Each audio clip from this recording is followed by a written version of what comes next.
I'd like to call this Board of Administration meeting to order. And our first order of business is the call to order and roll call. Teresa Taylor, Here. David Miller, Here.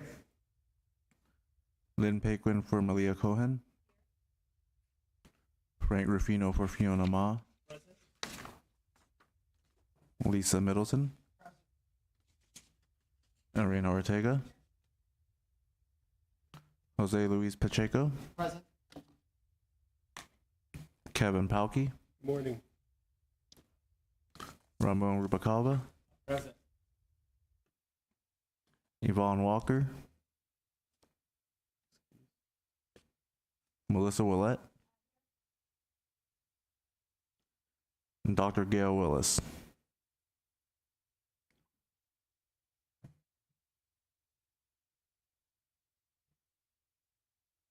She's Okay. excused.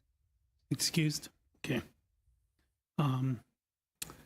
Was Yvonne, we're expecting Yvonne? Okay, well, we'll just stay tuned. Okay. Okay.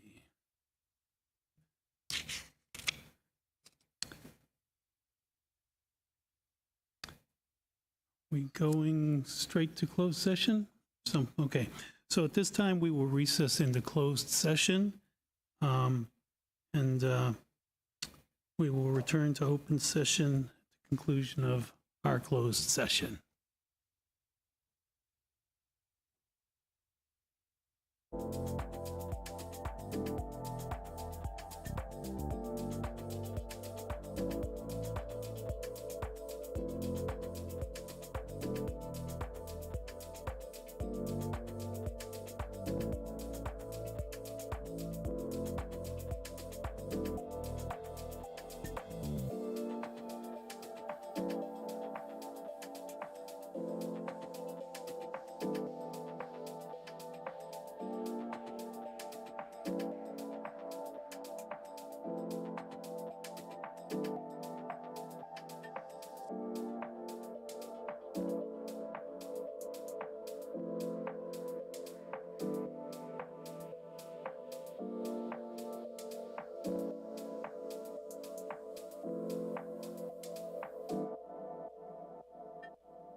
and of Board of Administration.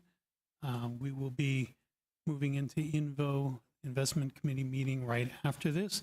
And so with no objection, this will adjourn this meeting, and we'll be immediately starting the Investment Committee meeting momentarily. Okay. Someone keeps telling me I should use this thing, so we're now convening the meeting of the Investment Committee, and as the first order of business here will be to do roll for this committee.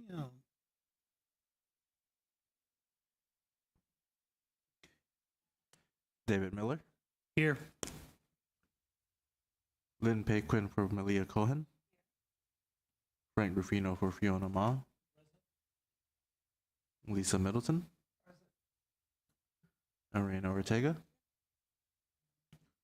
Jose Luis Pacheco. Present. Kevin Palkey. Ramon Rubacava. Teresa Taylor. Here. Yvonne Walker. Melissa Willett. And Dr. Gail Willis.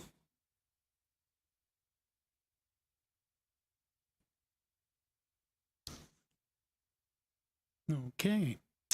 The next order of business is the election of the chair and vice chair of the Investment Committee.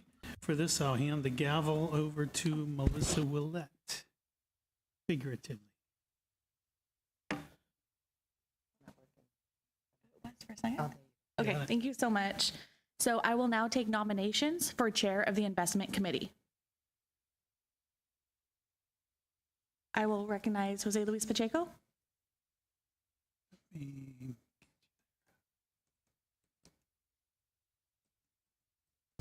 Yes, thank you.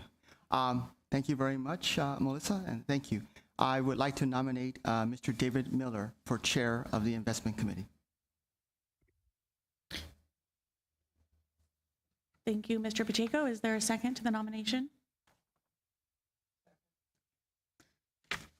Thank you, Lisa Middleton. The nomination has been made and seconded for David Miller for chair in the investment committee. Are there any other nominations? Okay, are there any other nominations? And final call for any other nominations. So I have a motion to approve David Miller as chair of the investment committee. Can we please do a roll call vote? Okay. David Miller. Aye. Lynn Paquin for Malia Cohen. Frank Rufino for Fiona Ma. Lisa Middleton. Arena Ortega. Jose Luis Pacheco. Aye. Kevin Palkey. Ramon Rubacava. Aye. Teresa Taylor. Aye. Yvonne Walker. Aye. And Melissa Willett. Aye. So the motion does pass. So congratulations. I will now pass it over to Chair Miller. Okay, thank you. I appreciate the support. Next is the election of the vice chair of the investment committee, and I will entertain nominations for vice chair. And I will make a motion to nominate Teresa Taylor as vice chair of the investment committee. Are there any further nominations? Any further nominations? Any further nominations? So I'll put that forth as a motion. Do I have a second? Okay, oh, Ramon Rubalcava, Director Rubalcava seconds. Okay, I will call for the question via roll call. David Miller. Aye. Okay. Lynn Paquin for Malia Cohen. Aye. Frank Rufino for Fiona Ma. Aye. Lisa Middleton. Arena Ortega. Jose Luis Pacheco. Aye. Kevin Palkey. Aye. Ramon Rubacava. Aye. Teresa Taylor. Aye. Yvonne Walker. Melissa Willett. And Dr. Gail Willis. Aye. Did you hear me? Yes. Yes. Okay.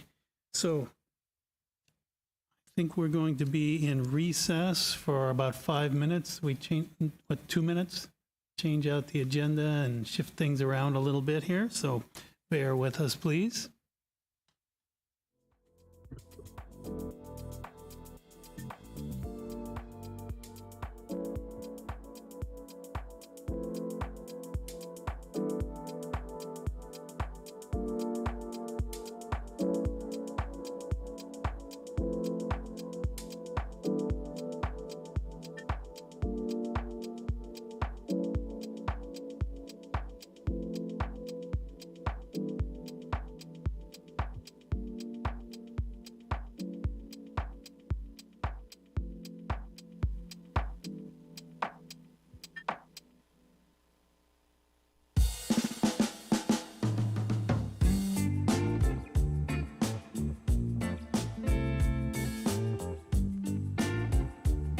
Our executive report, our Chief Investment Officer, Nicole Musico.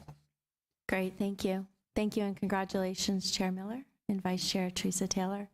We're all looking very forward to continuing to do good work with all of you going forward. So we have a full agenda today, but we've also had a big weekend this weekend, all of us watching as things progressed with Silicon Valley Bank and the implications in the market, the response of the Fed, et cetera.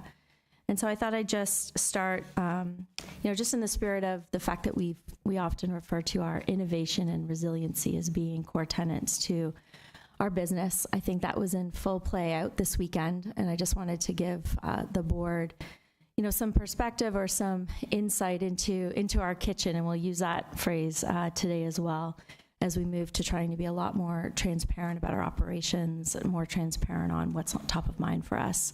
And I think this weekend was a good example of that I can share with the board to give you confidence that both resiliency and innovation continue to be, core themes, core tenets of how we execute our strategy. Through the resiliency front, this weekend as we were watching events unfold, the team was extremely responsive and was able to, in very short order, get a good glimpse into and a good handle on any exposures that we may have had to Silicon Valley Bank, to Signature Bank, to regional banks in general. So I was really pleased. It was my first time where I've had to kind of have, in the middle of the evening Friday, kind of a reach out to my team. And I just want to commend the team. They've been exceptional all weekend. Everyone was really all hands on deck. So I just thought it's important to share that with the board, because you don't often get to see the behind the scenes or us in action when we're in the middle of, tumultuous times, if you will. And so that's really on the resiliency front. And we can get into I think, high level, and I know Marcy was able to send out a quick note, but as far as exposures are concerned, we have about 67 million of exposure to Silicon Valley Bank and around 11 million exposure to Signature Bank. And so those would be assets at risk, likely at a loss. But in the grand scheme of things, obviously a very small percentage of our overall portfolio. But I think more importantly, it was the speed with which the team was able to get back to me on what those exposures were. It was the speed with which our liquidity framework and the folks that are involved in really managing our own liquidity were able to come back and give me reassurances that, many lessons learned since the global financial crisis and how we manage our own liquidity, the approach that we use to track and monitor and report. And again, just as a shout out to the team, I was able to get a very detailed review, even in the wee hours of late last night, as we were continuing just to watch things unfold in the market and the implications. So shout out to the team, but also more importantly, just to give the board reassurance that we're on top of things.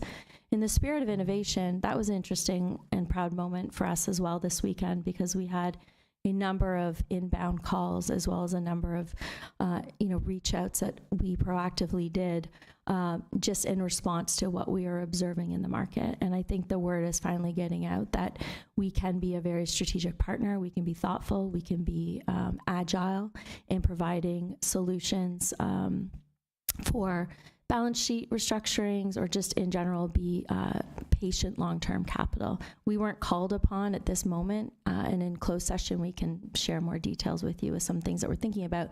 There's nothing right now in the works, but my phone continues to buzz, and I think that it's really exciting to see that our pronouncement to the world that we're open for business and open to be innovative, the message is out. And so again, just wanted to share that with the board. Really in the spirit of that, if I move into where our agenda is today, we have a full agenda, but again, we're trying to, we've committed to you to be a lot more involved and engaged with you on what's going on. And as I said, I use the term in our kitchen. And so you'll see that play out when we have Sterling Gunn later today presenting on portfolio construction. We have Sarah Kaur reviewing a presentation on our global real estate sustainability. I believe that was a request that came from the board in our September 22 meeting, and so we'll give you some deeper insights there.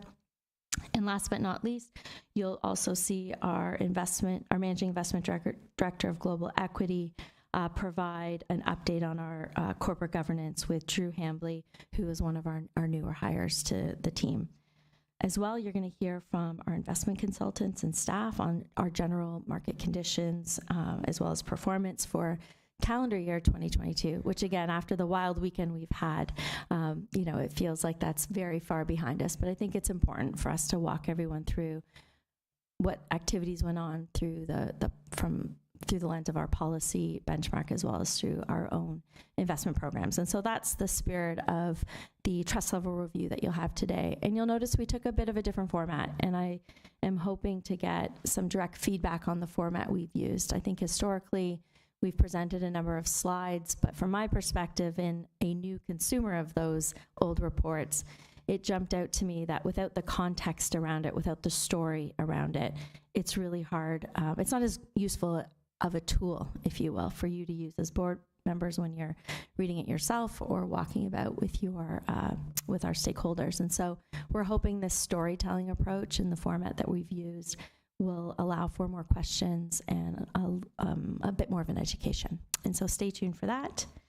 And at first, but first, before we carry on and I hand over the mic, I do want to share with you our excitement around our announcement today, which is we will be bringing on as our Deputy Chief Investment Officer, Daniel Booth, who will be joining us in April, which we're looking very forward to. He has 25 years of investment experience and he comes to us from the United Kingdom Infrastructure Bank in Leeds, where he has served as a senior advisor, helping them really set up their entire investment program and equity platforms. And so we're really delighted to bring on, another strategic thinker to add to the ranks here as we really make a big push into private market investing overall. So I'm really delighted to make that announcement, and equally delighted to welcome Peter Cashin, who joins us in a couple weeks, but he is in the audience. And so we're very excited to have Peter join us from the IFC, where he was the global head of climate finance and the CIO of the financial institutions group there. As we said, if we think about private markets as being a big area of push for active investing, our sustainable investing strategy is one that is top of mind for us through the advocacy lens, through the risk lens, as well as through the investing lens. And Peter brings a tremendous depth and breadth of experience in all of those areas. So we're just super excited, and I can't wait for him to get here, but he was kind enough to join us today so he could be introduced to the board. So thank you, Peter, for joining us. So with that, I believe first order of business is to turn it back over to the chair, and then we'll get started on the agenda items. Thank you.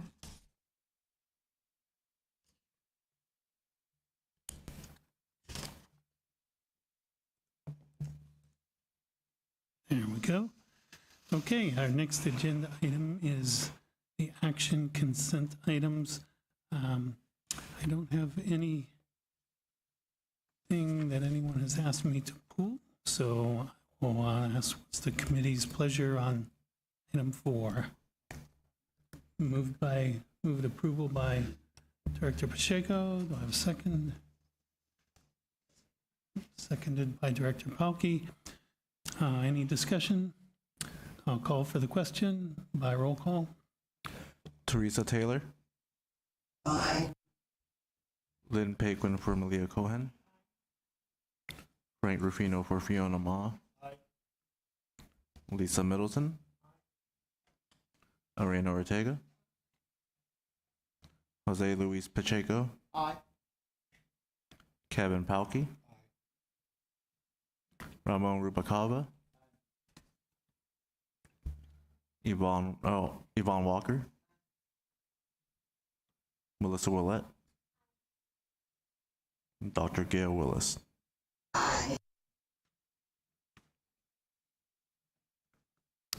Okay, the ayes have it. The motion carries. Moving on to information consent items, number 5 on our agenda. Again, I have no request to pull anything, and so it's the pleasure of the committee. Motion. Oh, it's an information. I don't need a motion. Okay. Moving right along on to information agenda items, starting with our global real estate sustainability benchmark. And for that, I'll call on Sarah Core of the team. Thank you, Sarah.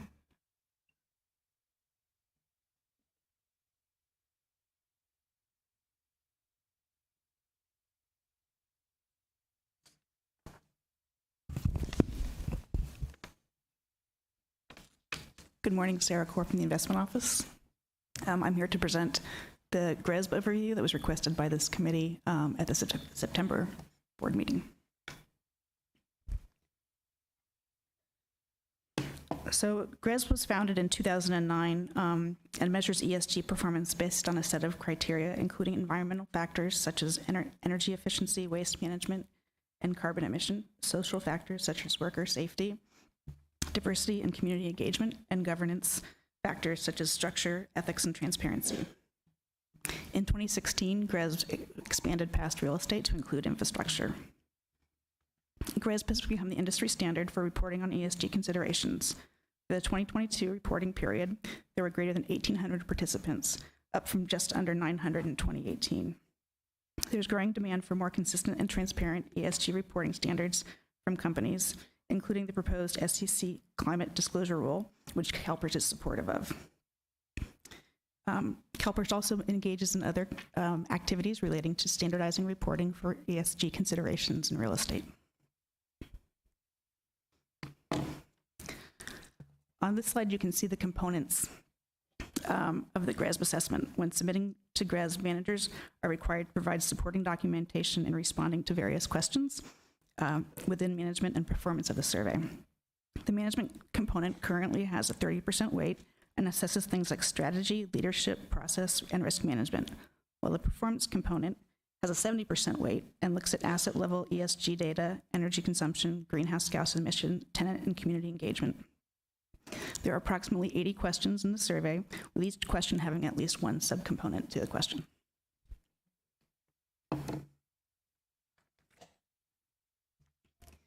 In total, almost 90% of the real assets NAV participates in the GRESB survey, with a higher percentage in the real estate portfolio than infrastructure. Keep in mind where we have greater governance, such as our separate accounts, we have greater control on whether or not a manager submits to the survey. There's a greater portion of separate accounts in real estate than infrastructure.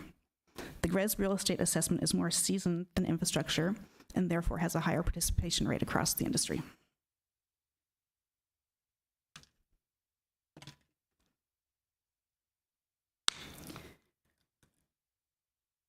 We generally view GRESB as a consistent framework to engage our managers on ESG topics and better understand what they could be doing to improve. While there is less emphasis on the scores, CalPERS managers continue to achieve scores above the GRESB average, with CalPERS managers having a score of 80 relative to the survey benchmark average of 74.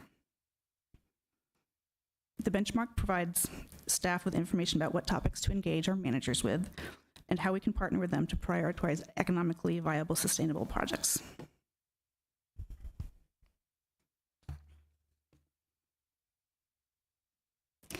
As previously mentioned, GRESB is just one aspect of our ESG integration efforts, and for the time being, despite some limitations, is providing a common framework for staff to measure ESG performance.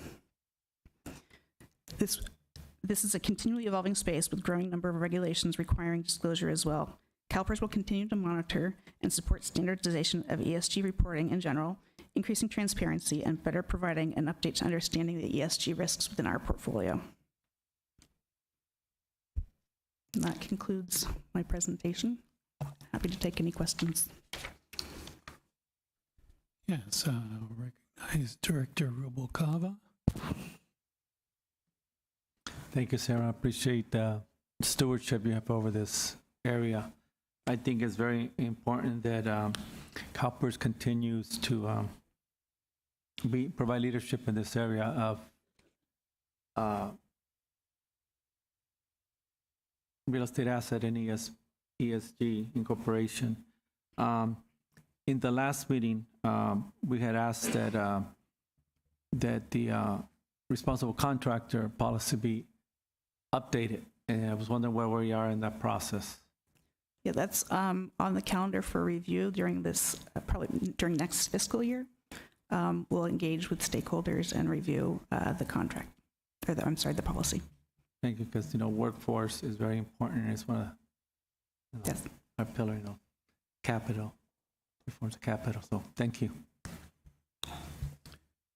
Okay, I've got Frank Ruffino for Fiona Ma. Thank you, Mr. Chair.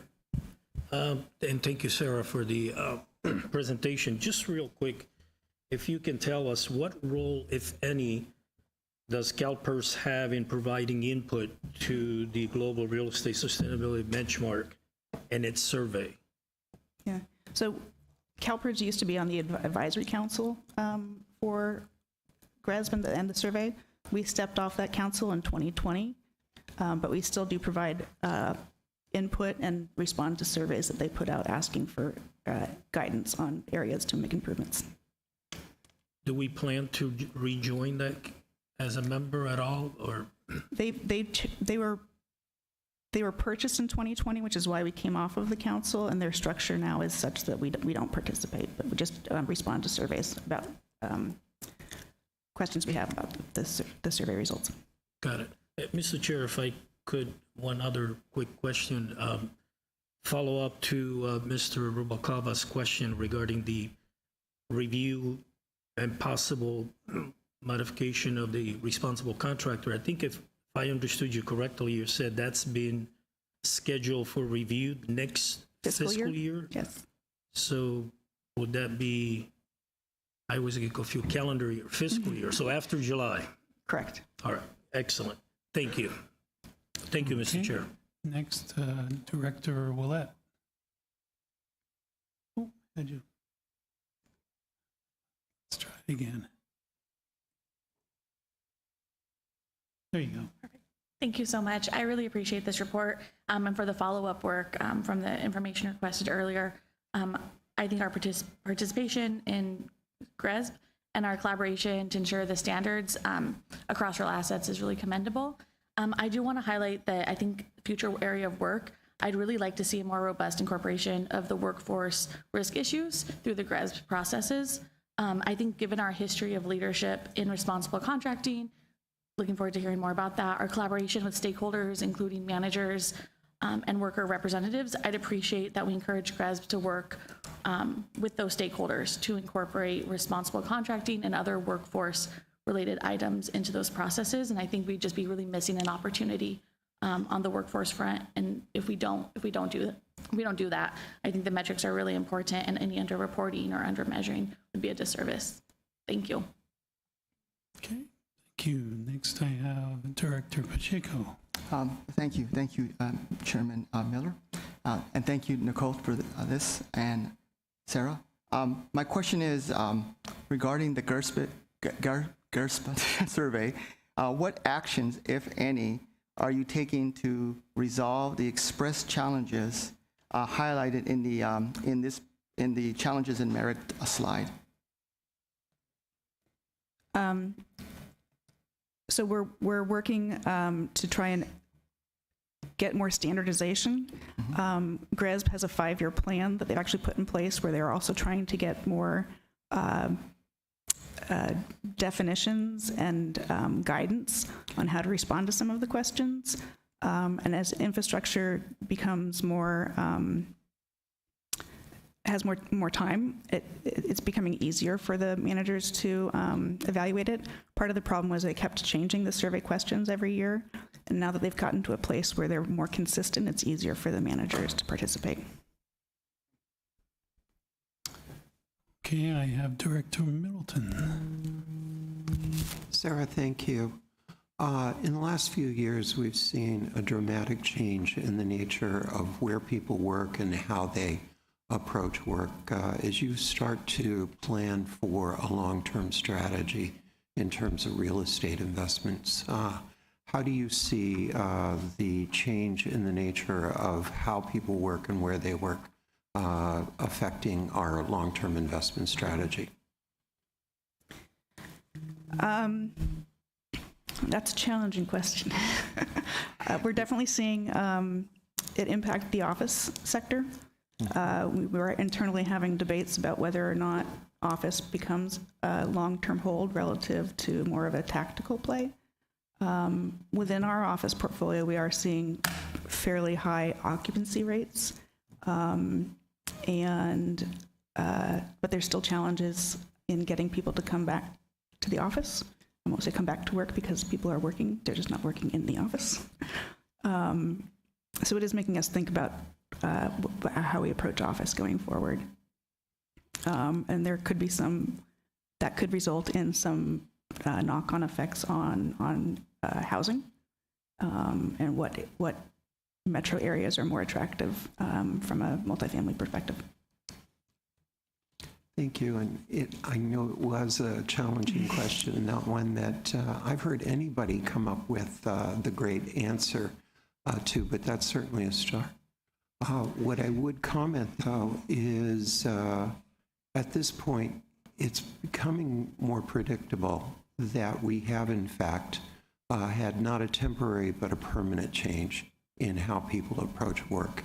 And it strikes me that we should start to be developing a strategy around what are those permanent changes going to be, and how do we respond to the market long term?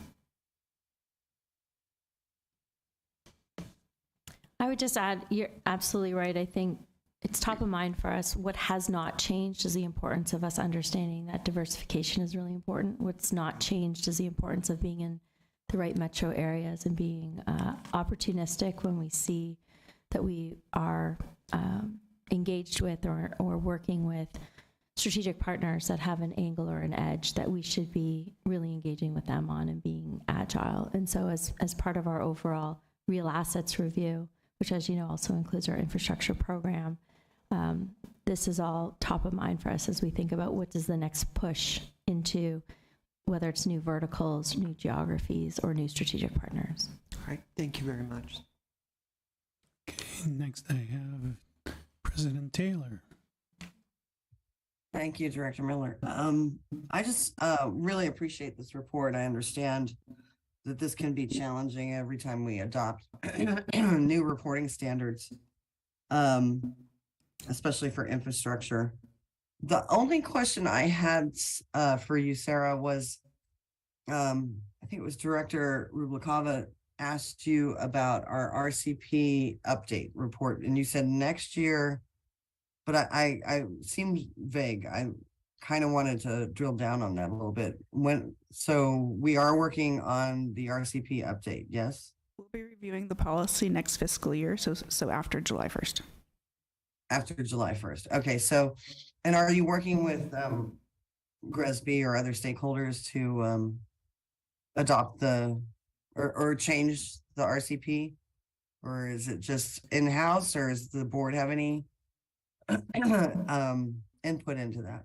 We'll engage with the board consultant on this, and the board as well.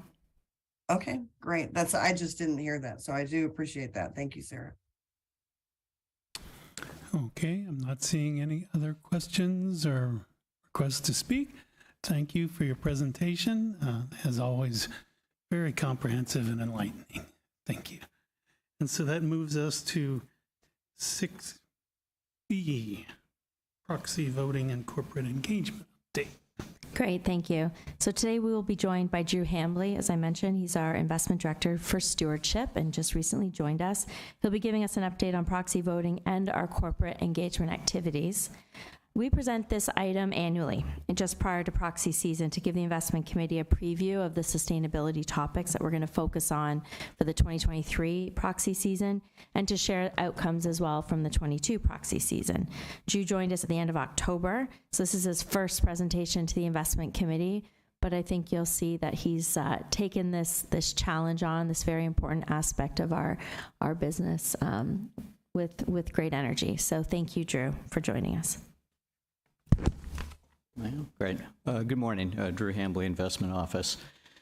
Today I'm going to try to accomplish two things, take the board through a recap of the 2020-2022 proxy season and engagement efforts, and then we'll look ahead in our crystal ball to what we expect to see in the upcoming proxy season, which we anticipate starting in about 2 weeks for 2023. There we go. Oh, there we go. Okay. So we voted nearly 9,000 meetings in 2022. We expect that will be down. The overall size of the portfolio has contracted a bit, more akin to about 6,000 companies. So we'll see a little bit smaller numbers going into 2023. But in 2022, 8,700 proxies voted. Key governance issue, which has been key to CalPERS for a long time now, was executive compensation.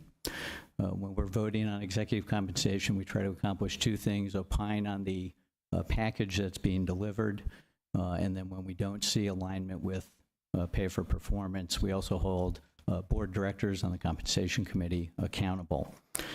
We voted against 49% of SAM pays in the U.S. in 2022. And with that, when we do vote against, we also vote against the compensation committee members. You'll notice a slight dip from 2021, where we voted against 55%.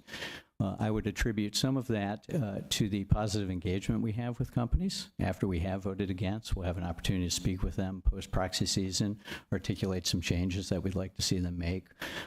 So I think there's some success there in engagement efforts last year, leading into 2022, where we voted slightly against, but still a high percentage rate against for a US-based owner or manager. On director diversity and accountability, one of the things we try to look for is diversity and good succession planning in the boardroom. CalPERS has had a long history of engaging companies on adding women, people of color to the board. We did votes against directors at 173, where our engagement efforts did not prove fruitful. But we have observed in the marketplace a nice uptick over the last couple of years, certainly not done, in the number of women on, for example, S&P 500 boards has now crossed the 30% threshold, where that was below 20% just 5 years ago. So I think CalPERS and others have made some nice efforts in corporate diversity in the boardroom. In terms of climate risk oversight, as you all know, we are founding members of the CA 100. We lead on 22 engagements. CA 100 Plus has about 165 companies that we're tracking that are high emitters. So in that, we have a framework where we talk to companies, look for certain things in terms of disclosure and board oversight. Where we don't observe those at these companies, we will vote against the board members that are directly responsible, whichever committee should have oversight of climate risk. And then on enhanced shareholder rights, CalPERS has been a long proponent of vehicles like proxy access, majority voting. Last year in 2022, we filed 50 resolutions for companies to adopt proxy access. We got 48 of the 50 to do so. 2 of the companies had a merger before the meeting, so we're merged away. We're targeting another 50 companies upcoming in this proxy season. To date, we've had over 70% response rate from those companies choosing to adopt, allowing us to withdraw those proposals.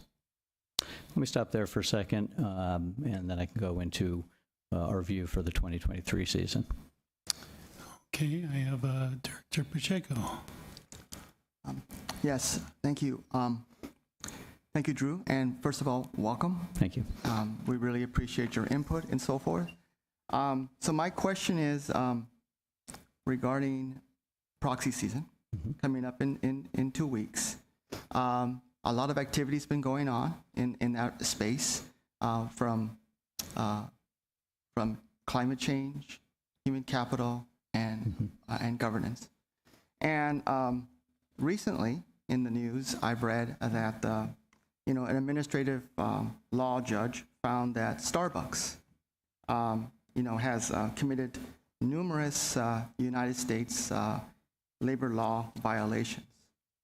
And these labor law violations, I feel have the potential to create reputational, legal, and operational risk for Starbucks, and may actually impact the long-term viability or value to our fund.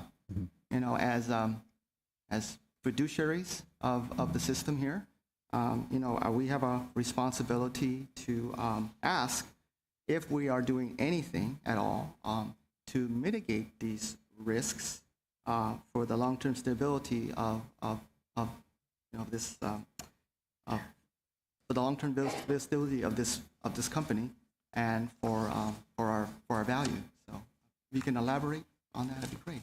Yes, I'd be happy to. So in this particular example, Starbucks, they have a meeting coming up on March 23rd. They have a shareholder resolution number 8, that seeks to address the company to provide a report to shareholders on their commitment to freedom of association, is roughly the way the proposal is worded. In addition to that vote, which is next week, we have not voted yet, but we also have an upcoming engagement with the company this week to articulate our views that freedom of association is an important to CalPERS. And while we haven't voted yet, but we will be articulating those views to the company when we speak to them this week, and then we'll vote accordingly next week, probably by next Monday or Tuesday. Will we know the results of the vote afterwards, or how does that work? Yeah, so this is how it works in the U.S. Within 4 days of a company shareholder meeting, they have to file an 8K with the results of the meeting. So we'll know 4 business days after the meeting. I think the meeting is the 23rd, which would be next, maybe Tuesday. So probably by next Friday or the following Monday, we'll have the results of that vote. Thank you very much for that information. And next I have Lynn Paquin. Thank you. Thank you for the presentation this morning. I was interested in the work to expand the focus list of Climate Action 100. Just curious if CalPERS is going to be partnering with any of the other investors involved with Climate Action 100 on this expanded list, or is this an internal approach? Yeah, so right now, thank you for that. Right now, this is internal. One of the things I did when I started is we looked at the highest emitters in the portfolio, in the equity portfolio. And so the Climate Action 100, there's 165 names in that, and that makes up a good portion of that. I believe nearly 80 to 85% of our emissions come from about 350 equity companies in the portfolio. And so what we did this year is, or going into the 2023 season, is we're going to expand our review beyond the 165 companies to include these 350. And we have a checklist of items that we look for in terms of disclosure and board oversight. If we don't observe that, that's where we use our proxy vote to vote against board members that should be overseeing that. And so that's our initial is internal. The CA100 is moving into phase 2 of the project, so we've done the first 5 years, and we're having ongoing discussions with members of that group, and it'll be second half of this year where phase 2 from CA100 will be announced, so those discussions are ongoing at the moment. Thank you. And do you expect there'll be some overlap with your new list with the CA 100? Yeah, so I'm not sure if the CA 100 is going to expand their list, but we will articulate what we're doing with companies in our portfolio. We'll see what kind of appetite and how many engagements we think that the entire group can take on. But that said, we will be sharing with the group, our focus in expanding beyond the 165. Great, thank you. You're welcome. Okay, next I have Dr. Gail Willis. Yes. Good morning. I have an inquiry in terms of the corporate board diversity and accountability, where it specifies 173 directors where diversity engagements did not result in constructive outcomes. Can you please elaborate on this? Yes, happy to. So what we try to do is we'll run, so we have data on diversity. We have a lot of data on gender diversity in the boardroom throughout the portfolio, a little less so on non-white diversity, although it's getting better. I think you've heard before, reading some past transcripts on that nature. So we will ask companies to, target certain levels of diversity where we don't see it. And in those cases where we don't see any new board members being added that we would consider diverse, after that initial discussion, we will then use our proxy vote to vote against the members of the nomination committee at that company to, express that we don't see a fast enough movement in adopting more board diversity. So in those discussions we had, we identified a group of companies, and it resulted in 173 directors over some number of companies on the nomination committee, where we did vote against because we were not seeing an uptick quickly enough in additional boardroom diversity, both gender and ethnic diversity. Okay, thank you very much. I appreciate it. You're welcome. Okay, next I have Director Ortega. Thank you. I had a question about the say on pay votes. You mentioned that the no votes had gone down, but it looks like the total votes cast is down pretty significantly too. I wondered if you had any information about why that is. Yeah, that a function of two things. So some companies only put the vote up every 3 years. So sort of every 3 years, you'll get a spike in votes. And then second, the contraction in the number of total companies in the portfolio. I think those were the two primary drivers for the total number of votes being less than the previous year. Okay. It's pretty significantly less over the whole 10-year period there too. Yes. But the percentage votes against have been pretty steady. We've been in a 45 to 55 range over the last few years. If I may jump in, Smith Wanzima staff, we reduced or narrowed our benchmark up by about 50%. So that's really translates into that contraction overall as far as the number of companies where we actually cast votes at. Yeah. Thank you. Okay, Director Rubalcava. Thank you, Mr. Miller. Excellent, great presentation. Thank you. I think you're a great asset to the team based on your responses.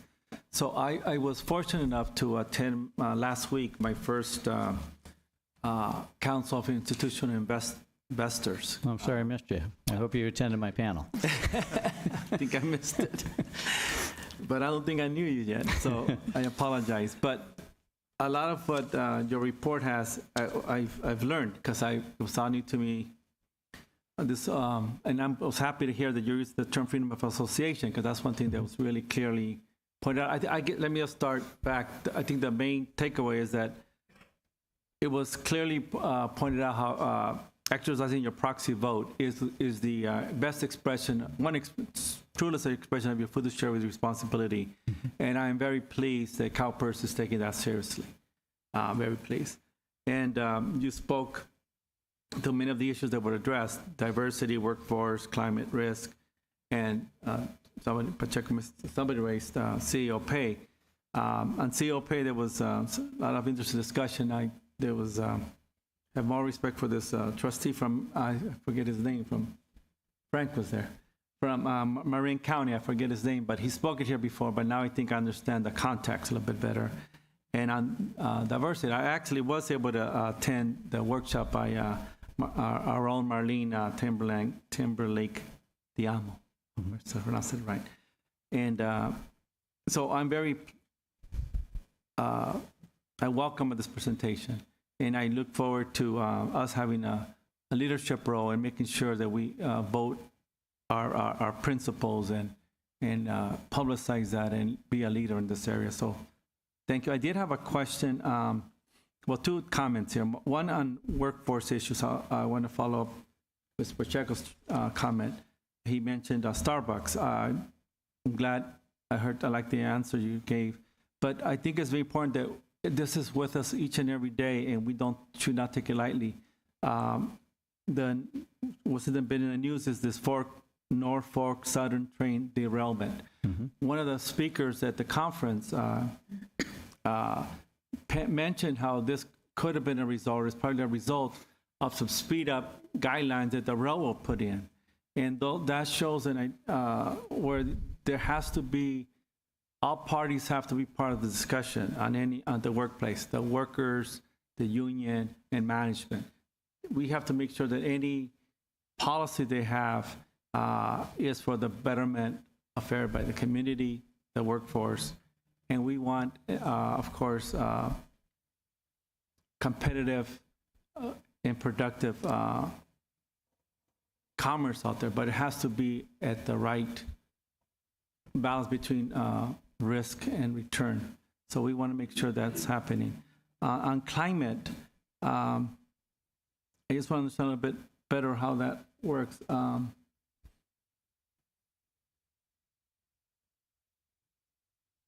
And this is more internal, I guess, because our scenarios, I mean, there's all, I read, my notes are not here, but I read someplace, I'm not sure if it's today's report or another report, that our guidelines are based on state law and the Paris Agreement, what have you. Are we in line with that still? I mean, is our portfolio trying to get there, or is there? If you could speak to that, please. Yeah, I'll look sure. for my notes on that. Yep. So overall, the boundaries we're looking at is 1.5 degrees Celsius, and then 2.0 to keep our climate to a level that we're all accustomed to. So most companies are not quite on that path, but have made commitments to put themselves on that path. And so we are hoping is to see a more rapid adoption of climate-saving technologies that these companies introduce, because most of them have made commitments. I think in the deck, in the appendix, through the CA 100, we've had a adoption of nearly 90% of the companies in there have made commitments, but now they have to act on those commitments. So part of our engagement efforts is to follow the progress of these companies on the commitments, the investments they're making to reduce their energy use, to look at alternative fuels beyond what they're using. So we're not that we're not trying to get there, but every company that we're engaging with, we're asking to not only make the commitment, make the disclosure, but then act upon and invest to reduce their production of greenhouse gas. Thank you for your response. And I found my notes here. It was from our minutes of November, where it was James and Travis reporting on our California Senate Bill 964 report and recommendations of the TCFD. And I guess the term is climate-related financial risk of our public market portfolio, including alignment with the Paris Agreement and California climate policy goals and exposure of funds to long-term risk. So I want to make sure that we're cognizant of that and pursuing policies that really will show that we're there. Yeah, so the TCFD embracing that. Yeah. So the TCFD report looks at what the organization's portfolio looks like, and then my role and my team's role is to really talk to companies and try to get them to take the action. So James and Travis and the team have written our report, so we're in line with what we're supposed to do there. And then it's my team that goes in to talk to the companies using our vote and our engagement efforts to try to get the companies that we do own to reduce their carbon footprint. Okay. Yeah, I really thank you for the answer, and I really want to make sure that you mentioned, I think, in your presentation, something about, I think I wrote it down, about there's been some success in engagement. I want to make sure that we publicize those successes in engagement because we're facing, I think, a legitimate frustration. Where's my notes? Through SB 252, and I think it reflects frustration because they don't see the success of engagement, especially in climate. So we want to see that positive engagement and show success, I guess, or else we're always going to be saying, are we doing our fiduciary duty by continuing to engage, or should we just divest? And so I think it's important that we show our traction in these engagements. Yeah, so in the presentation, in the appendix, we have a Climate Action Plus 100 update. 75% of companies in that benchmark have now set a net zero target by 2050. 92% have some level of board oversight, up from 90% the prior year. And then 91% of companies now are aligned with TCFD recommendations, up from 90%. And so what we're trying to do in our program is expand past this 165 companies to tackle the next group of emitters and then work on these few companies left that haven't quite met all of our criteria. And that is, public in today's presentation, which is available for people to see. Thank you, because I like this slide here I'm looking at, page 10 in the appendix, I think, but we want to make sure that CalPERS, as you stated here, CalPERS is playing a leading role in strategy implementation on the Climate Action 100. So thank you very much. Thank you. I know we had discussed in some of our investment committee update sessions leading to the meeting that we could and should do a better job at explaining to yourselves and to the market where that real action is happening and when our engagement is really making a difference. So we'll take that away to figure out how to weave it into either our monthly or quarterly update memos that we send around on what our activities are, if we can be more thoughtful in our ongoing presentations to give very specific examples of where our engagement is making change. Thank you. Okay, Director Willett. Thank you so much.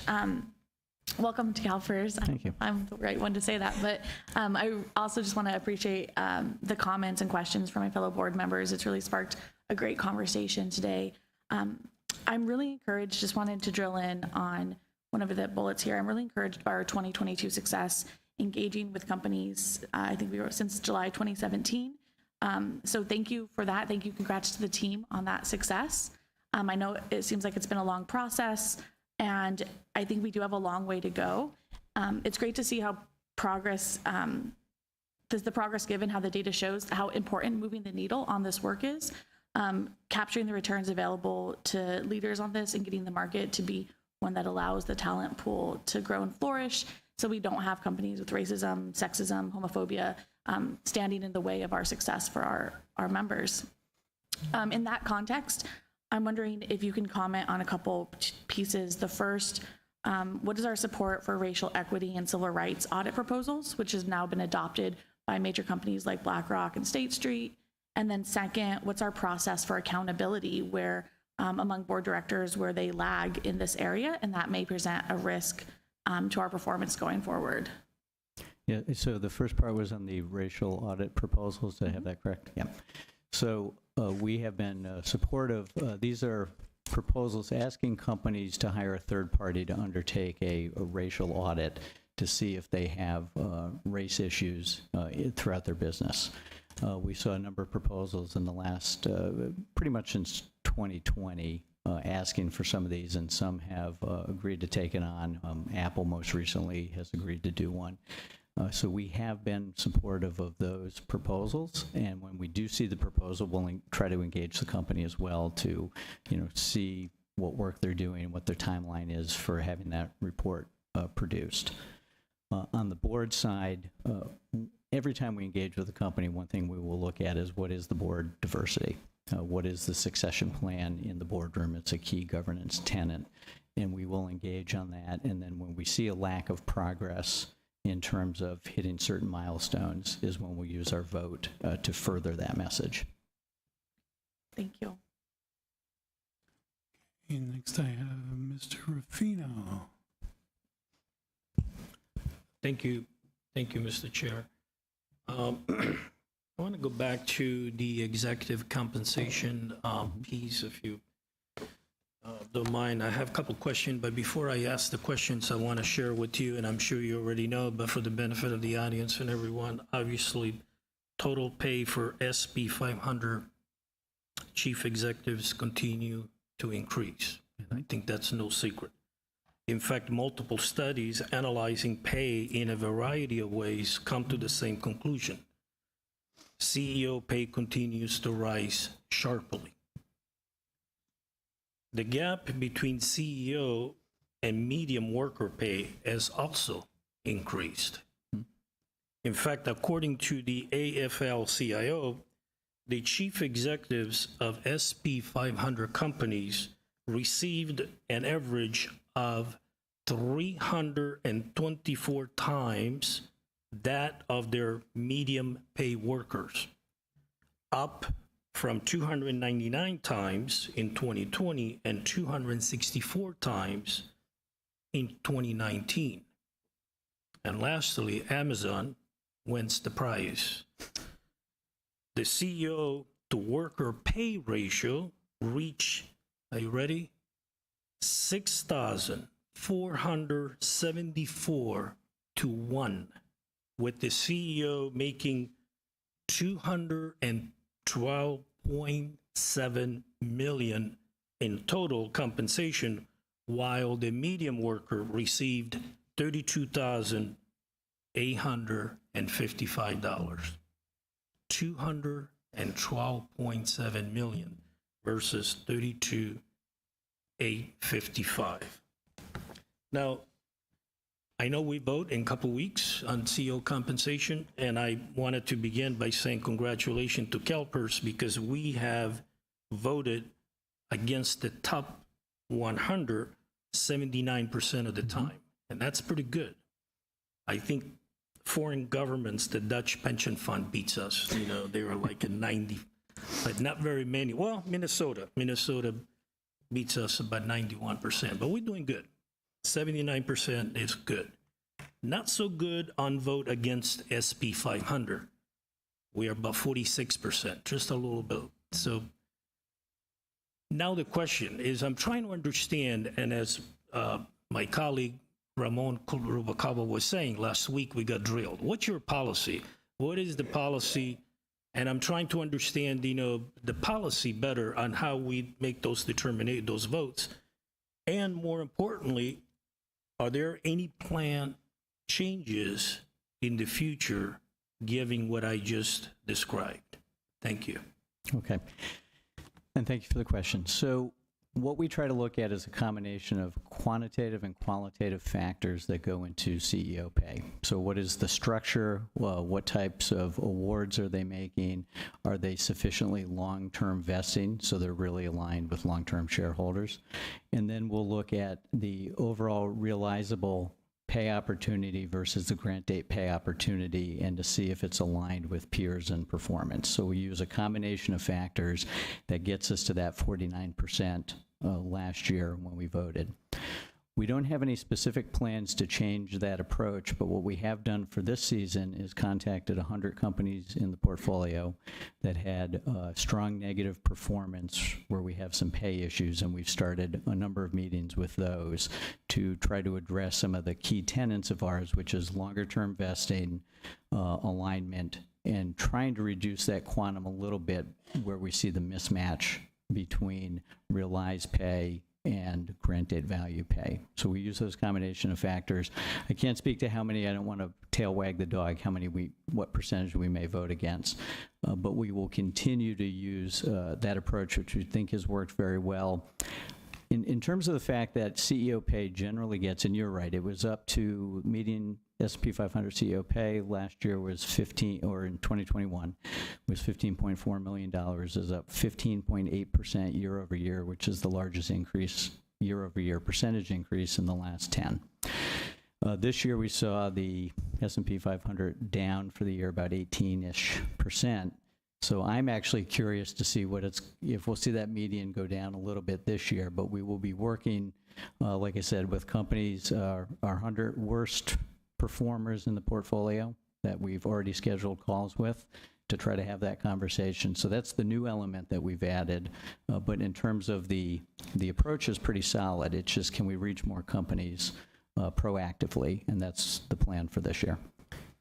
Do you think, oh, go ahead. Well, if I may jump in, I think what Drew mentioned, which is really important, is this approach that actually looks at its pay for performance, not just pay. And there are others out there who just look at the dollar quantum and vote against. So someone may say if you're earning more than $5 million, regardless of whether you're actually delivering value or not, they vote against a pay plan. So the differences that you may see with what others do may be how they approach it. We deliberately decided that we wanted to approach it in a way that those who generate value can get rewarded. So if you're actually generating value, then your pay is reflecting that. But if you are not, then we vote against you. So that's some of the differences when you look at some of our peers in terms of their approaches. And we've discussed with a number of our peers in this area. We've spent time speaking with them, and some reached out to us to understand how we actually do the quantitative approach, as opposed just to drawing a dollar number on it. Thank you. I'm sorry to add one more pile on here. Samisa's being too modest to acknowledge it, but when we came out with our new standards around executive say-on pay, we actually got quite a bit of sort of recognition in the industry, and it was really kind of a brainchild of Samisa and the team, and now Drew really adding to that. And so I do think it's worth mentioning that it is intentionally a very thoughtful approach. And then I guess just back to Ms. Ortega's question around the benchmark narrowing. This is actually one of the reasons for that narrowing. It happened, of course, under Wilshire's leadership to narrow our benchmark, but going from that sort of 12,000 companies to call it 6,000 companies allows us to take a more thoughtful approach on those 6,000 companies and allows us just to reduce complexity in general. And that was kind of some of the rationale for the narrowing under Wilshire's leadership. Can I just ask quickly, Mr. Chair, just a quick follow-up? And a dumb question on our part. I'm not sure I know. And thank you for sharing that. That's Dan about, that we got recognized. So kudos, big time. Can we simplify somehow this formula so that our stakeholders can understand it better, so that even yours truly can understand it better? Because right now it's a very difficult to understand and to even communicate. I just want, just curious to know. And are you familiar at all, even though I have not read it, with the Massachusetts? They have adopted a policy at all. I'm not sure. We were told actually that they have one that it's like a formula, that it makes it real simple. If you don't make, if you exceed whatever. I was just curious to know if you had an opportunity or if you're familiar at all with that formula or with that policy. Unfortunately, I'm not familiar with the Massachusetts formula, but we could certainly take a look at, if you are finding our approach complex, ways that we could simplify that for everybody. It makes a lot of sense to us, but we do this every day. But we'll see what we can do to make it easier for people to understand. Perhaps, yeah. Mr. Chair, if I may, maybe that could be an educational item that could be provided consider to that committee to the board. direction to bring that back for a little more fulsome discussion and hopefully make it a little more comprehensible to us and our stakeholders.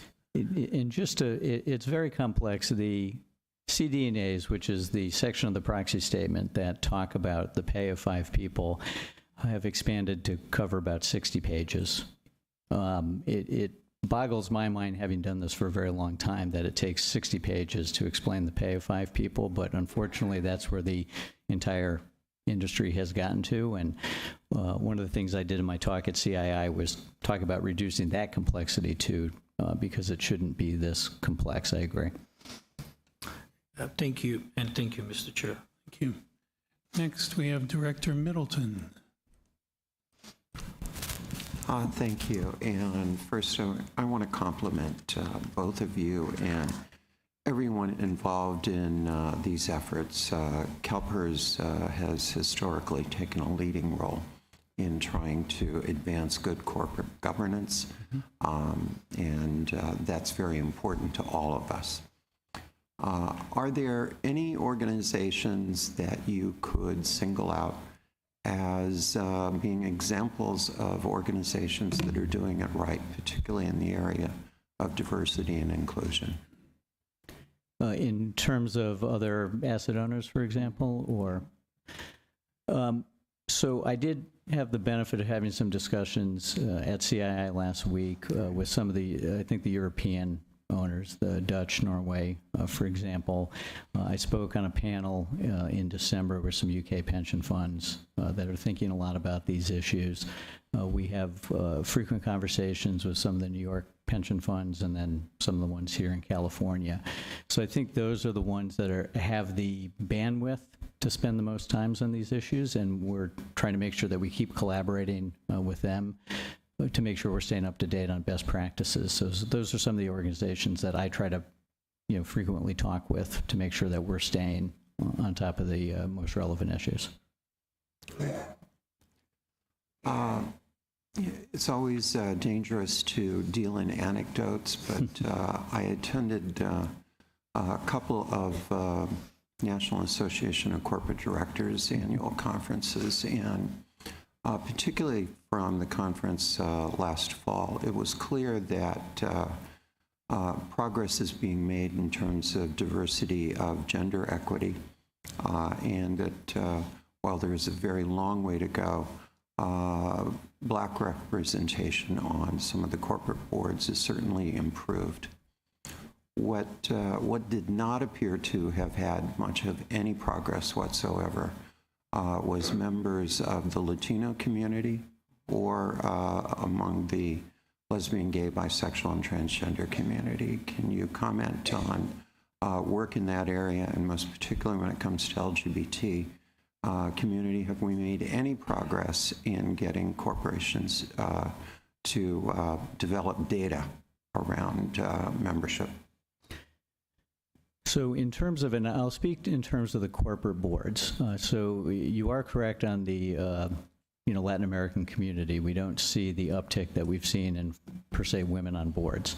One of the things we've tried to do when we engage with companies is ask them to self-identify, because we don't want to be in the business of trying to guess what somebody identifies themselves in. And we're starting to see some progress. I don't have hard numbers for you, but we're starting to see especially large cap numbers in their proxy statements disclose at an aggregate level what they consider to be the diversity. We know some directors might not want to be, I don't want to be the Latin American director, I just want to be a director. But we're asking companies to, at a high level in the proxy statement, talk about their overall boardroom diversity. And so it's getting better. Our vendors, for example, Glass Lewis and ISS, are sending out questionnaires to companies, usually in the large cap space, to try to get them to disclose as well so we can start capturing this data. It's better than it was 3 years ago. We'll probably have more efforts on the ethnic diversity. I haven't seen as much on the LGBTQ community in terms of disclosure, but hopefully we'll see some more of that. But that's the first steps that we've been taking, is asking companies to self-identify their board members or at an aggregate level. And if I may jump in, I think a couple of years ago we expanded the definition of diversity on our governance and sustainability principles to include, sexual orientation, gender identity, and so forth, for those same reasons. I think this is one of the areas where we run into data issues, because unless someone is self-identifying, then we really don't know. And so this work that is ongoing right now, where the vendors trying to get companies to get that data, is going to help us going forward. On the Latino side, we've engaged in the past with Latino Corporate Directors Association and exchange views around that, and we still continue to have contacts there in terms of just expanding diversity across the spectrum. So this is really an issue which is of high importance. We know, this is one of the things in our 2016 governance and sustainability strategic plan, which was identified by the board. So we'll take it really seriously, and it's high priority for us. Thank you. And again, the progress that has been made over the last decade or more is a demonstration that these efforts do work, and that they can work. We still have a much longer way to go. And I know identification and self-identification is important. I will say here publicly what I've said many times. Any corporation in this part of the 21st century who has employees who are members of the LGBTQ community who are afraid to identify is the very definition of a corporation that has a serious problem. Thank you. Okay, next I have Director Pacheco. Thank you, Chairman Miller. And again, thank you, Drew. I want to just follow up with another question and about how, if at all, has the anti-ESG legislation being drafted in certain states impacted CalPERS' approach to corporate engagement? Yeah, thank you. A lot of discussion about that these days. So it hasn't changed our approach to engagement at all, in our view. We think companies are very willing to talk to us because when we are engaging with companies, we're trying to take ESG issues and tie them to material issues that might affect the balance sheet or the income statement of that company either today or in the future. And companies like that input from us. So privately, when we're talking one-on-one with companies, they want to hear from thoughtful, long-term oriented investors because they worry about some of the short-term investors that are in and out. So they really do appreciate those discussions. So, I guess luckily for us, we don't see any legislation coming out of our state that would inhibit our ability to do it. And so the other state legislation isn't affecting us, and to date, I haven't had any companies, turn down engagement with us. They do want to hear from us on these topics and hear our views.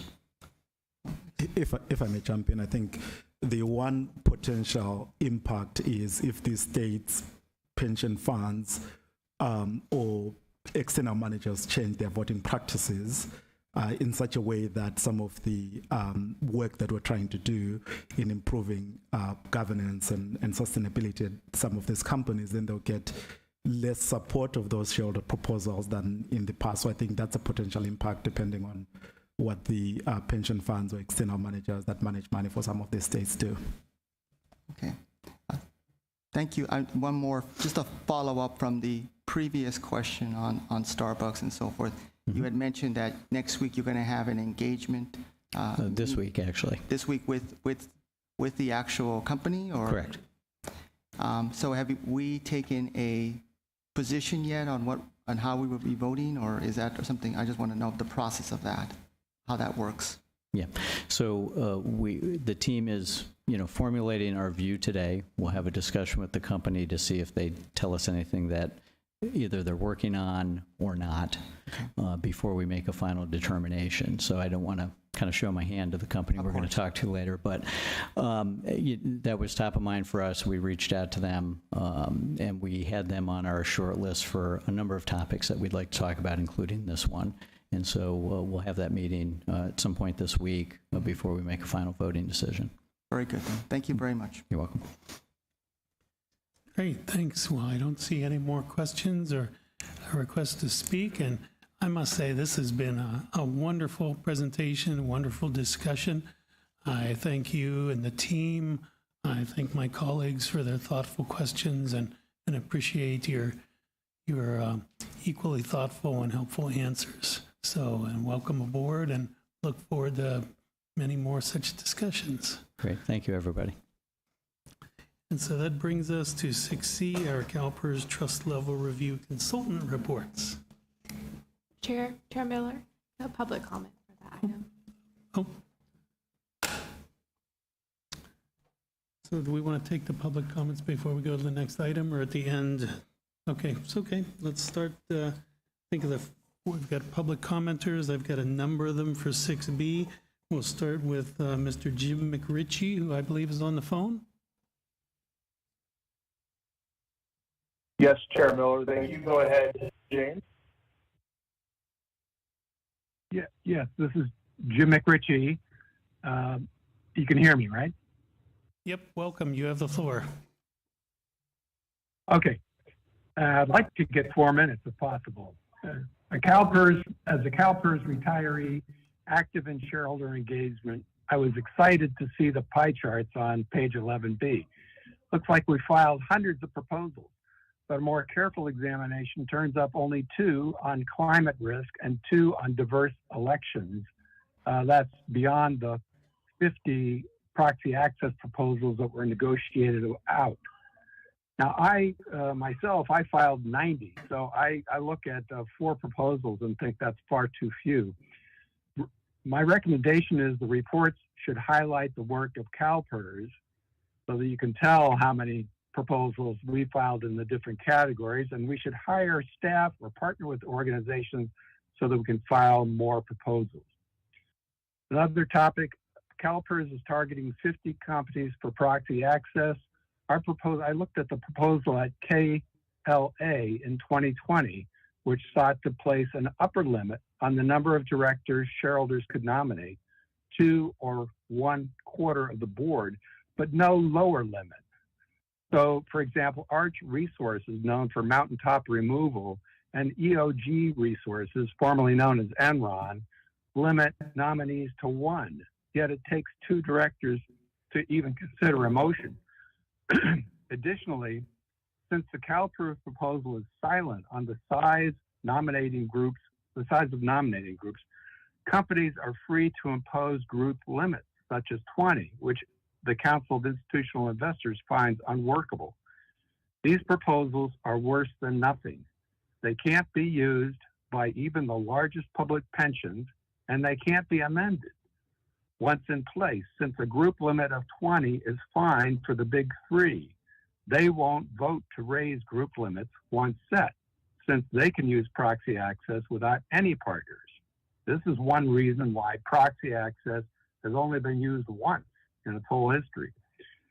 So my recommendation is either reword these proposals or stop the effort.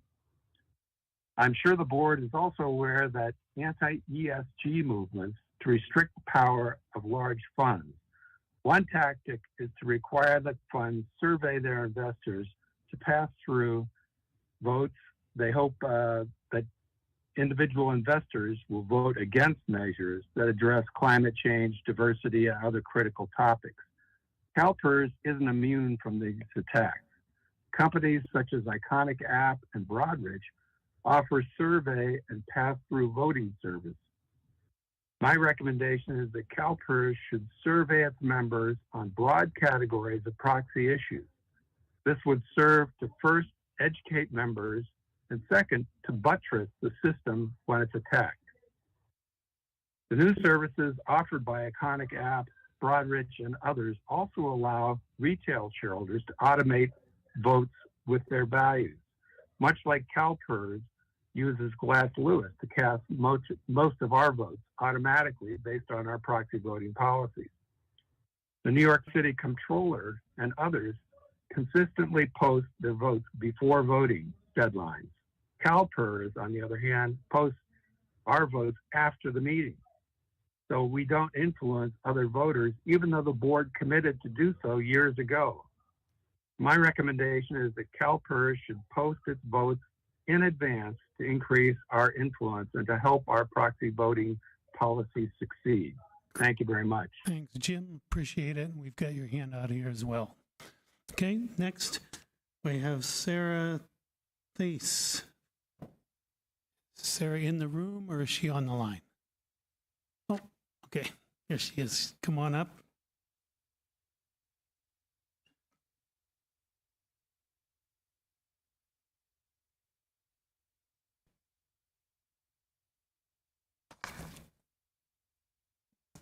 Okay, welcome. You'll have 3 minutes and the light will come on and the clock will start when you identify yourself and begin. Yes, thank you. As you know, or some of you know, I'm Sarah Thies. I am a happily retired CalPERS retiree, and I can't tell you how much I appreciate the retirement I have. I know you do a lot of stuff, and you work hard. I myself, of course, have my one thing that I care about a lot that I often talk about, and that is the issue of engagement, divestment, and fossil fuels. Anyway, what I want to talk about today is the relationship between the two of them, and it's really becoming mainstream thinking that an engagement strategy must include the threat of divestment. And one example of why that, how mainstream it is, the International Association of Insurance Superintendents, that's the standard setting body for insurance company regulation.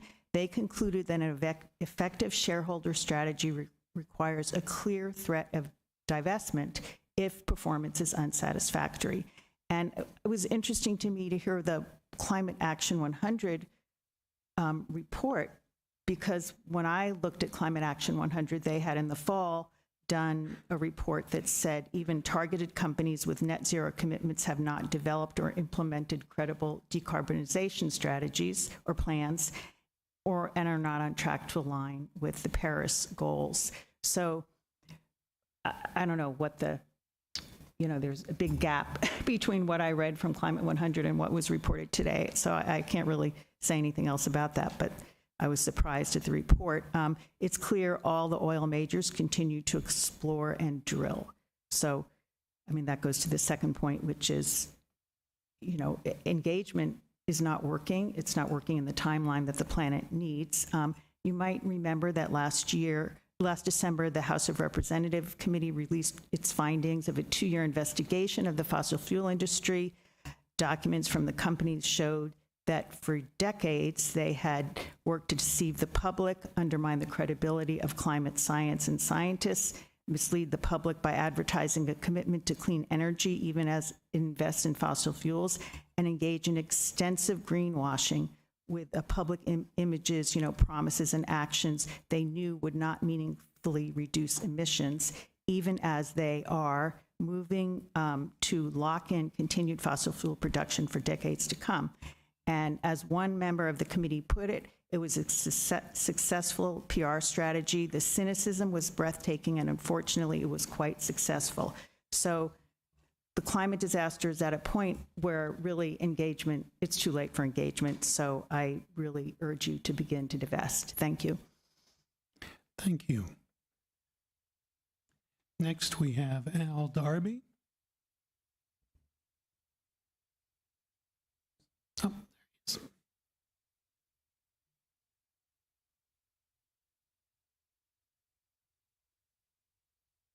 Oh, okay. Okay, then we have Jason Opena-Disterhoft. Hope I didn't mangle that too badly.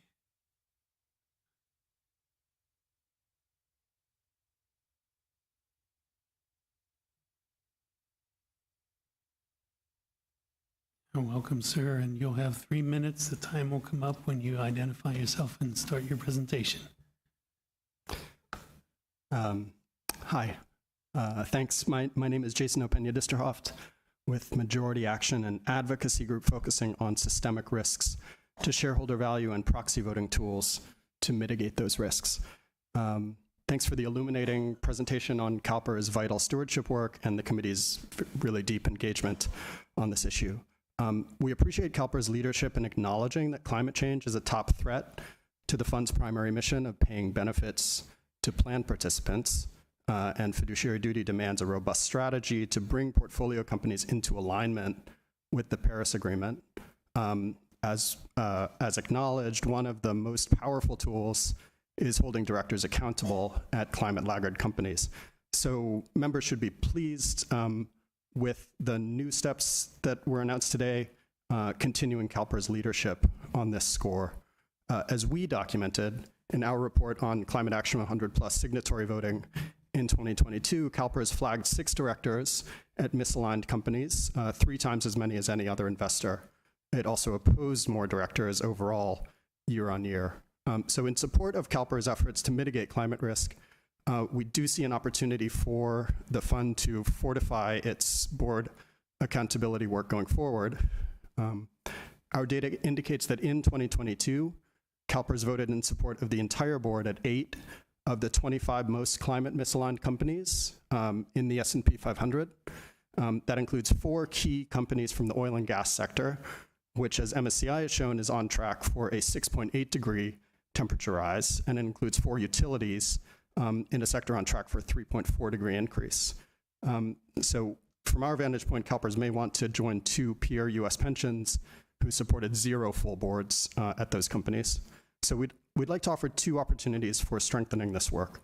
First, given CalPERS' influence in moving markets, the fund could amplify the impact of its votes by declaring climate votes in advance, ideally within 2 weeks of proxy filing, expanded flagging of director votes, and publishing rationales for all climate director votes. And second, CalPERS may want to join peer funds who have recently strengthened the criteria in their proxy voting guidelines. CalPERS could consider making it clear that it will vote against directors at companies that do not take basic steps to mitigate climate risk, including a net zero by 2050 commitment, medium-term targets compatible with cutting emissions in half by 2030, and CapEx and policy influence aligned with those targets. And we'd be happy to provide specific suggestions on language if helpful. So thank you for CalPERS' work in this area, and we urge the fund to continue to build on its leadership in the coming months. Thanks. Thank you very much. I think that's all we have on 6B. Okay, so we will move on to 6C. Oh, yes, Mr. Rubalcaba. Let me get you a microphone.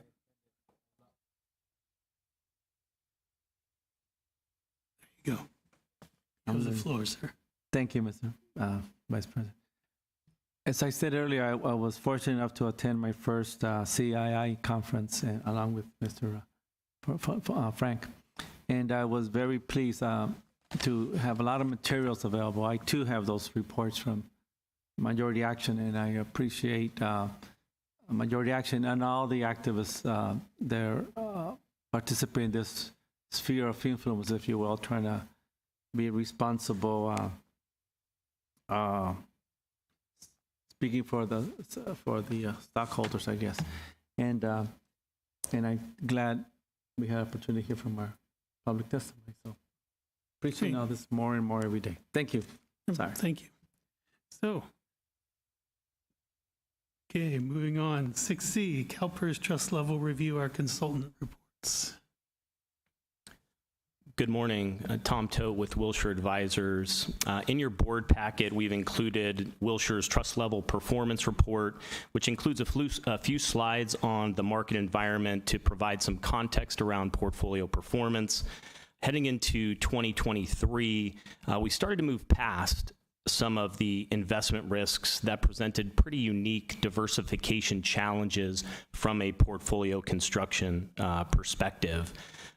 The investment outlook does remain beset with elevated geopolitical risks, slowing economic growth, heightened uncertainty around corporate earnings, and now concerns about the banking system. And given these tight financial conditions and more restrictive monetary policy, investors are looking toward the next phase of the cycle and the timing of a potential market recovery. So we'll talk about how some of these challenges have evolved to start this year before moving into the portfolio outlook and total fund performance. If I can direct you to attachment 1, page 3 of 57.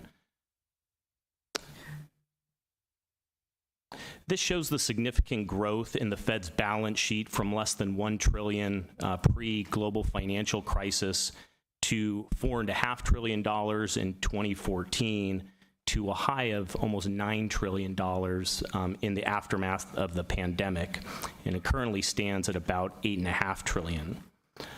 On the same chart, you can see in blue the path of short-term interest rates. And on the far right, you can get a sense for the speed with which the Federal Reserve has acted to tame inflation.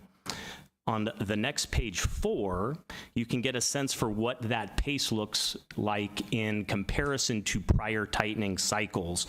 And suffice to say that the speed of rate increases stands out versus these past cycles. And the ultimate impact on the real economy is yet to fully play out. And we're certainly seeing some of those impacts in the market today. Now, elevated levels of inflation fueled this aggressive action to tighten monetary policy, which pushed up Treasury yields across the curve.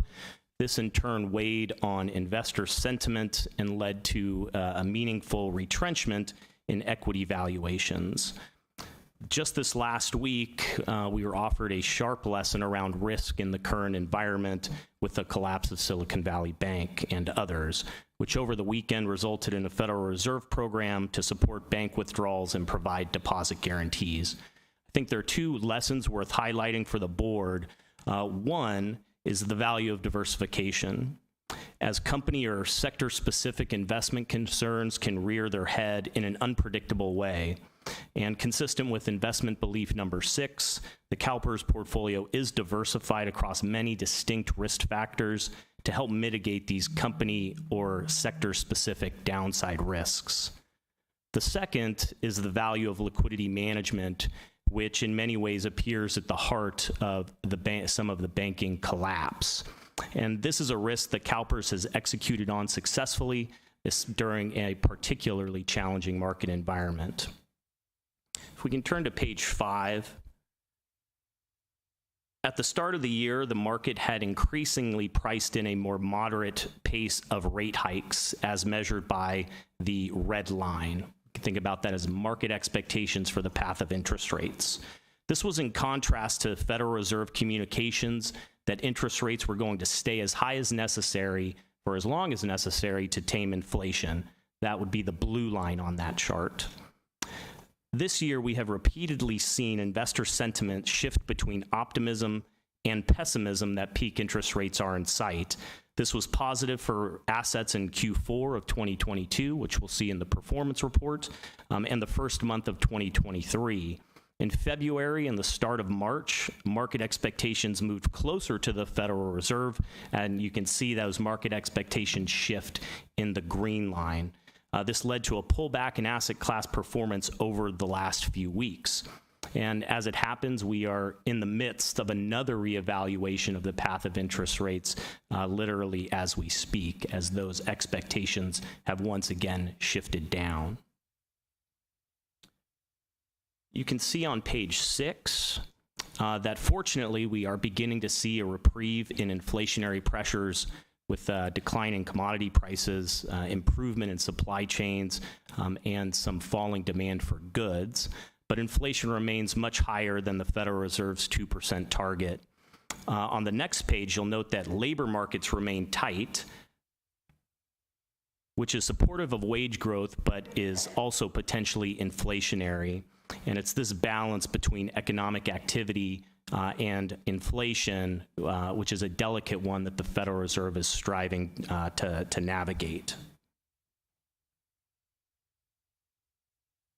If we flip forward to page 11 of 57, the silver lining of the market volatility experienced in 2022 are more attractive forward-looking expected returns for multi-asset investors like CalPERS. On page 11, rising interest rates have increased expected returns from core fixed income to almost 5% from 2% 1 year ago. So more than a doubling in expected return for that building block asset class. Moving out on the risk spectrum, high yield expected returns have increased from below 4% to over 6.5%. Global equity expected returns have also increased from around 5% to just over 7%. An important point is that that increase has been a little bit smaller than that seen in fixed income. So when you consider the relationship between expected returns for equities versus fixed income, the equity risk premium has compressed. And this is an important point for investors as they think about portfolio construction and risk-taking in an uncertain environment. Utilizing these expected returns, if you can flip to page 12, you can see the outlook for the portfolio. And we actually have 3 different expected returns here. I'll explain briefly what they each are, starting from the left-hand side. The left-hand side is the target allocation approved by the board. The middle is the interim target allocation as set forward in the transition plan from the old asset allocation to the new target. And the actual allocation is, in fact, the snapshot of the portfolio at the end of 2022. The big takeaway from this chart is not so much the comparisons across them, although suffice to say you are moving from a portfolio with an expected return over the next 10 years of 7.2% to one with an expected return of 7.35%. With some enhanced diversification, it also has a moderately lower risk level for the target portfolio of 12.33. But a big takeaway from here, which I wanted to mention, is the change for these numbers relative to where we sat 1 year ago. So given the expected return changes I mentioned, a year ago, those portfolio expected returns were closer to 5% versus 7.2 to 7.4%. So very significant increase in forward-looking expected returns. Now, turning to portfolio performance, starting on page 16. The total fund was up strongly in the fourth quarter, up 5.5%, outperforming the benchmark return, which was up 4.7%. This recovery did come after a number of very challenging quarters, which leaves the full year performance at negative 11.2%, which does represent outperformance versus the policy benchmark, which was down 12.6%. If we turn to fiscal year performance, and this gets into attributing the drivers of that relative performance versus the benchmark, on page 18, you can see the single biggest contributor there was in fact private equity, which added 181 basis points on a fiscal year-to-date basis. That was followed by private debt, which added 14 basis points of positive relative performance. Those outsized impacts I want to point out for the board and kind of set the stage for results moving forward as valuations for private assets come into line with the drawdowns and the volatility that we've seen in public markets. We do expect that to moderate. A lot of that is going to come down to strong underwriting, what that drawdown looks like, but I want to make that point for the board as we look at these performance reports through time. You'll note that real assets was a negative relative performance contributor to the tune of about 35 basis points for the fiscal year, but that was the single asset class for the full year that was positive. So from a diversification standpoint, real assets did play a strong role, again, going back to that high-level portfolio construction and the desire to have a number of different risk factors present in the portfolio. And then to wrap up, I will point you to page 19. This shows the rolling excess return of the portfolio versus its policy index. You can see that it turned positive in, call that the middle of 2021, and has remained above zero since. The goal in terms of portfolio construction and implementation is to improve the consistency of active returns going forward to effectively shift that line higher. And that is a key topic across the investment offices, looking for the most appropriate places to take active risk in areas where you feel you will be compensated. Again, very much aligned with the CalPERS investment beliefs.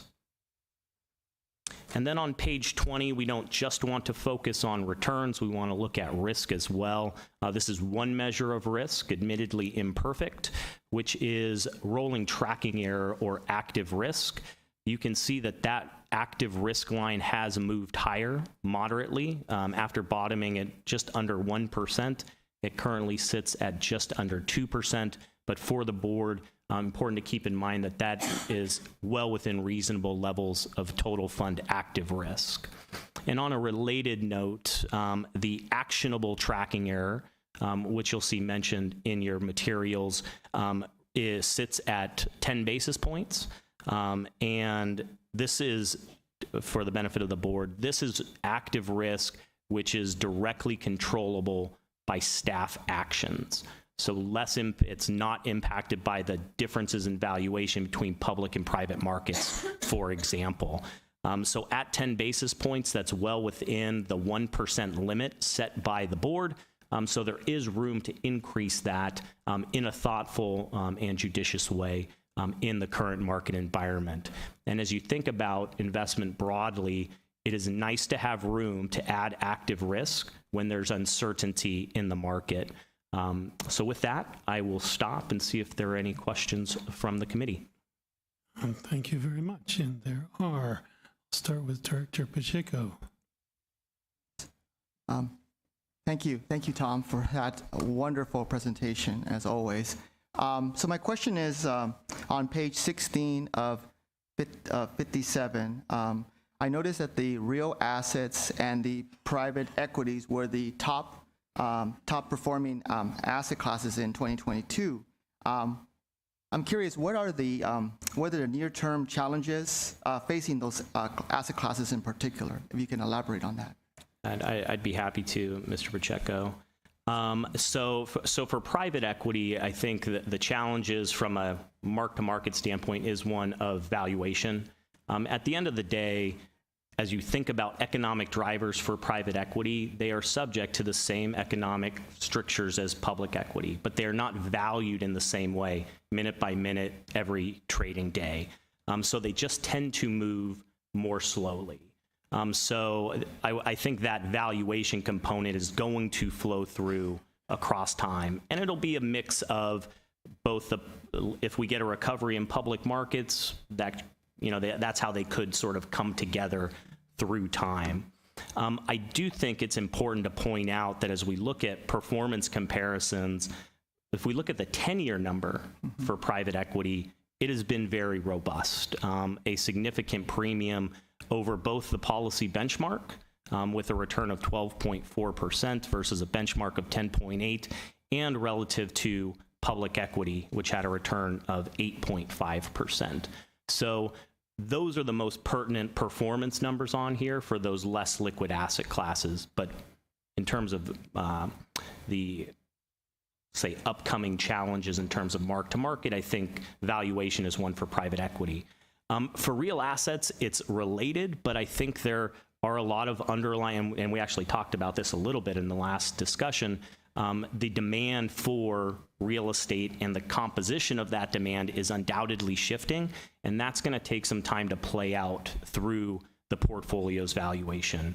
Less demand for office space, more demand for industrial, shifting demand for retail, potentially more demand for multifamily given housing constraints. And managing that through time, I think that's a portfolio construction discussion. But you're likely to see some more challenging marks as we move through a new higher interest rate environment, and that flows through real estate activity. Thank you, Tom, for that. Thank you.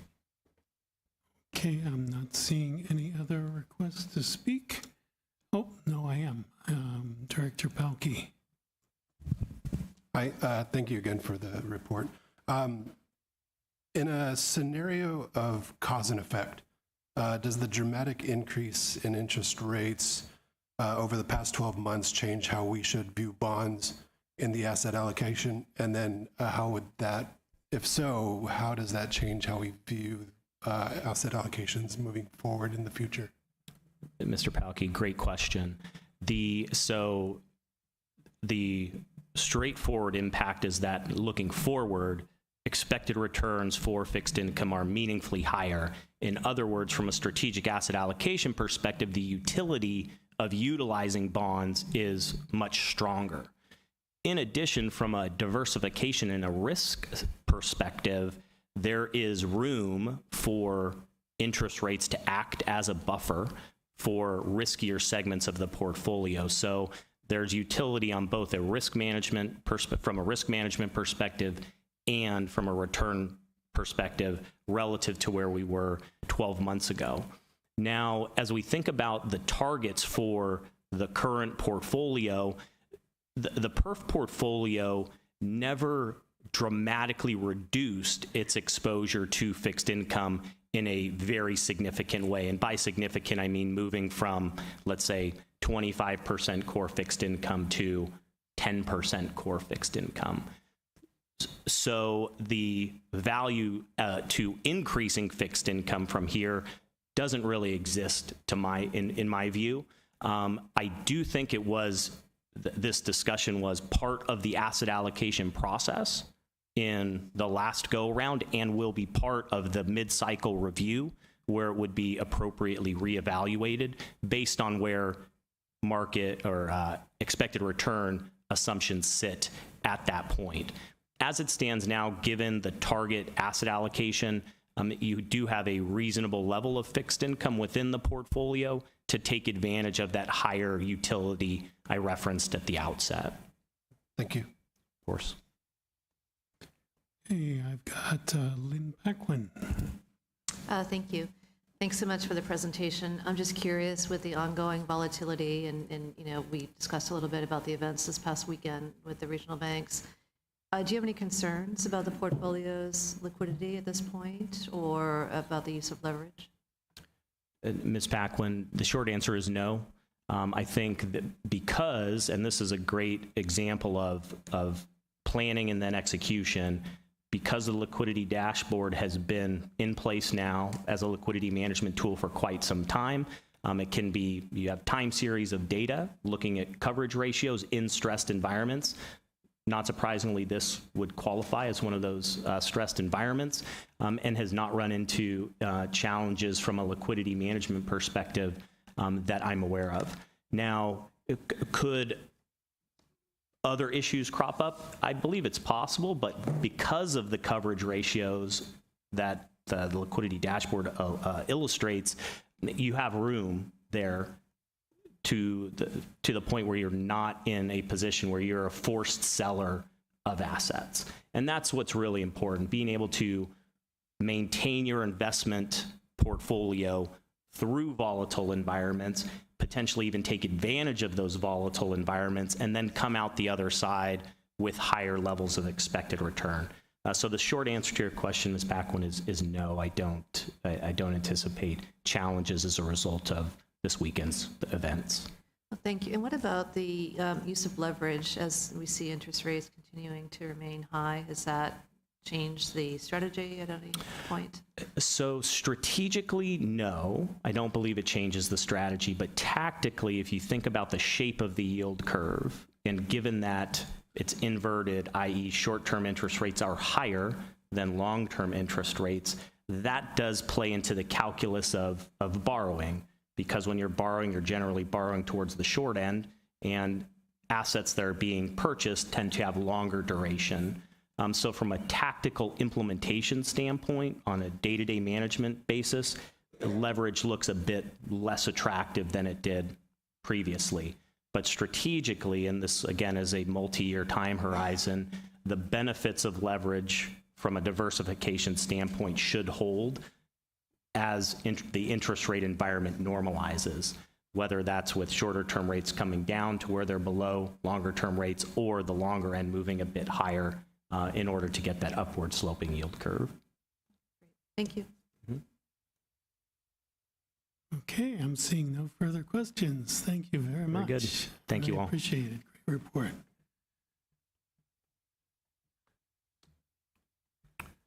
And looking at the time and thinking we might want to break for lunch and then come back and kick it off with Mr. McCourt at 1 o'clock.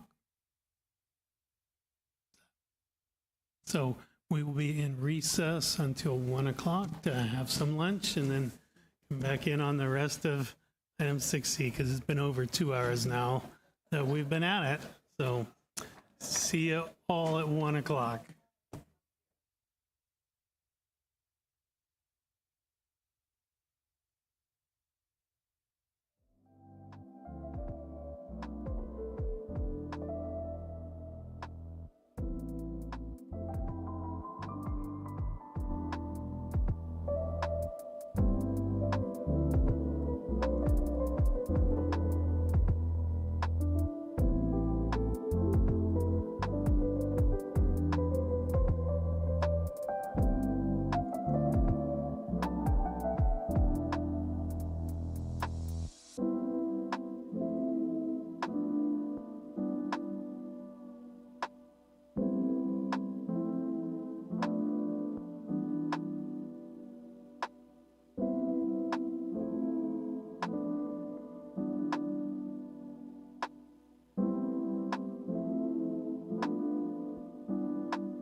jump right back into information agenda item 6C with our consultants.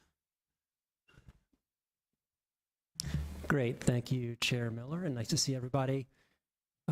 Steve McCourt, Makita Investment Group. Makita is your board consultant on real estate, infrastructure, and private equity asset classes, and I'll be presenting our reviews to you today. The other experts at Makita on these asset classes are behind me, Christy Fields, Steve Hart, and Reggie Ross, who will help me answer any questions that you have at the end of this presentation. Just as a reminder, the purpose of these trust level reviews is that this is our formal comprehensive review of each of these asset classes that we conduct once every 6 months.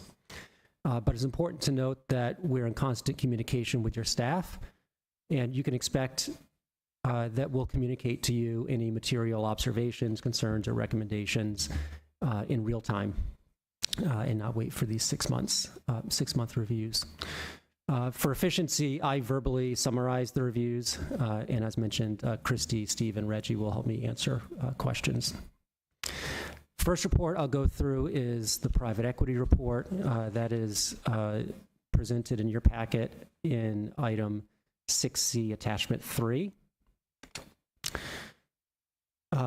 Private equity as an asset class is the investment in privately owned companies, generally through private equity managers that CalPERS engages. You invest in private equity largely because it's the asset class that's expected to have the highest rate of return over long periods of time.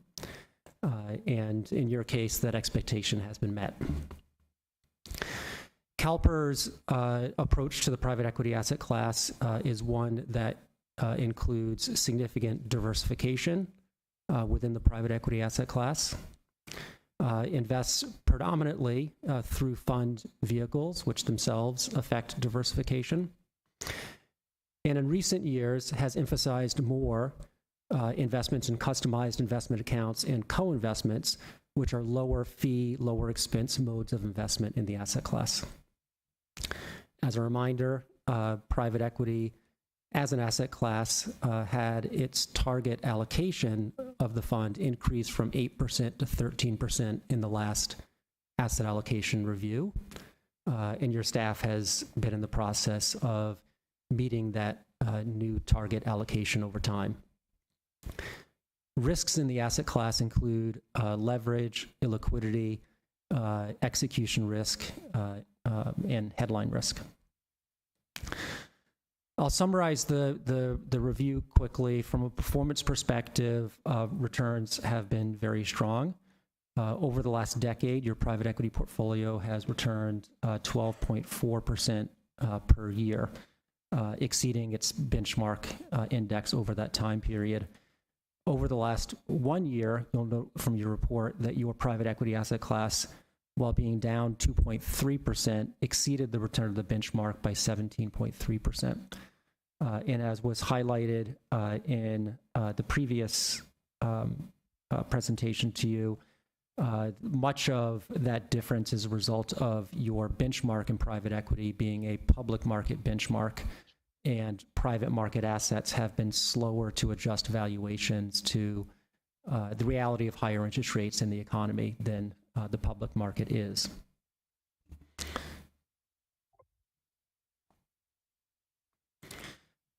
The private equity portfolio is invested within all risk parameters and is aligned with the policy that you've set forth for it. On a forward-looking basis, the two most significant items we would highlight to you is on the risk side, as was noted before, valuations of private equity vis-a-vis public companies.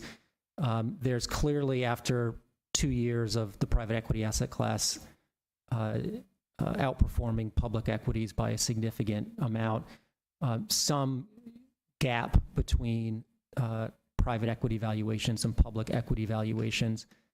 The big question mark, of course, that nobody can answer with precision is how big of that gap actually exists. And so we do expect that in 2023, private market valuations will over time adjust to reflect the current interest rate and economic environment. Just how much they adjust is anyone's guess. And we would fully expect that at the end of the adjustment period, the performance of private equity continues to be stronger than the performance of public equity. The other item I would highlight, which you're well aware of, is amongst the many initiatives and progress within the private equity asset class, the area that has had the most significant activity for the last several years has been the growing emphasis on co-investment opportunities within the asset class, which aligns with your strategic goals and plan for the asset class to grow the allocation and continually look for ways to invest with lower fees and expenses. Moving on to the real estate review. This will be item 6C, attachment 4. Real estate assets in your fund are privately owned commercial real estate properties. They too are generally managed by third-party asset managers. And those assets predominantly fall for institutions like yourselves in the office, retail, industrial, and multifamily sectors of the real estate market. CalPERS' business model and approach to real estate investing involves allocating the bulk of the real estate capital to 10 external managers that manage sector-specific customized accounts, where your investment team has significant control over the strategy, deployment, leverage, and risk involved in those accounts. That model has proved scalable and fee efficient over time for CalPERS. The program is very diversified by property type and is focused in the US. The assets in the portfolio today are largely conservative core assets with relatively low leverage. The allocation to real assets, which real estate comprises a piece of, also increased modestly during the last asset allocation review. And the risks within the asset class include leverage, economic risk, and illiquidity. Summarizing our 6-month review of the real estate, first and foremost, our conclusion is that the real estate team is executing strategy as you would anticipate as the board's setting policy for real estate. Returns for the asset class for you have been roughly between 8 and 10% per year overall trailing periods.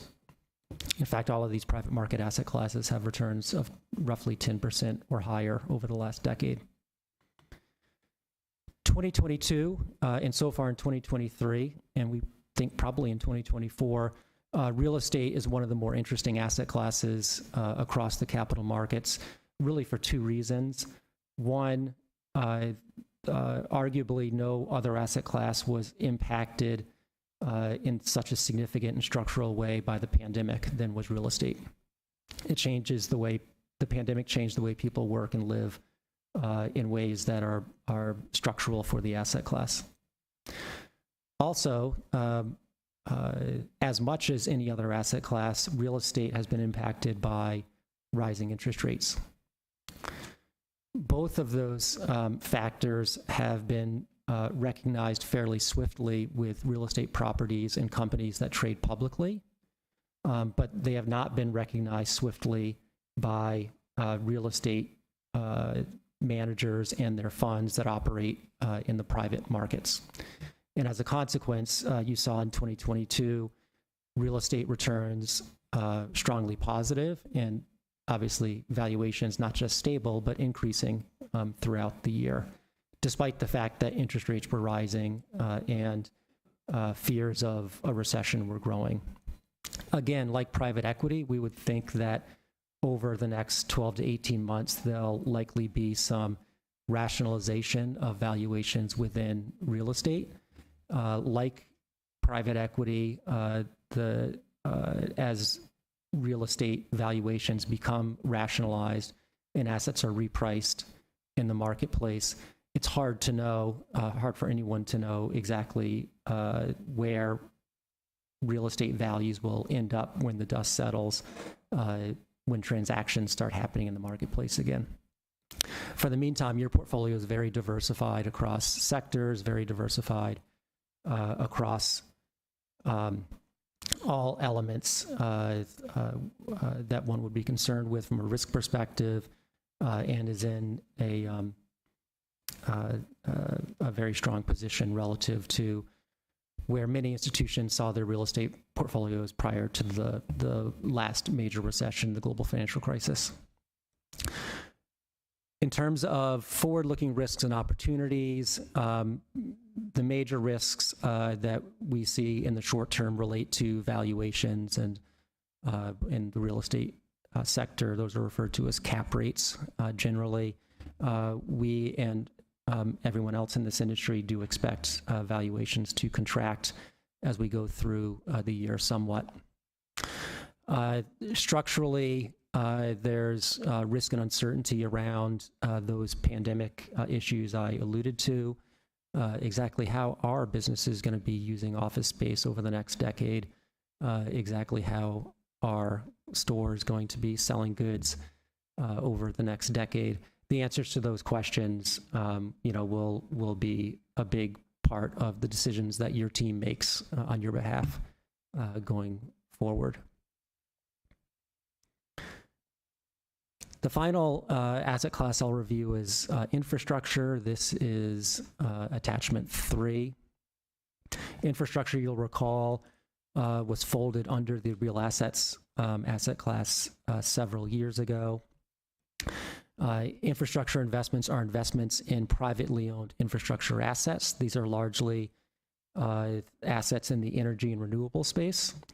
Utilities, transportation assets, and assets that generally have long-term contracted revenue with strong counterparties from a credit risk perspective.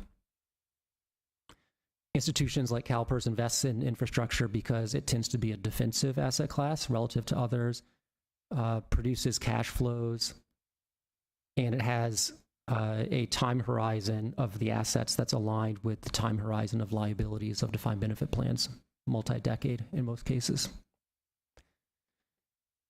CalPERS' approach to investing in infrastructure is one that involves largely investing in infrastructure funds and separate accounts. It's a very diversified approach, as all of your asset classes are. Unlike real estate, your infrastructure asset class is globally diversified. So a little more than 40% of your assets today are outside the U.S. in infrastructure. And that's largely a reflection of the reality today that most infrastructure assets are held outside the U.S. In a really positive trend, we're very pleased to see that the allocation to infrastructure has now reached 3% of your total fund. That's a significant increase relative to where it was just 5 or 6 years ago. And for a fund the size of CalPERS, it's no small task to move these allocations up a few percentage points. Risks in the asset class include valuation risk, leverage, and counterparty risks. Summarizing the review, the returns of infrastructure for you have been 8 to 11% per year over time since you began investing in the asset class about 12 or 13 years ago. You'll see in the infrastructure report that because infrastructure assets are held inside your real asset program, and your real asset program has a benchmark that's a real estate benchmark, the report for reporting purposes compares your returns to the real estate benchmark. So it's kind of apples and oranges. And in recent years, where real estate valuations continue to expand, infrastructure assets did not. So in this past year, your infrastructure portfolio returned 8.3%, which is strong on an absolute basis when capital markets are going down, but underperformed the technical policy real estate benchmark of 21%. Over time, the infrastructure assets have outperformed the real estate benchmark. Your infrastructure team has invested over the last 6 months the infrastructure assets within all the parameters set by policy by you. And on a forward-looking basis, when we think about risks and opportunities in the asset class, the risks for this asset class have been fairly consistent for the last 12 or 13 years, which is really risks of scaling. How does an institution the size of yours deploy sufficient capital so that the attributes of the asset class can move the needle for CalPERS as a whole? And your staff has been doing a nice job of that. So with that concludes my my formal presentation of the reviews. Happy to take any questions. Great, thank you for the presentation. It's been very well received, and we have a few questions. I'll start with Director Pacheco. Thank you. Thank you, Steve, for that wonderful presentation and so forth. So my question is back to the real estate question. Should the committee be concerned with the 1-year real estate return underperforming the benchmark by 5.2%? Does Makita have any recommendations or suggestions for suggested action, or is the long-term strategy still working? Great, thank you. Short answer is we do not have concerns about the 1-year underperformance of roughly 500 basis points. In our estimation, the environment that we find ourselves in is one where different asset owners are taking different approaches to valuing real estate, and those that are more aggressive at valuing real estate properties precisely relative to the current interest rate and economic environment will have very different return outcomes than those that try to maintain their valuations higher. So, and I think unfortunately, Jose Luis, that probably for the next 12 to 18 months, it's going to be very difficult to compare any investor's returns in real estate, private real estate, to broader real estate benchmarks because valuation policies can differ significantly. There's also a lot of difference in returns across real estate sectors. So short answer is we don't have any concern. Longer answer is we think that for the next few reporting periods, the returns differentials, which may look really good in some periods, may look really bad in others, is really more a reflection of the idiosyncrasies of how valuations work in the marketplace, as opposed to reflecting any skill or luck from your investment team. Longer terms are very strong, consistent, and aligned with your expectations of the asset class. Excellent. Thank you very much. Okay, next I have Director Middleton. Steve, thank you. Excuse me, thank you. And I've got a few questions for you. Let's pick up right where Mr. Pacheco left off with real estate assets. And clearly there is a great amount of uncertainty in valuation in real estate today. Shouldn't that be creating some opportunities to leverage our ability to move in the market? Yeah, maybe I'll invite Christy and Reggie to come up to give you some more perspective on their day-to-day involvement with the real estate asset class. But as they come up, I would highlight that there's bound to be opportunities in the marketplace. The most interesting part of the asset class so far is the lack of transactions. Right. So we're just at a point in time where there's no ability to execute on opportunities that you see, even if you see them. That'll change eventually. But I'll hand it off to Christy first to say a few words. Thank you. I would also just reiterate, I think a point that Steve made earlier is what a tremendously better position the portfolio is in today relative to 10 or 12 years ago, when it took literally 3 or 4 years to get yourselves back on track and get those portfolios worked out. And so you have both an interesting opportunity set ahead of you, and you're also in a position to take advantage of that opportunity set as it begins to present itself.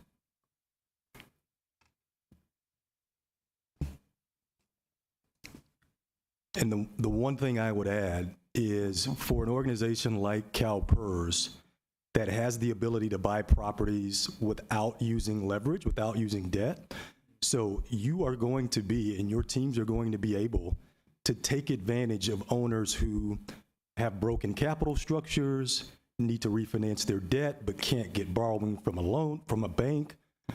So those opportunities should be available. Whether that happens, I mean, we've seen, SVB over the weekend, right? The depositors be bailed out, right? And so we don't know to what extent real estate owners will be distressed, but in the case they are, your teams will be able to take advantage of those. So I think what I'm hearing is there are going to be opportunities. They've just not occurred yet. All right. Move on to a couple of questions in private equity.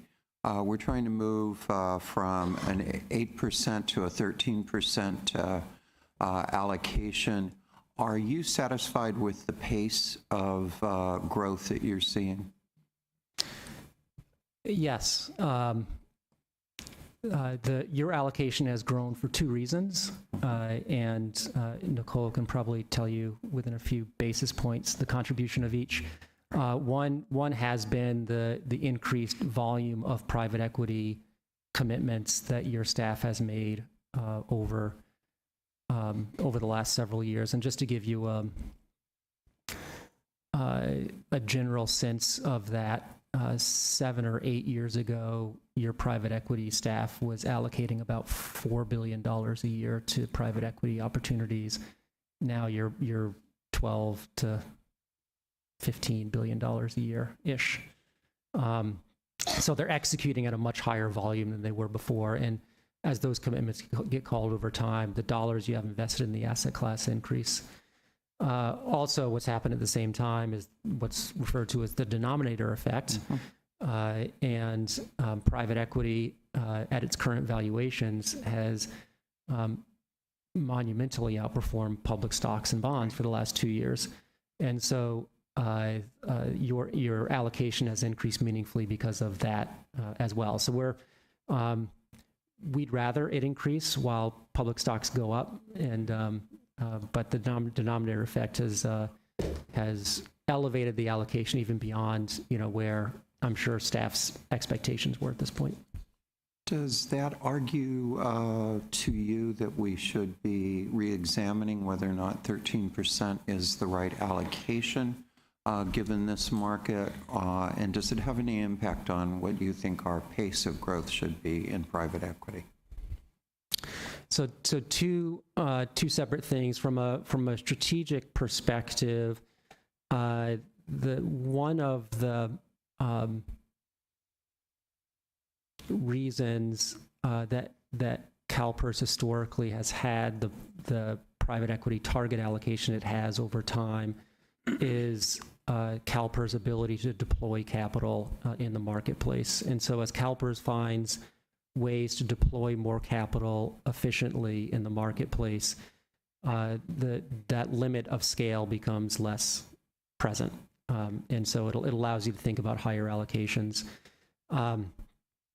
Whether a higher allocation than 13% target is merited, that's really obviously an asset allocation decision, by which I mean it's a function of how attractive is the asset class relative to all others.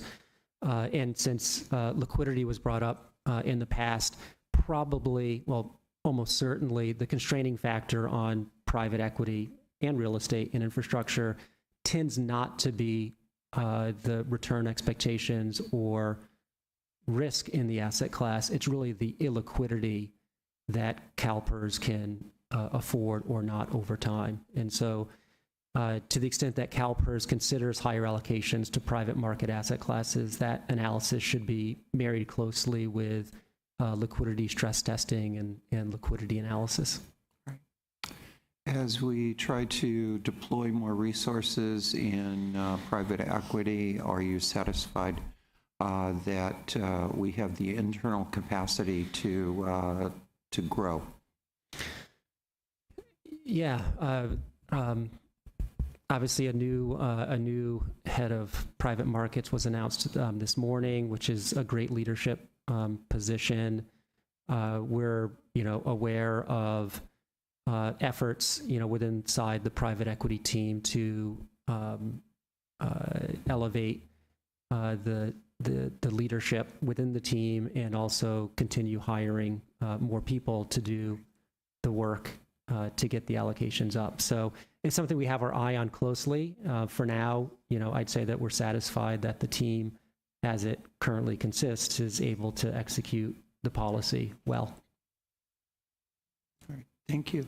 One last question on infrastructure.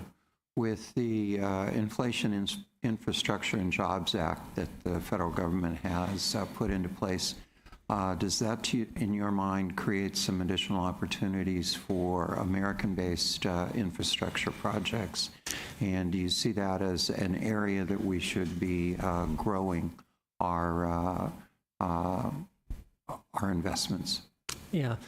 So the Infrastructure Act probably has elements that will be helpful for deploying capital, and maybe some elements that compete with you for deploying capital. But the overriding element of it is the deployment of those federal funds is very long term. Mm-hmm. So it's not likely to have a meaningful impact one way or the other in the short term. Most of your infrastructure assets are what's called core assets. They're not development assets. Most of the federal funding will go towards development of infrastructure. So to the extent, but probably the most favorable thing to come out of that legislation would be really a refocus of the country on the benefits of investing in infrastructure. If it leads to more and more states and the federal government recognizing the need for more modern infrastructure in the country, that will certainly increase the sourcing of deal flow that you see as an institution. All right. Steve, thank you and your team, and thank you, Mr. Chair. Okay, next I have a question from Dr. Gail Willis. First of all, Steve, I'd like to thank you for your presentation. It's excellent, very well done, very organized. I would like to know why 40% of our investment in infrastructure is outside of the U.S. If you can kind of clarify that information for me, greatly appreciate it. Yeah, infrastructure as an asset class, the vast majority of the transactions that occur outside the U.S. So relative to the broader market, your portfolio is U.S. biased. You have more investments in the U.S. than the average investor. But without the ability to invest in infrastructure outside the U.S., it would be very challenging to achieve even the 3% allocation to the asset class that you have today. So the strategy in infrastructure, the primary objective and goal of it was to deploy capital at a scale that will make a difference for CalPERS. And in the current marketplace, that requires that a certain amount of the capital be deployed outside the U.S. In the future, who knows if infrastructure becomes a more available asset class in the U.S. There's more room for your investment team to orient the portfolio to the U.S. at that time. I will highlight as well, though, that the assets outside the U.S. in all other ways reflect the risk, the conservative risk posture that the assets inside the U.S. have. They're core assets. that are defensive in nature, generating cash flow for you. So thank you very much. Appreciate it. Okay, next we have Director Willett. Thank you so much. Thank you for these reports, and I appreciate the thoughtfulness and thoroughness of your whole team. So in the, I guess, private equity conversation, I recall at the November committee meeting, this committee asked for a team to prepare a proposal of a work plan for the incorporation of workforce issues into our private equity policies and practices. I think it's really critical for our fiduciary interest to be able to kind of be able to analyze that and look at it. An example recently has hit the news with the child labor at a portfolio company at one of our major partner firms. And so I'm asking if you can give us an update on where we are with those private equity policies and practices. Yeah, I'm not aware of the investment team's engagement in that, so maybe I'll hand it over to Nicole if she has any update.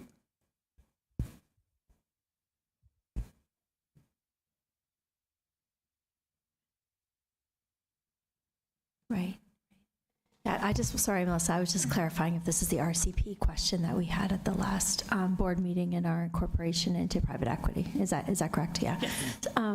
So what we've tried to do, it's a tough needle to thread to have our private equity investors where we don't have the vast majority of ownership or the vast majority of the capital to basically direct the GP to do certain things. And so the approach we've been taking, which we've found great success in, is more through the lens of our ESG framework, if you will, where in diligence, for each and every diligence exercise we do, whether it's with a GP or with a co-investment itself, we have a set framework that would be in the spirit of what is being asked through the responsible contracting program, but not with the same legal teeth or signatory, if you will. So the activity and the thoughtfulness and the end game being that we are aware of and getting the information that we need in order to either make new decisions or make a decision not to invest because we don't think that the practices line up with our values or our views of that are important. We've been using this ESG framework approach in diligence as opposed to the impossible ask of us having our GPs within the private equity space take on that RCP approach that we've used with our real asset managers. Okay. Thank you for that response. Okay, next we have Director Rubalcaba. Thank you. Great. I like the presentation also. Thank you. One of the questions I had, Trustee Middleton asked about the infrastructures, but I do have a follow-up on the infrastructure. Actually, two. In the risk presentation, you mentioned one of the risks is counterparty risk. I was trying to look through your memo, and it wasn't there. So what is counterparty risk? Counterparty risk, I know in the presentation that the investment team is going to give next, they have a slide which is really nice because it highlights some counterparty risk. Counterparty risk is contracting risk. When you have a contract for someone to pay you money over a certain amount of time, they can only pay you money if they have it to pay. And the risk of them going bankrupt or defaulting on that is a risk to you because they won't satisfy their contract. In not all, but many infrastructure assets, there are long-term, often take-or-pay contracts with counterparties, and the counterparties can be cities or states or foreign governments, other agencies that will purchase a certain amount of fuel or energy, in some cases, from you for 10, 20, or 30 years.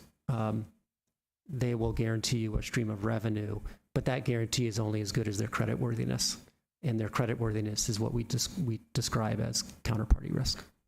Thank you. Yeah. The other thing, one thing you did have in your presentation is a slide about dry powder and how it's dramatically increased.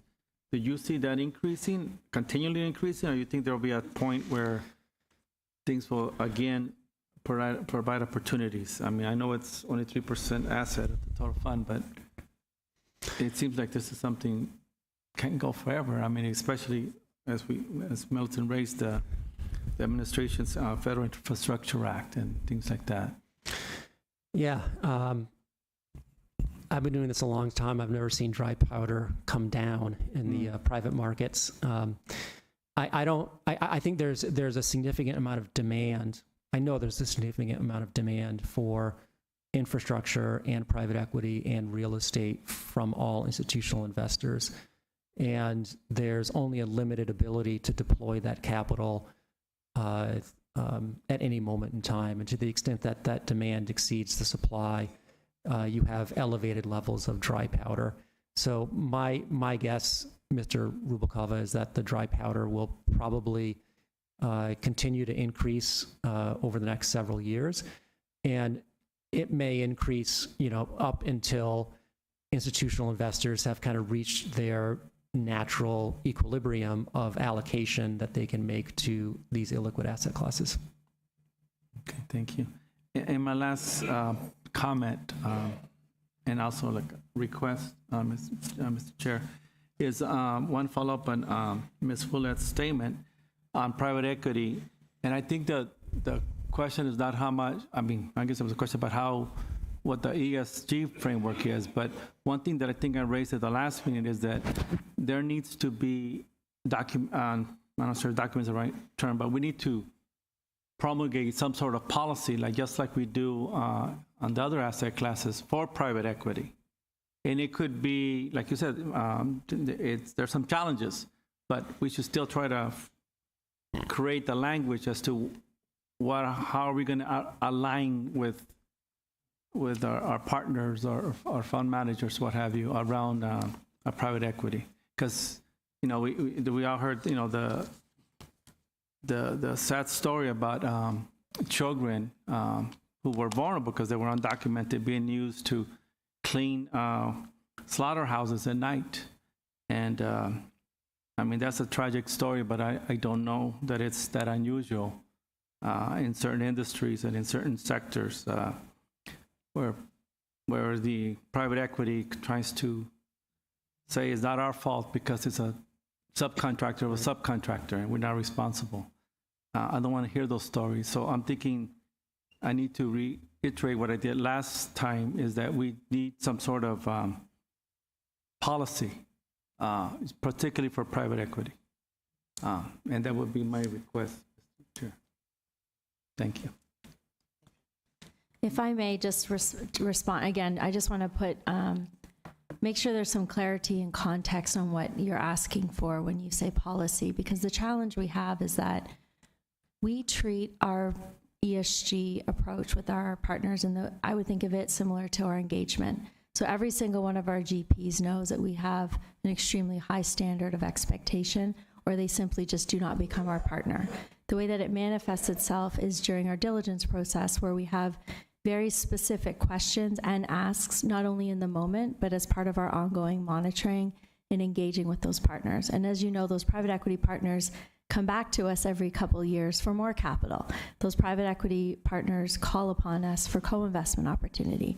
And each and every time that they do that, where they're asking for more capital from us or engaging with us, we're setting this very high expectation, and it's an overt, if you are not able to deliver us on certain asks or requests through our diligence lens, our ESG diligence lens, then that absolutely feeds into our ability to fund you. And so we use more of an engagement approach because we are a teeny tiny piece of any one of these investment pools alongside these GPs. And so I want us to be careful when we use that word policy, because with it brings weight. Because if we CalPERS were to have a policy, then we will be shut out of the private equity investing industry, because no private equity firm is going to be open to there being a policy put on them to take our capital. What they absolutely have to do is respond to our requests for transparency, respond for our requests to fix things. And oftentimes, you're our biggest allies because your stakeholders bubble up many of these issues, which allows us to go to our partners and say, hey, this has been brought to our attention and we would like an answer on this. We would like to see a fix on this. Having that engagement approach is going to be much more impactful, if you will, because we just simply will not be able to invest in private equity programs if we try to impose a so-called policy on them, because they'll just say, we don't need your capital. Well, I'm very appreciative of the engagement approach, and I understand their challenges. But just like, but there still has to be something articulated. Maybe it could be summarizing what those those questionnaires are or whatever. There needs to be something that we can point to saying we do have standards. Yes. Because we don't. I don't want to keep reading about things where we're reacting instead of being proactive. They should know up front, the CalPERS will be monitoring. The CalPERS does have guideposts or does have expectations, and they have to align with our values too. We could absolutely come back to you and give you a much deeper view into that. I know, like the presentation was this, private equity is has the biggest returns, but at the same time, I don't want to have blood on our hands either. So I want to make sure, especially young kids. Absolutely. So I just want to make sure we do something that lays it out as best as we can, given the constraints and the challenges we have.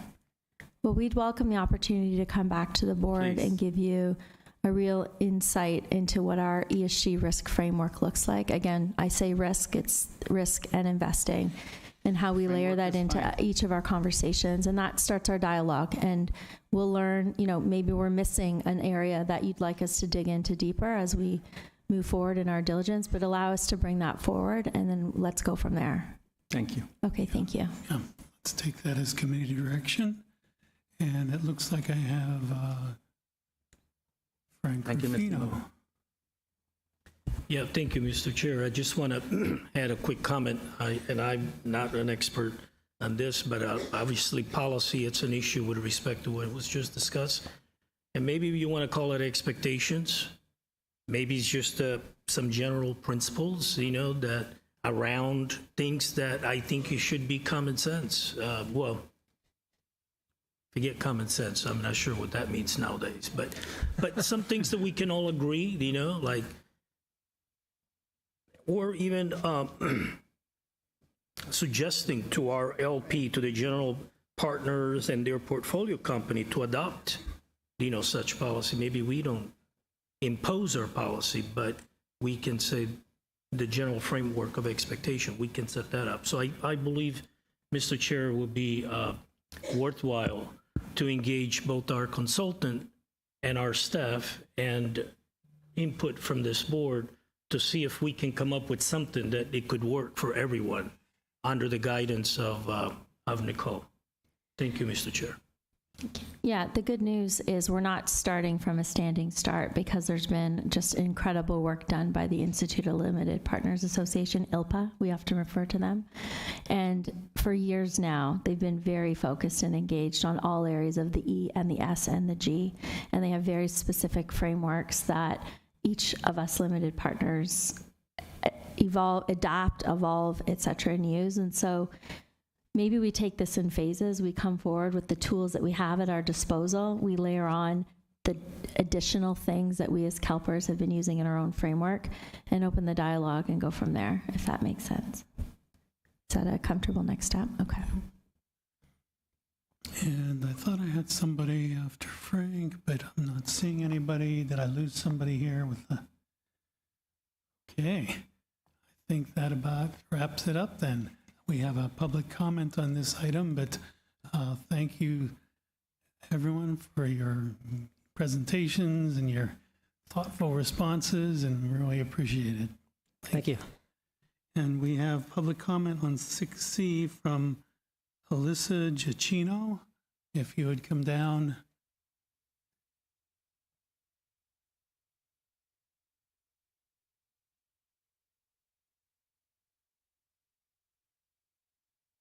Okay, and you'll have 3 minutes after you introduce yourself and start speaking. Good afternoon, committee members. Alyssa Giacchino with the Private Equity Stakeholder Project. Thank you to the board members that flagged the child labor issue. I'm here to speak on that and appreciate that you are already paying attention to it. So CalPERS has more than $8 billion invested with private equity and real estate firm Blackstone. Blackstone owns slaughterhouse cleaning company PACKERS Sanitation, or PSSI. PACKERS Sanitation last month paid $1.5 million in civil penalties after the U.S. Department of Labor's Wage and Hour Division found the company had employed at least 102 children, some as young as 13 years old, in hazardous occupations of quote-unquote oppressive child labor, and had them working overnight shifts at 13 slaughterhouses in 8 states. The children were working with hazardous chemicals and cleaning meat processing equipment, including back saws, brisket saws, and head splitters. Investigators learned at least 3 minors suffered injuries, including caustic chemical burns while working for PACKERS.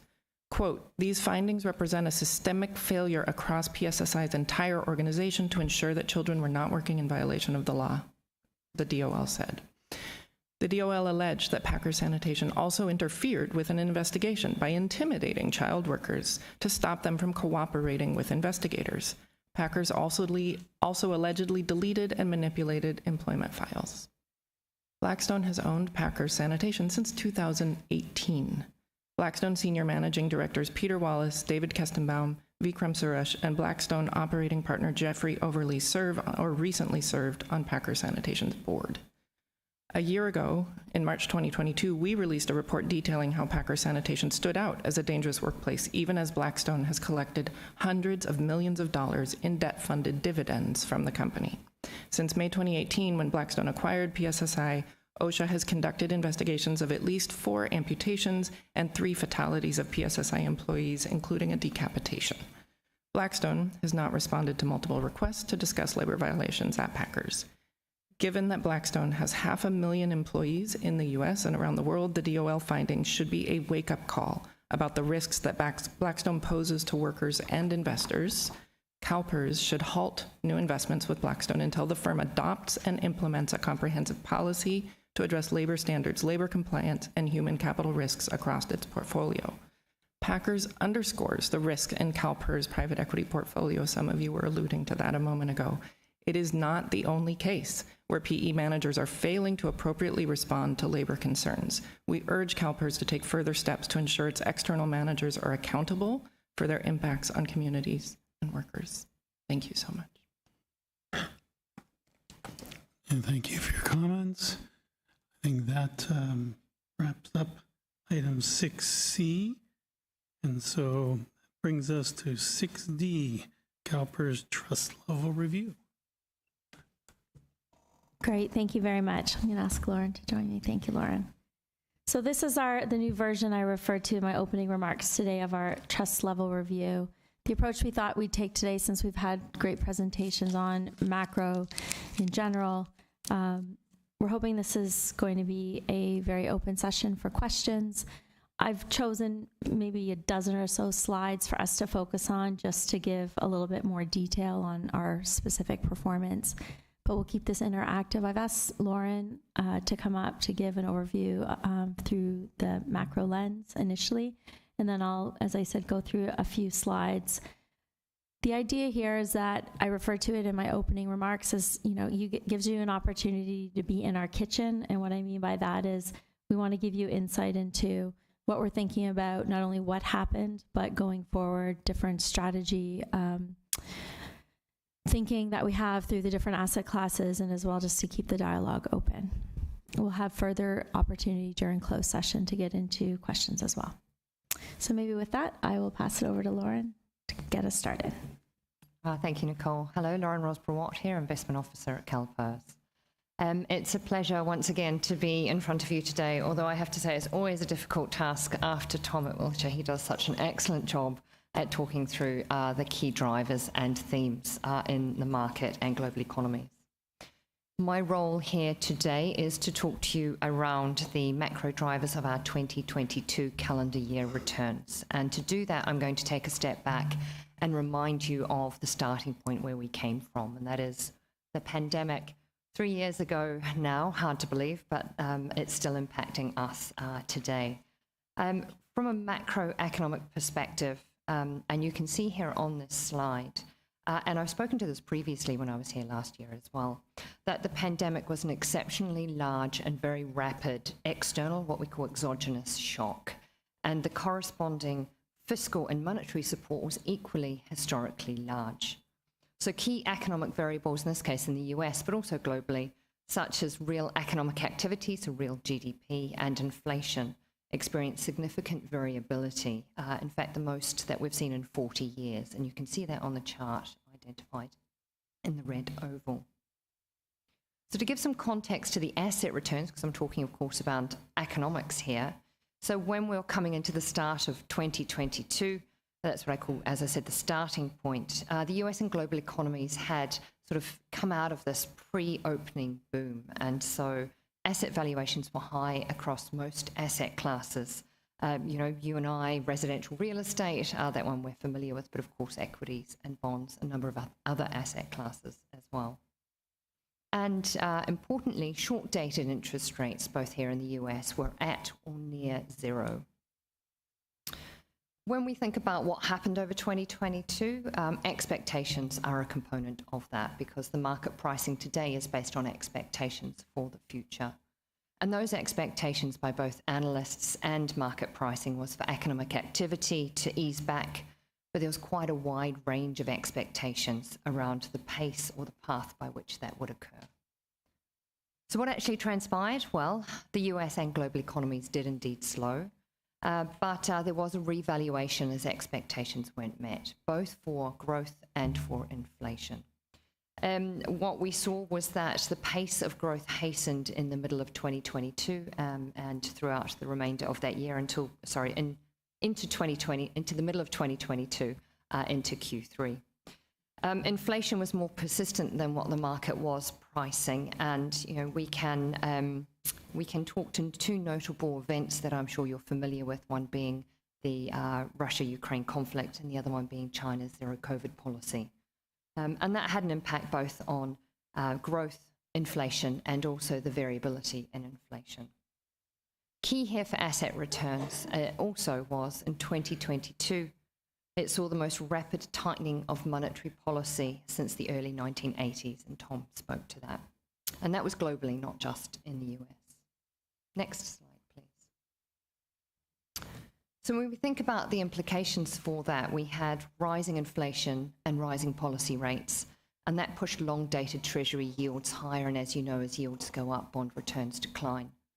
We'd falling growth, we meaning what we experienced, falling growth and growth expectations, rising central bank or short-dated interest rates, and very high inflation, and that pushed down equity returns. And as you can see on this chart here, which is displayed using annual data for clarity of the illustration, 2022 was one of only a handful of years in nearly the past 100 where both Treasury bonds and stock market returns were negative. And you can see that in the bottom left-hand quadrant. So in this situation, bonds were no longer acting as a reliable hedge to equities as they have done in recent history. Looking forward, even if this relationship remains, bonds still do act as a diversifier to the portfolio, especially when yields are much higher as they are that we see today. And in fact, the movement that we've seen over the past couple of days, today in particular, with Treasury yields rallying, so Treasury yields falling, bond returns rising, as testament to that behaviour. My final chart here today is just to reinforce the point that we had this very unusual combination in 2022 of tightening monetary policy, so rising rates. That would be the next slide, please. Thank you. Higher uncertainty and volatility, which were raising what we call the risk premium. We had high inflation, lower growth, and greater uncertainty. So a very unusual combination. And as you can see here, once again, this is an illustrative example. It hurt the majority of asset prices over 2022 calendar year. Thank you for your time. I'll pass now back to Nicole. Great, thanks, Lauren. So please, forward one slide, please. So again, the purpose of the slides we're drawing out here is just to try to get a little bit more into the weeds of what happened in 2022, and then we'll dig into whatever questions you may have. In the context and the backdrop of everything that Lauren and others have brought forward, this chart really just reflects the fact that we have experienced tremendous volatility over the most recent year. However, we did remain relatively stable over a longer period, which is what that solid line shows us. As a result of where the markets have been this year, however, we did record the worst one-year period since the global financial crisis, which again, you can see up on the chart. This definitely highlights to us the importance of a long-term perspective while remaining nimble and flexible in the short term. Next slide, please. So this slide here just represents a bit of a deep dive. Again, it's helpful to see the challenges that occurred across almost all segments in the last year. Consistent with the broader markets, as we show here, all of the public markets posted were down. And simply put, we just did not have very much benefit from diversification whatsoever, as you can see in the slide. If we go into each of the segments, just to give a bit of color, public equity results, as we've chatted about today, were mostly driven by a contraction in valuation multiples in the market. And the market adjusted multiples downward to reflect, as Lauren just pointed out, this effect of the rising rate interest, the rising rates and the expectation for those rates to rise, as well as the speed with which that those rates were rising. While the growth stocks overall bore the brunt of the downturn in equities due to their high interest rate sensitivity, generally all investment styles, unfortunately, including regions and sectors, all registered negative returns, with the exception of energy stocks. You may be reminded that over 90% of our of PERS portfolio is index oriented. So unfortunately, we cannot be spared the brunt of the broad equity downturn that we experienced in 2022. Although we did experience positive returns relative to our policy benchmark. In general, active strategies overall outperformed their benchmark during the calendar year, although their overall absolute returns were negative in line with the broader market, as we just chatted about. And we'll talk in closed session a little bit more about our strategies around active strategies. The impact of the active outperformance was limited by the fact that our active book, however, is only 8% of our portfolio. So again, this is an area for us to continue to think about pushing more into as we look forward in our investment strategy. Fixed income, you'll see, as an asset class was hurt by the long duration nature of the portfolio. With inflation impacts of the pandemic and the Russia-Ukraine conflict, 10-year treasuries rose nearly 2.5% during 2022. This resulted in large absolute losses in our longest duration assets, which are the U.S. Treasuries and investment-grade corporate holdings. The shorter duration assets, high yield and mortgage-backed securities, had greater than 10% absolute return drops. The income asset class has strong long-term relative returns, but lagged in the most recent year, given, again, the current defensive posture of the portfolio, especially in investment grade. Given the large increases in central bank interest rates, our anticipation is that this will ultimately impact risk assets like corporate bonds, but that has not been the case so far. And moving on to real assets, we had the benefit of hearing from the consultants, but I'll reiterate a few ideas here. Cap rates, as we talked about in previous slides, have increased over 100 basis points in 2022 and are forecasted to increase even more, which is going to have real impact on valuations. In general, higher interest rates, broader economic uncertainty, and recessionary fears have really stalled the markets, which is continuing to put this downward pressure on our real asset values and returns. As we talked about, leverage does play a significant role in real assets, and refinancing has become more costly and in more challenged sectors like office and malls, quite difficult, as we talked about. Infrastructure sectors such as renewables are benefiting from structural tailwinds. Utilities and other highly contracted assets with essential services are also likely to hold up a bit better. Most regulated infrastructure assets are benefiting from the increase in inflation and interest rates. So there's a bit of a bright light there. Private debt, as you know, it's a newer strategy for us. One of the observations we've had is that private equity sponsors are gravitating more and more to private debt. We're certainly going to see that, and we've been feeling that through the news and over the weekend with the news of SVB. But I think in general, this is another area of opportunity, which was a question we had earlier around where different areas of opportunity are being presented with current market dynamics. Private equity, this came up a little bit with the question around dry powder. What we have seen is this higher cost of debt has slightly curtailed the abilities of the GPs to drive returns through financial engineering. And so we're thinking about that as we think about where will the valuation of these assets go. Again, as we've chatted about in the past, the valuation lag that you have with the private market assets, because we use public market benchmarks, is something that we are paying close attention to. If we could flip to the next slide, please.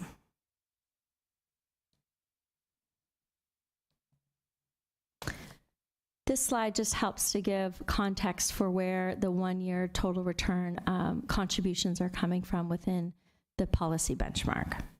And so as you'll see, during this very rough, volatile ride of 2022, the perf NAV dropped more than $50 billion.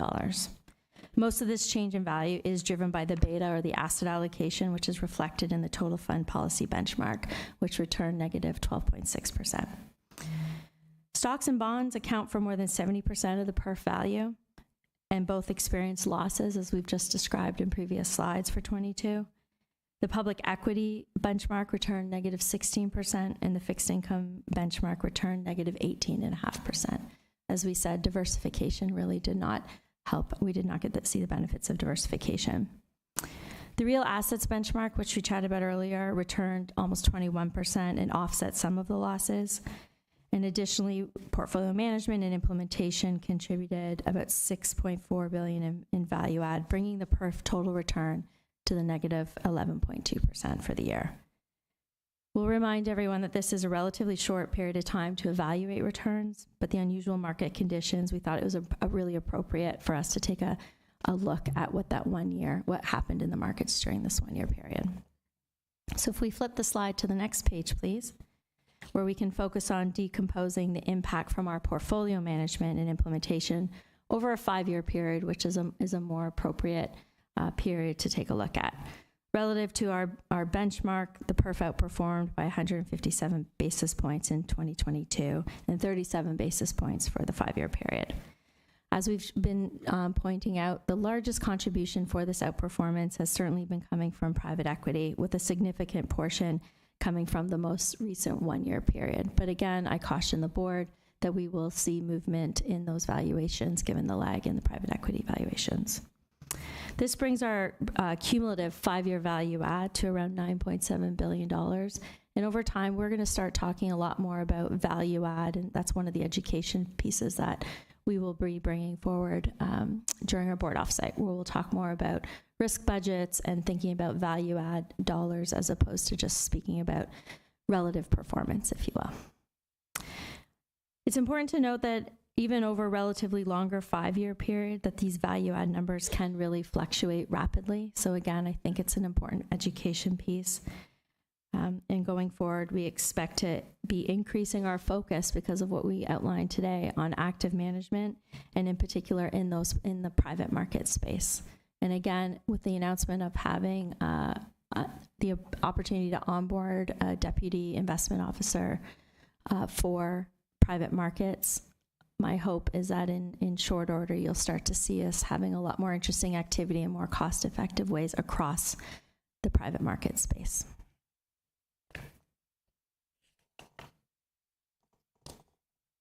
Maybe just briefly shifting to allocation changes, and Dan will get into this a bit in his presentation. But to close out, in 2022, next slide, please. In 2022, we made significant progress towards shifting the portfolio towards the new long-term strategic asset allocation that we rolled out as of July 1st last year.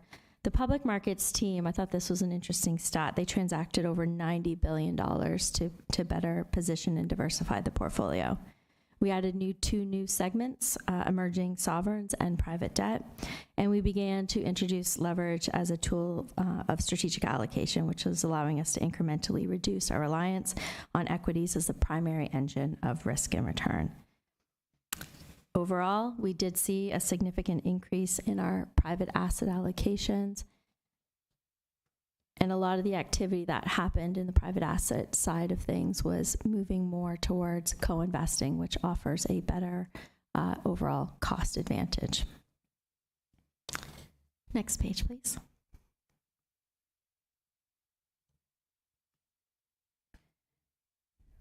This is just to help us understand, again, the drivers of the net asset value. And while some of the increase in the privates, the denominator effect that we referred to earlier was due to this rapid drawdown in public markets, we are continuing to deploy. And I know it is often difficult to access the opportunities in private markets, but I actually feel we're in a very good position at CalPERS right now with respect to our allocation. Unlike many other large institutions that are frankly at their allocation caps, if you will, we continue to be able to provide dry powder to the market if and when those opportunities present themselves, and that would be relevant across private equity, private debt, infrastructure, and real estate. So I'm feeling very good about that.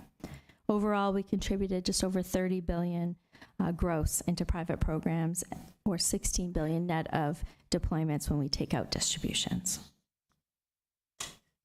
Next slide, please. We'll just close out maybe on a few comments on risk in the program.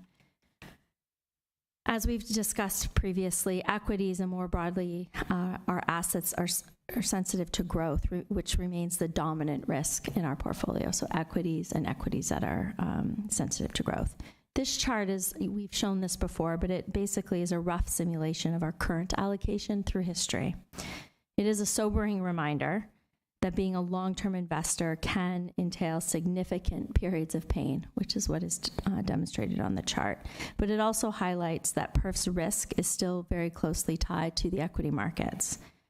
So this is an opportunity for us. Everything that we can do to innovate in active management, to deploy into private market opportunities, and to stay on top of our strategic asset allocation is a huge area of focus for us, because what the messaging is today is it's not just about returns, but it's also equally important around managing the risk by adding diversifying return sources. And that's what you would have seen starting to come through with our new strategic asset allocation, and why we're really pushing a lot of our focus into deploying into some of the new segments and more into private markets.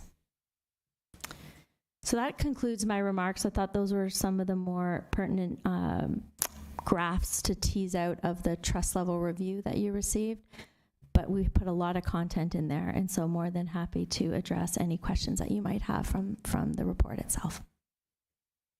Okay, thank you very much. Really comprehensive, great reports. I really appreciate the economic updates and everything. And so that brings us to Director Pacheco. And one sec. Try. Sorry. There you go. Again, this technology is incredible. Thank you very much for your narrative. I really appreciate this new approach. Just telling the story. I think it's a great way for our members to really understand our material in such a kind of almost story-like narrative. And I think I just want to compliment you and your team on doing that. So my question is regarding the actionable tracking error. Mm-hmm. I noticed that in our policy limits are less than 1.0, and currently we're at 0.10.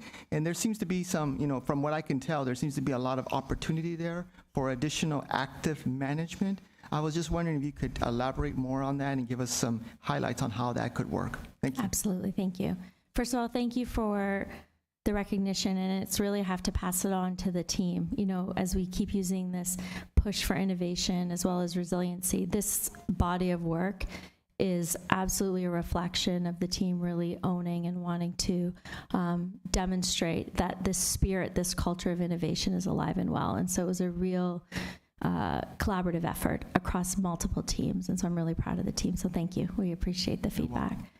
As far as your observations on tracking error, for the piece that we have control of. You're absolutely right to observe that there's a lot of room there for us to take on more active management.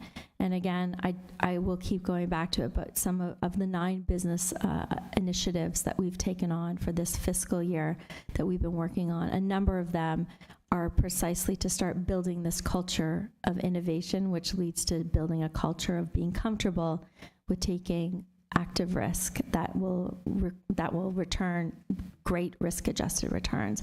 And I'm excited to see that even though it's a very short period of time, we are starting to see that culture seep through, and we are starting to see it manifest itself in activities like the teams seeking out proactively who some of the best active managers are out there. Samiso and team have been doing a tremendous job at thinking about how can we get more exposure to active managers. As an example, our GFI team, our fixed income team, are doing a lot more on the active management side. We have a ways to go. I think part of it is just frankly culture. If you look at the history, we've taken very little active risk. A lot of that is because we've kind of been built around being beta investors for the most part.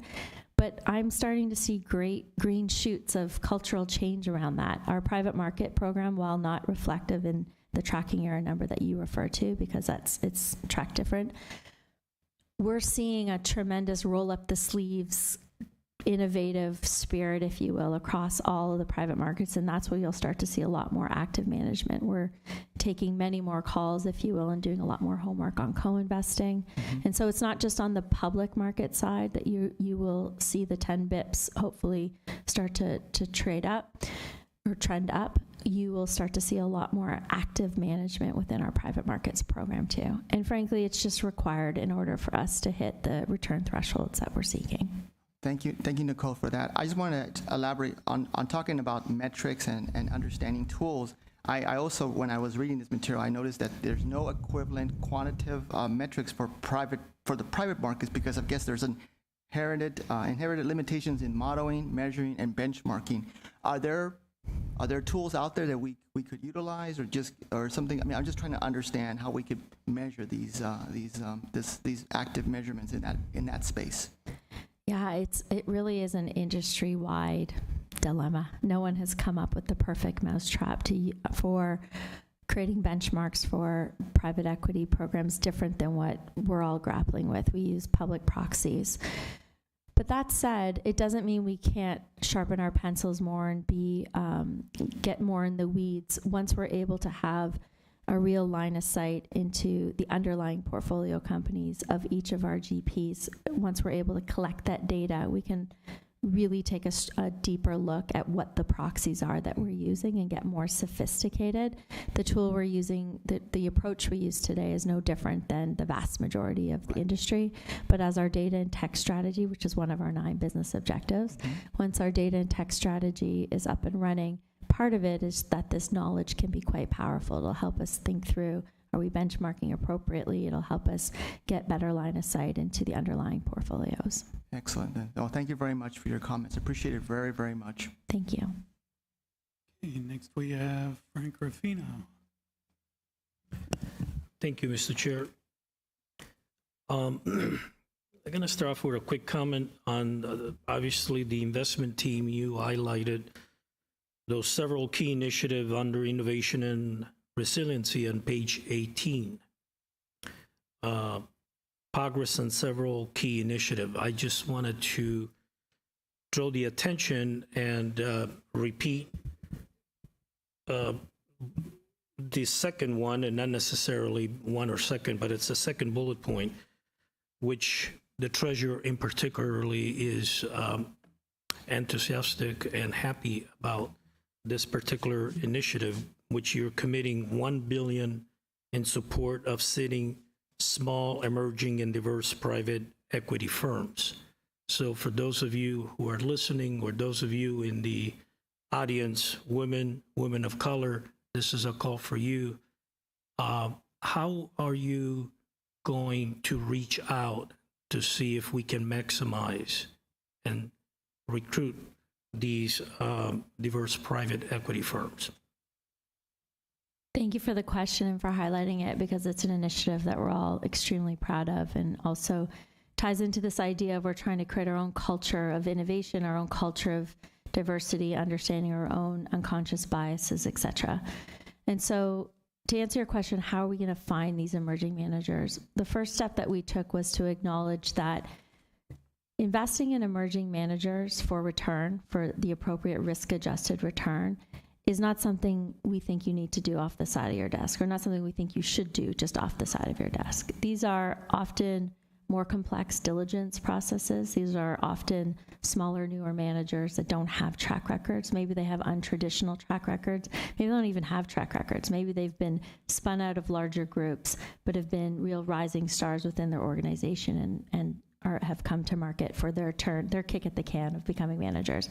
And so for that reason, we said if we are out to create the best performing emerging diverse manager program that we can, we want to bring on the best partners we can to help get this done. And so in our case, the $1 billion today is basically split between two strategic partners, one being TPG, the other being Grosvenor. And each of those partners, while taking a slightly different approach, if you will, to seeding and finding those emerging managers, we said to them, it's not enough for you to build us great performing portfolios. We need to do more for the industry. We need to do more to get this flywheel of opportunity going. And what do I mean by that? It's everything from saying, well, we've seeded the capital. We also want to see mentoring programs. We want to see almost like best-in-class boot camps, if you will, created specifically for these emerging managers. We want to see these emerging managers, if they're software investors, we want them teamed up with your best-in-class software deal teams so that there's this knowledge transfer. And by the way, in doing so, we're also going to layer in our own CalPERS staff to be part of be in their kitchen, if you will, learning and growing. And so we have this whole initiative that's intended to be more than just, and by the way, this is a baseline. They must be the best performing, best risk-adjusted investment opportunities. But in addition to that, it's for knowledge transfer, it's for growing the industry, it's for mentoring. And so on that note, we've added one additional layer, which is really creating a separate conference. We have the one conference that we're doing in partnership with CalSTRS. We will invite not only these potential emerging managers, but also large pools of capital that believe in what we're trying to do and support the mousetrap we're building.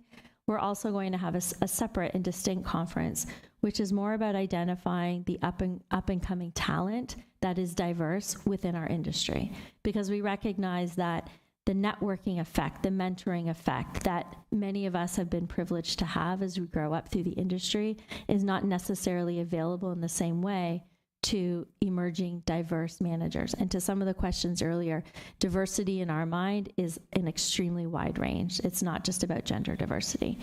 And so we really wanted a holistic solution here. We wanted to be more than just capital. We wanted to put out the rally cry to other large pools of capital, which we have been doing very proactively, to invite others, because we're acknowledging that this is not an easy investment strategy. It's often very small. It often doesn't move the needle. It requires as much work to invest in small managers as it does, and sometimes more work, small managers versus large managers.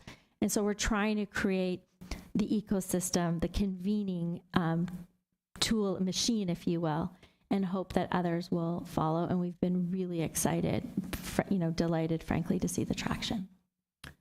That's terrific. That's great news. Thank you for outlining, a very ambitious goal, but it's doable.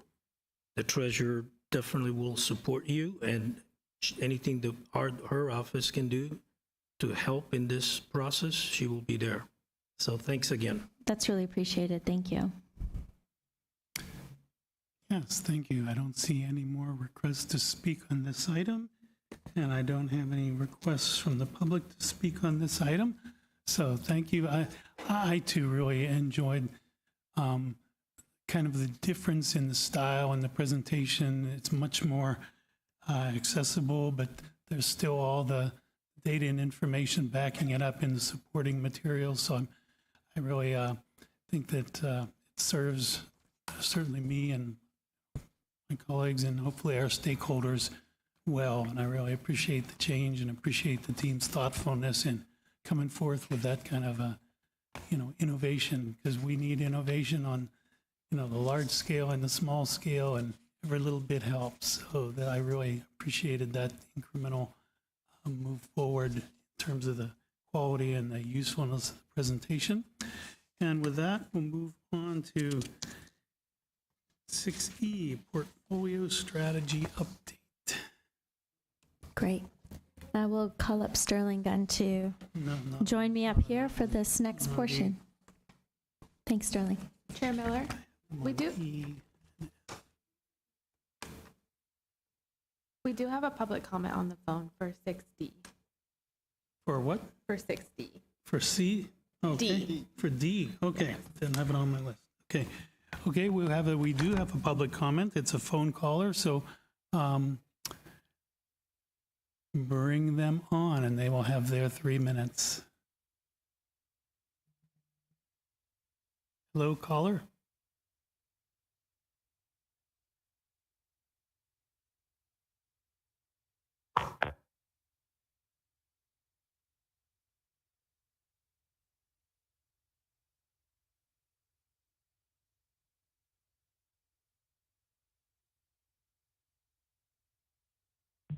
Hello, can you hear me?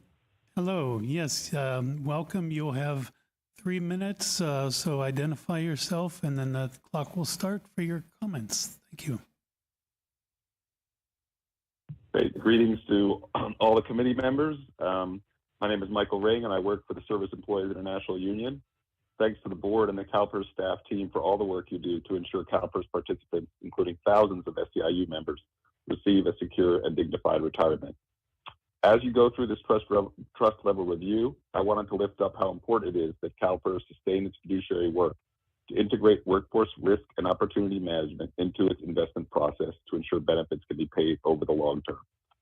CalPERS has a long history of leadership in this area, for example, through its robust real assets workforce risk management program, as expressed in its responsible contractor policy and program, through its corporate governance programs, integration of human capital management issues into its proxy voting and company engagement work, including to especially lifting up the importance of diversity, equity, and inclusion from boardrooms to the work site to the community, as well as CalPERS leadership in facilitating investor networking to manage these long-term risks through, for example, the Human Capital Management Coalition, where your own investment officer, Tamara Sells, serves as co-chair. And I'd like to recognize specifically the work of Tamara and James Andrews, who have guided much of your team's work in this area recently with great skill and efficacy. A recent review of the news cycle detailing the experience of workers makes clear that CalPERS' long-term fiduciary interest in sustainable workforce practices can only be protected through these kinds of proactive, intentional approaches. As noted earlier, major news outlets recently reported a prominent private equity firm with children working dangerous work at one of their portfolio companies. And we are well aware, all of us, of reports of high-profile publicly traded companies completely ignoring and violating their workers' right to freedom of association.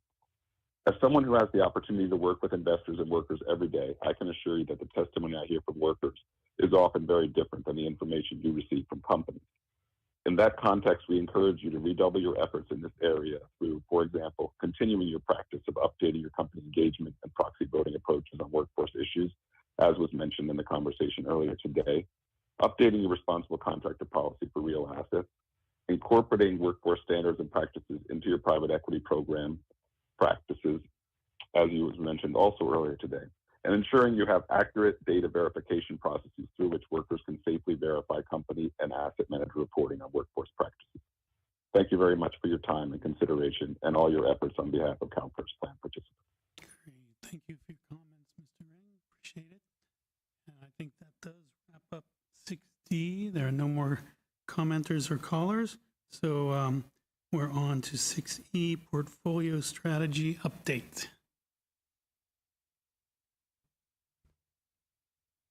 Well, I guess that's me. Sterling Gunn. And I lead the Total Fund Portfolio Management Group here at CalPERS. So good afternoon. Thank you for having me here. And I'll just start by observing that a number of the things that I wanted to discuss today as part of the portfolio strategy, you've already touched on, either through the presentations or through your questions. So that's good news. That means that we are aware about these things. And you'll see through the presentation, actually, what we've been living through the last few days is just yet another example of kind of uncertainty that we live with and try to manage through every day. So I will touch on a couple of highlights, key features of our portfolio strategy. The first is the reliance on equities. In order to get the kind of returns, we need to achieve our 6.8% discount rate. And what comes with that, of course, and we saw some examples of it today, it's a very highly volatile strategy, but nonetheless, it's necessary. And you'll see here I describe it as a harvesting strategy, and I'll get into that in a few minutes. Second piece I'd like to talk about, and it actually came up in the conversation around tracking error and so on, is the true value of adding value to the portfolio. I don't know if we really recognize the true value in the past, but we have here some actuarial analysis that suggests if we could add 50 basis points a year on average over 30 years, that could reduce contribution costs by about 10%. So that actually is quite valuable, so highlighting that piece. A third point that I'd like to make today will be revisiting a theme I like to touch on around uncertainty. But there is a lot of uncertainty, and we'll see about the implications of that for our portfolio. What I'd like to do, though, is start with an analogy around harvesting. And so you probably noticed, I think it's on page 3 here, my farming analogy. And I actually think it's quite appropriate in terms of how we have to approach dealing with the equity risk premium. It's not something that shows up every day. It's not something that shows up even reliably every day. It's something that you believe you can, over time, collect and be rewarded for wearing equity risk if you persist and stay with it long enough. So just as a farmer, every year you go out there, you sow the crops. At the end of the year, you harvest the crops.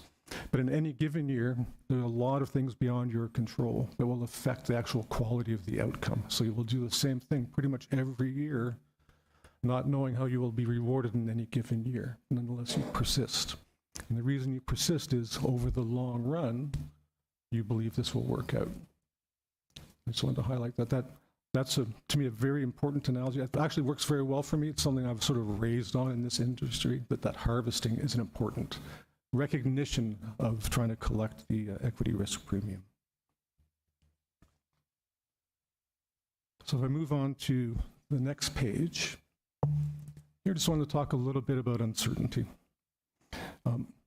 If we think about going into 2022, what were we thinking about? We were thinking about the fact that the economies are likely to get a little bit slower, central bank policy would be tightening a little bit, that the pandemic, which we're in the midst of, would probably continue to affect changes in behavior, and that, as we had talked about during the ALM, there would be a transition in regime. So some of you that were here over the last couple of years, we had talked about how in the near term, returns would be quite different than they would be in the long term, and the need maybe to change the portfolio over time.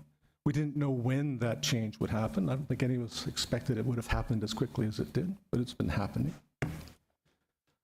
So if we think about the expectations at the beginning of the year and what actually happened through the year, a number of things happened that we did not expect. There's a war in the Ukraine, for example, and higher inflation. And as a result, the central bank tightened much more quickly than anyone would have thought.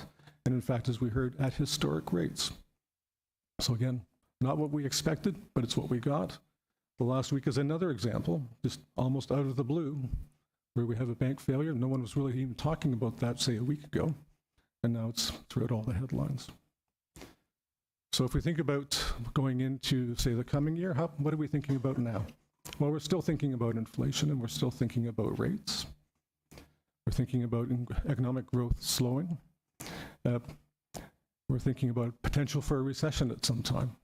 Don't know when, but a recession is probably coming. The macroeconomic volatility, a lot of uncertainty, inflation, more volatile perhaps than we're used to. So all of that sort of suggests that we're getting still in a regime of higher uncertainty. And that leads me to the next page. So if we look at the next page, we survey external managers and ask them for their opinions on 10-year returns, projected returns.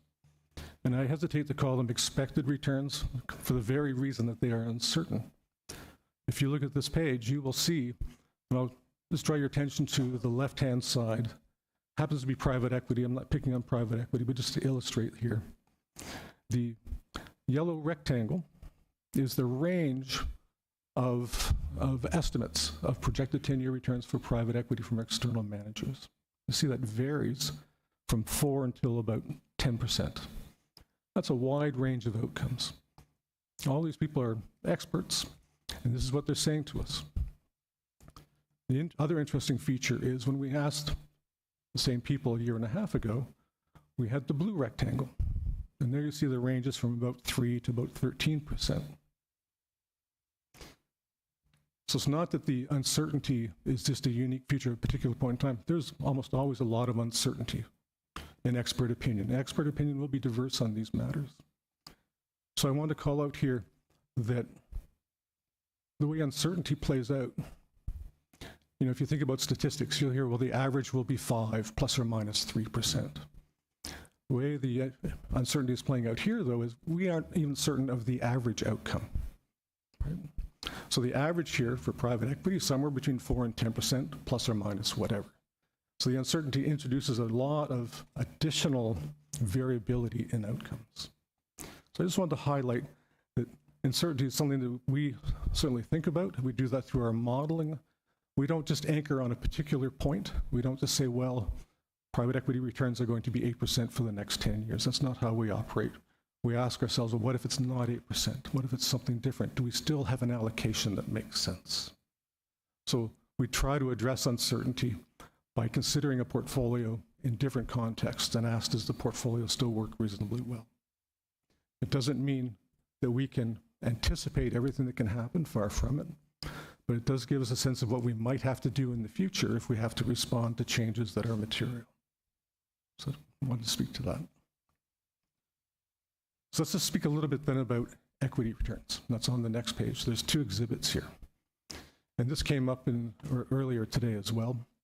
I'll draw your attention to the left-hand side first. The left-hand side has about 120 years of equity risk premium returns. Now, the equity risk premium is the difference between the equity returns and the bond return. If equities outperform bonds, it's positive. If equities underperform bonds, it's negative. What we have done here is looked at a 10-year rolling window and said, okay, over any particular 10 years, did equities outperform or underperform bonds? So if you look here, wherever it's blue, that graph tells you that equities outperformed bonds over that 10-year period. Where it's orange, I think that color is orange. My colors are not always great. You can see that those are periods where equities underperform bonds for 10 years. So I bring this to our attention because we consider ourselves long-term investors. What this message tells us, though, is that even over a 10-year period, bonds may still outperform equities. So that's important to keep in mind. If you look at this chart, historically, that was about 10% of the time. So it's important to be aware of. So 10 years feels like a long time, but if you're harvesting that equity risk premium, you might have to be in there for a lot longer than 10 years sometimes in order to make it work. So I just want people to be cognizant of that kind of relationship. On the right-hand side, we have daily returns from the S&P going back to 1988. And here the story I wanted to illustrate is a little bit different. I tried to color code 2 aspects. So if you have the daily returns there, 90% of the days are colored in gray. Those are just sort of kind of normal days. 1% are colored in blue. Those are the days where we had extremely positive returns, the top sort of percentile of returns. And then color-coded in orange is the bottom percentile. Those days where we had extreme losses in the markets on a daily basis. The key point here, though, is if you look at this, you'll see they come in bunches. You can see that there's a day, really terrible return followed by a day with a really good return. So the message here really, though, is it's quite challenging then to try to avoid the losses because you risk losing the gains. So again, going back to that harvesting strategy, it's really, really important to be steady, to stay with it, knowing that in any given moment, it can be a rough ride, but that it's important to be there so you don't miss out on the upside just because we tried to dodge the downside. So the overall thing here is just to try to reinforce that harvesting strategy. If you believe equities will give you a reward for the equity type risks over the long run, that it's important to kind of be there in a steady way. The left-hand side tells us it can be a bumpy road. The right-hand side tells us it's really very difficult to time the market, so it's better maybe, unless you think you're exceptionally skillful, to be in that market and just be consistent. So those are the key messages on this page. Go to the next page, please. Now, you saw this earlier. Lauren showed this chart, so I won't belabor it too much, other than it highlights how unusual last year was, that both bonds and equities had a negative return. If you look at the rest of the chart, top right-hand corner, bonds and equities have positive returns. That's a nice place to be. The other two quadrants, top left and bottom right, one is negative, one is positive. And that's the kind of thing you would like from a diversified portfolio. What this chart really shows us is that, with the exception of 4 years, the world kind of works the way we would like it to work, in a diversified kind of way. That doesn't guarantee that next year we'll have a diversified portfolio, but the odds are pretty much in our favor depending on the circumstances, and the world is getting to a slightly more normal place than it was even a year and a half ago. So I won't belabor that anymore. So the next page is a little bit more about our specific portfolio and private assets. We've talked quite a bit about private assets today. There's some very good questions about them. And here I just wanted to talk about a bit of our history. Later on in close, we'll talk a little bit about what we think we're doing for the future and how that's going to work. I just wanted to call out, if we look at the top left exhibit first of all, and that's just the undrawn commitments. And I think many of the board members here have already heard this story from other speakers in the past. But after the GFC, for whatever reason, we stopped committing to the private asset classes for them, or at least slowed down. And so the undrawn commitments were quite low for almost a decade. And it's only in the last 3 or 4 years where we've started to increase our commitments again to private equity. And the reason I mentioned that, some of the messaging in the past was we missed out. Right after the GFC, there were opportunities, and we missed out. We were being asked earlier today about opportunities. And yes, the world will present opportunities. And the important thing is to stay in the game and be aware. So that was the first point. The NAV, the middle part of the second exhibit here, that's the net asset value. Again, all these are measured in dollars, by the way, and I'll get onto that in a second why I've chosen to do it that way. Where because of the way we committed for that period of time, you didn't really see significant increase in the NAV of the private assets over that decade. But you have now seen a more recent bump in that, again, as we started committing to these assets. Then the last point down there is the dollar value add. And again, you sort of see a lost decade, consequence of the decisions that were made over an extended period of time. And from about 2010, you'll notice that blue line is basically horizontal. We're plotting the cumulative value add, which basically says it didn't change a whole lot. It bumped up and down, but didn't change a whole lot. You'll see recently there's a bit of an uptick. And if we talk about the new strategy, it's our belief that that uptick is hopefully the new trend that we're trying to set here. Now, the one reason I mentioned dollars is everything that happens in this space is done in dollars. You make commitments to external managers in dollars. We don't give an external manager a percentage of our portfolio. That's an internal thing. Managers get dollars. And this is going to take us to the next page when we look at how the allocations here interact with the rest of the portfolio. But it's important to keep that in mind. It's about the dollars. We don't rebalance. It's not like in public markets where we buy and sell assets to rebalance the portfolio. Once you're into private assets, you would like to stay there. It's a commitment, and let them play out. So if we go to the next slide.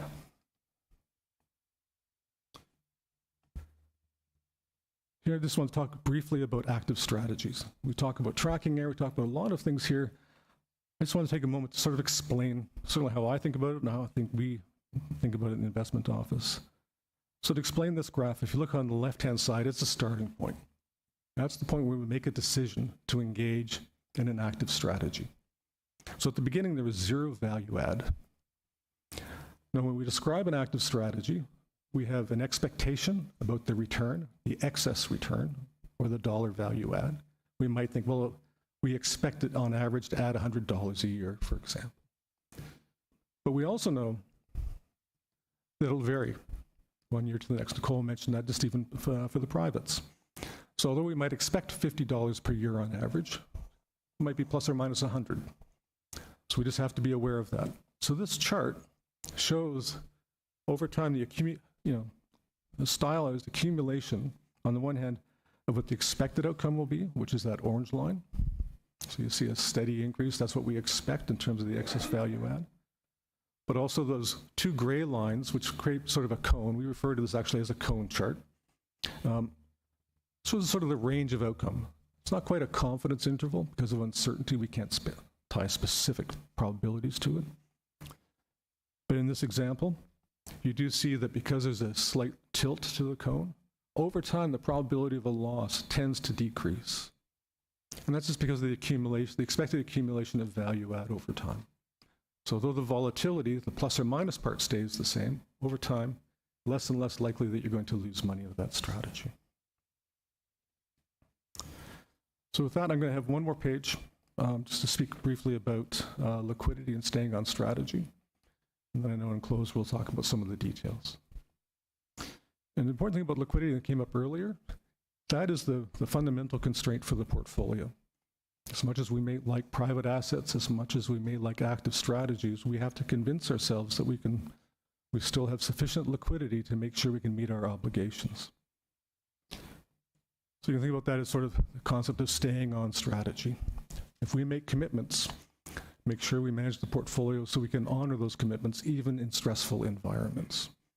And earlier you heard a number of people say we are still confident that we have sufficient liquidity today to continue the strategy that we have started to execute with the strategic asset allocation and some of the active strategies that we'll be talking about later on.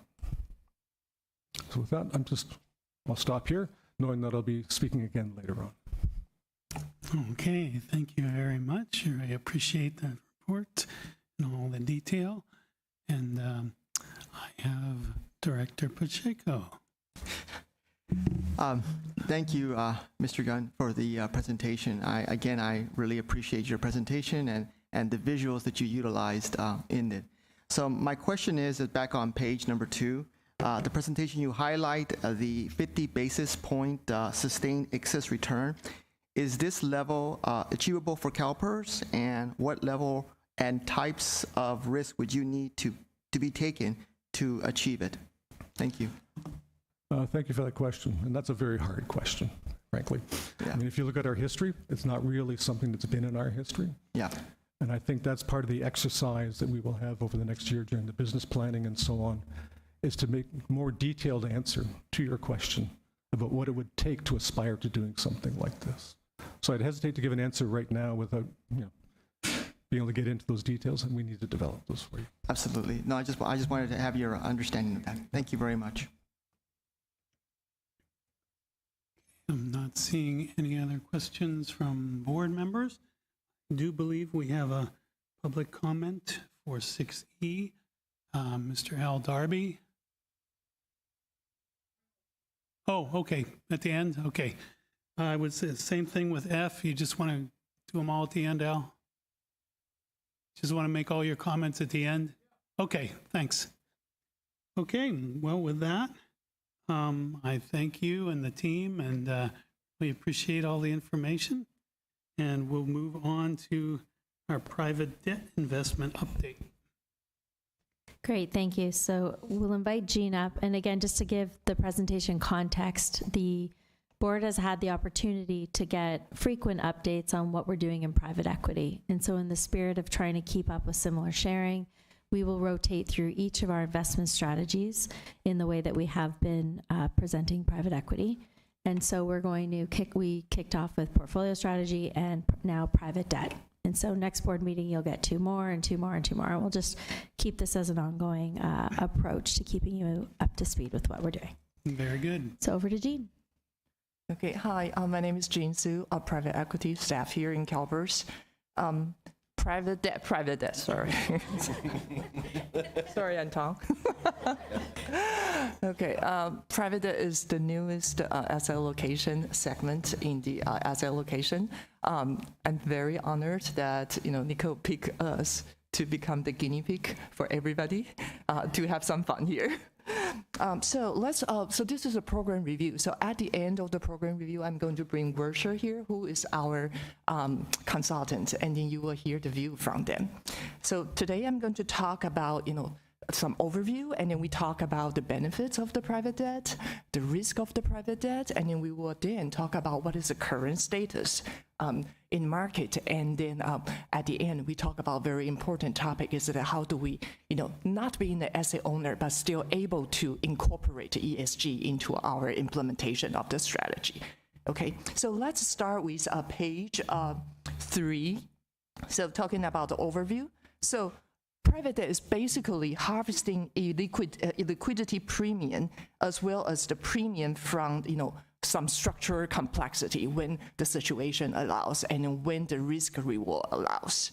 Okay, and in the activity so far, I think it is very, we're very lucky that in the past 2.5 years, we were able to deploy roughly like 24 billion in commitment and then NAV at 8.9 billion. So we are a little bit ahead of our target in terms of the asset allocation, and then I will detail that in the closed session later today. Okay, so let's move to page 5. So we're talking about a couple benefits of private debt. The very first one is, attractive risk-adjusted returns.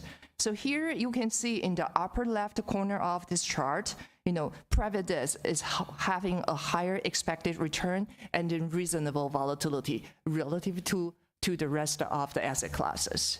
Next page, please.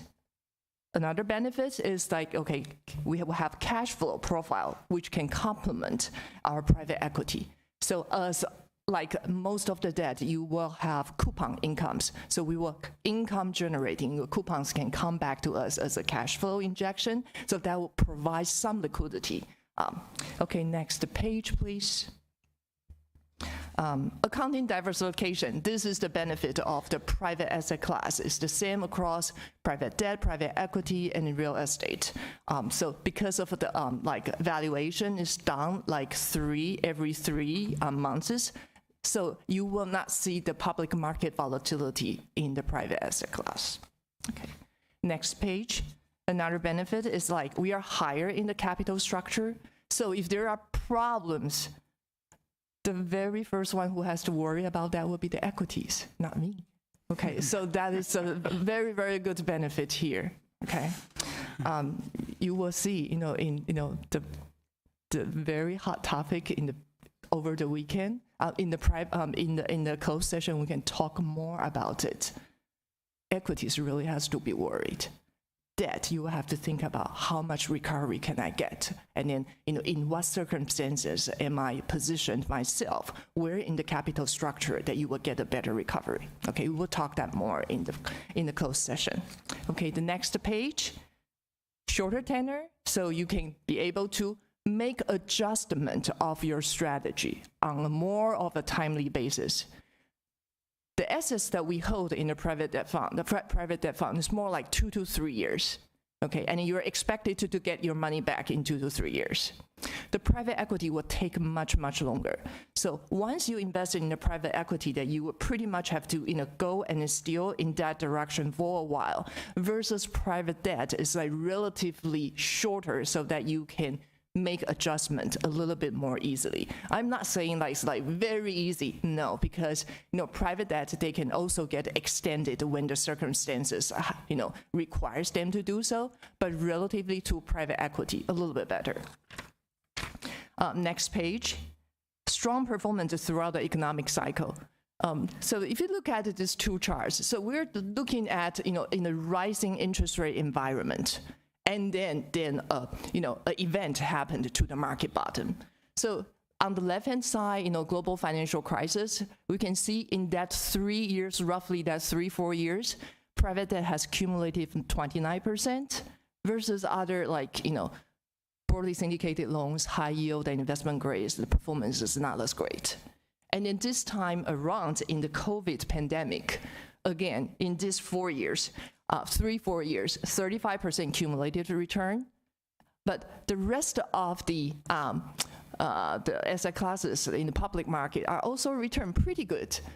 But this is because that the Fed is aggressively sprinkling money to the system. So this, I will say that this is a little bit, again, that this goes to, we can talk in the closed session about like how we think like and why we think that the Silicon Valley Bank will have this the current dynamic right now. Okay. The next one, please go to page 12. Okay. Private debt is not all that great. Okay, there are a lot of risk associated with this one. Okay, if you think about private debt, we are doing things which are not investment grade. Okay, so they are supposed to have risk. They are supposed to have default.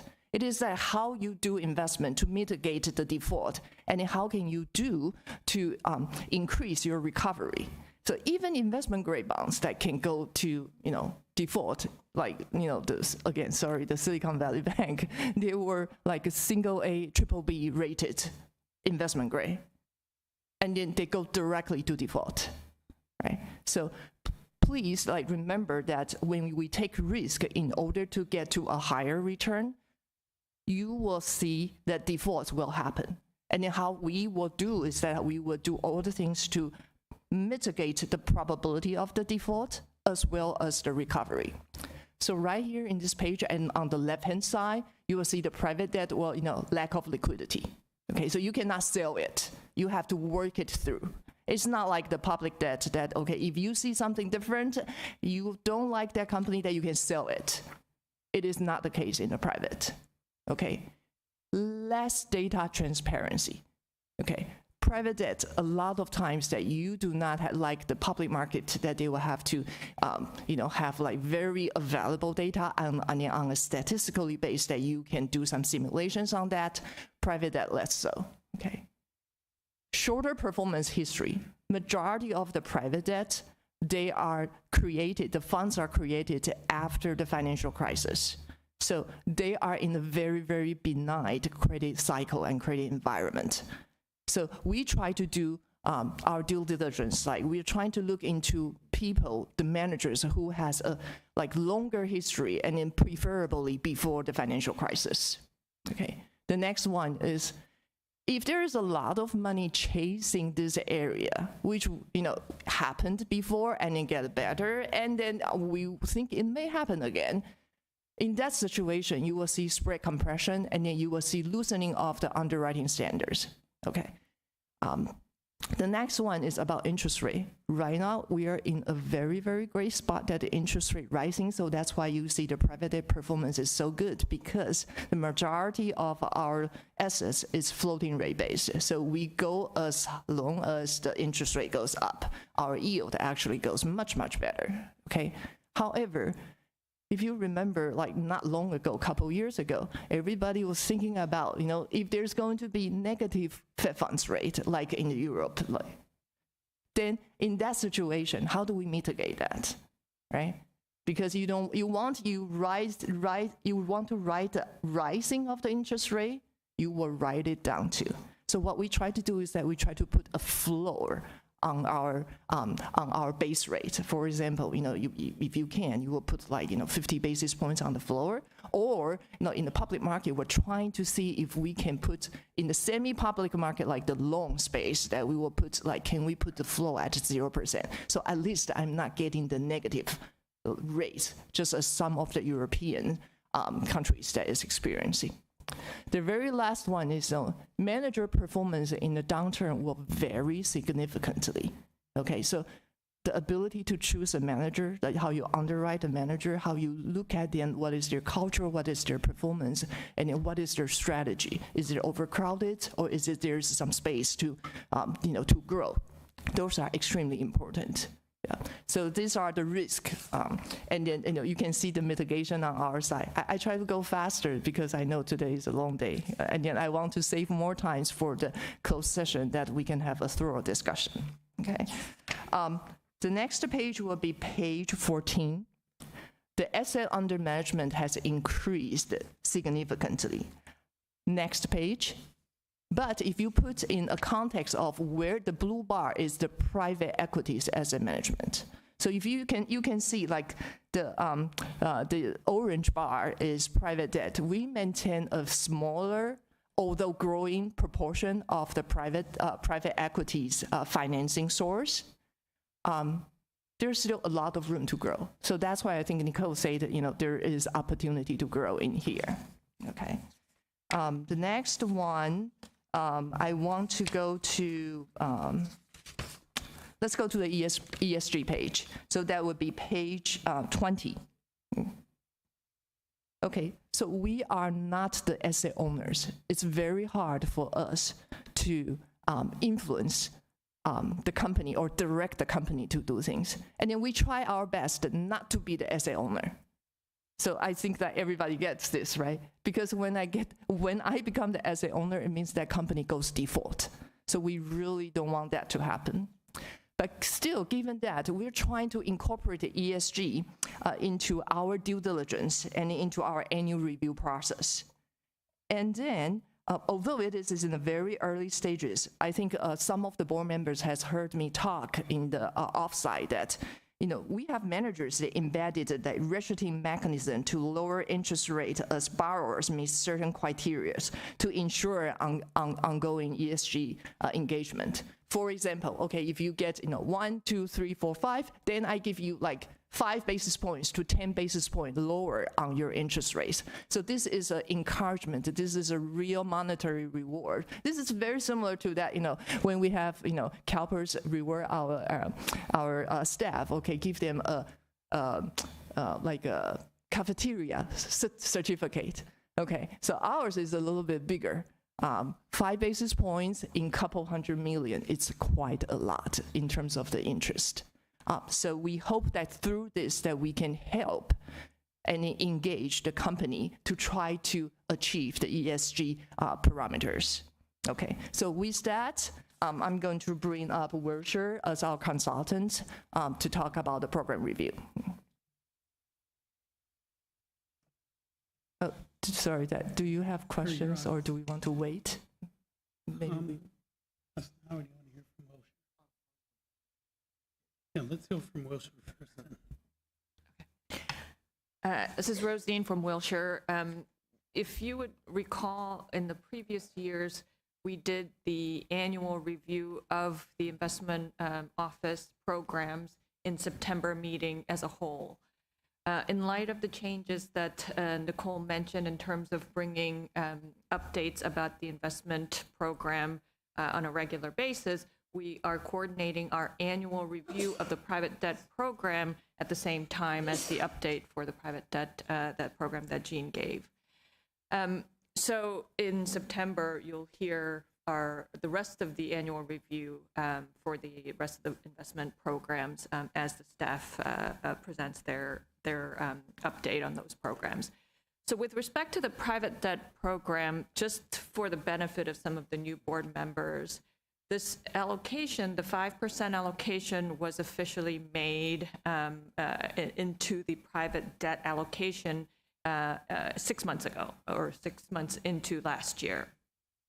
You'll see that our review melds together before that private debt program was officially put in place in the asset allocation. The investments into those private debt positions that are currently in there were already started in the opportunistic strategies program. So the history that we have includes the investments that were committed to within that opportunistic strategies program into these private debt deals. So as Jean mentioned, there's currently 33 underlying investments to which over $24 billion has been committed. And then there's investments that have already been made with that commitment. Among that commitment, there's about $8.9 billion. That's the market value as of end of 2022. So we'll go through our review of this program, highlighting some of our evaluation criteria, which includes the team in terms of their ability to manage this program, the portfolio construction of the private debt program, how they're implementing according to the policy, and then the performance, of course. So if we can move on to page 5. So we'll start with the private debt team assessment. This team has been relatively stable even through that opportunistic strategies days during which Jean was running that program. So the assessment is similar to what we mentioned in our annual review of the opportunistic strategies program last year, in the sense that you have a very talented team who has really deep experience in the space. It's really just the numbers speak for themselves. It's a testament to how much they were able to accomplish within that short period of time, in terms of that, finding opportunities to commit $24 billion in capital and putting almost $9 billion to work. You also see that, and Bill will talk more about this, how the diversification of the portfolio, the different types of strategies and different managers that we were able to invest in through this program. We mentioned that a bit of this during our last review as well, but right now we're in a different situation than the year before. What do I mean by that is not only we're in a different interest rate environment, up until now, the team has really been focused on committing capital, doing due diligence on managers, and finding the strategies that are appropriate for this portfolio. Now that we have a significant amount of capital that's been invested in the portfolio and will be invested in the portfolio, there is the additional significant task of doing portfolio management, not just growth of the portfolio and finding new opportunities. From that perspective, and we've mentioned this last year too, this team is running on relatively thin resources. If you look at anyone that's looking at the size and the scale and the number of strategies and managers that are in the portfolio, the resources are very thin. So we would note that as a potential improvement to be made in terms of the aspect of the team for this program. Moving on to performance on page 7. So again, as a reminder that any track record we're showing that's longer than 6-month period as of end of 2022 includes the opportunistic strategies program track record. I don't need to repeat this, but just as a reminder, still this September 2021 track record is still relatively short for this asset class. Any private asset class performance should be evaluated over a longer period of time. The punchline here is that the program has, in this short period of time, exceeded the policy benchmark performance expectation. Just to clarify, the policy benchmark that we're showing here for a period longer than 6 months is a blend of the benchmark when it was opportunistic strategies, which was 7% flat target, versus the private debt program current program benchmark, which is your leveraged loan index plus 125 basis point target. So melding all that together, over all time periods, this program has exceeded the target policy benchmark performance. It is still in ramp-up mode, and this is just a snapshot of what we've seen so far, and we will do ongoing evaluation of the performance. But this is not just something we do on an annual basis. We're in close contact with the team, and we sit in their discussions of investment opportunities, and we have discussions about the potential risks and return potentials of the portfolio with the team on an ongoing basis. With that, I'll hand it over to my colleague Bill to go through the details of the portfolio construction and implementation. Yeah, thanks, Rose. And good afternoon, everyone. Before jumping back into the private debt portfolio, I wanted to just quickly introduce myself. But my name is Bill Bracamontes. I'm a managing director at Wilshire, and I work closely with Rose, Tom, and Ali, and others. But specifically, I sit within the alternatives team.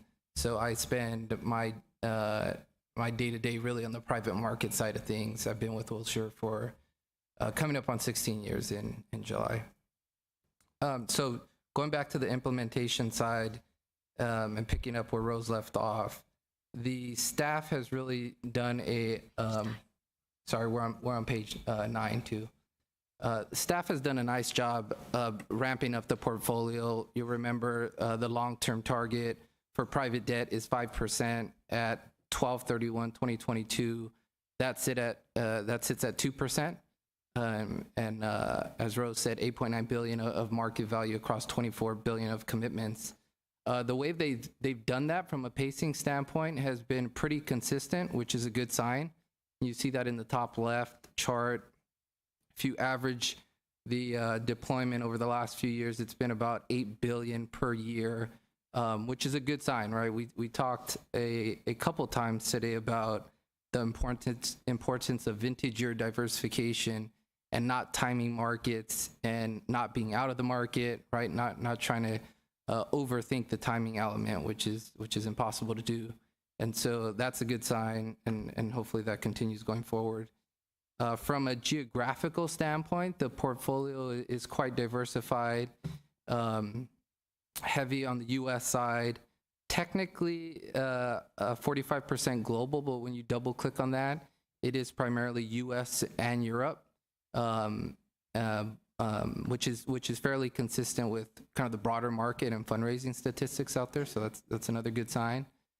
And in terms of the strategy diversification, which we really drill into on slide 10, we looked at this quite closely, and you'll remember there's policy ranges in place for the different sub-strategies within the portfolio, and happy to say everything's in line with the policy ranges at this point, both from a commitment standpoint and market value standpoint. You'll notice direct lending is a big portion of the portfolio to date at 85%. That's again within the policy range and kind of part of the plan here. So nonetheless thought I'd point that out. The last thing I'll say is this is, again, ramping up the portfolio. So I know some of these policy ranges are quite broad,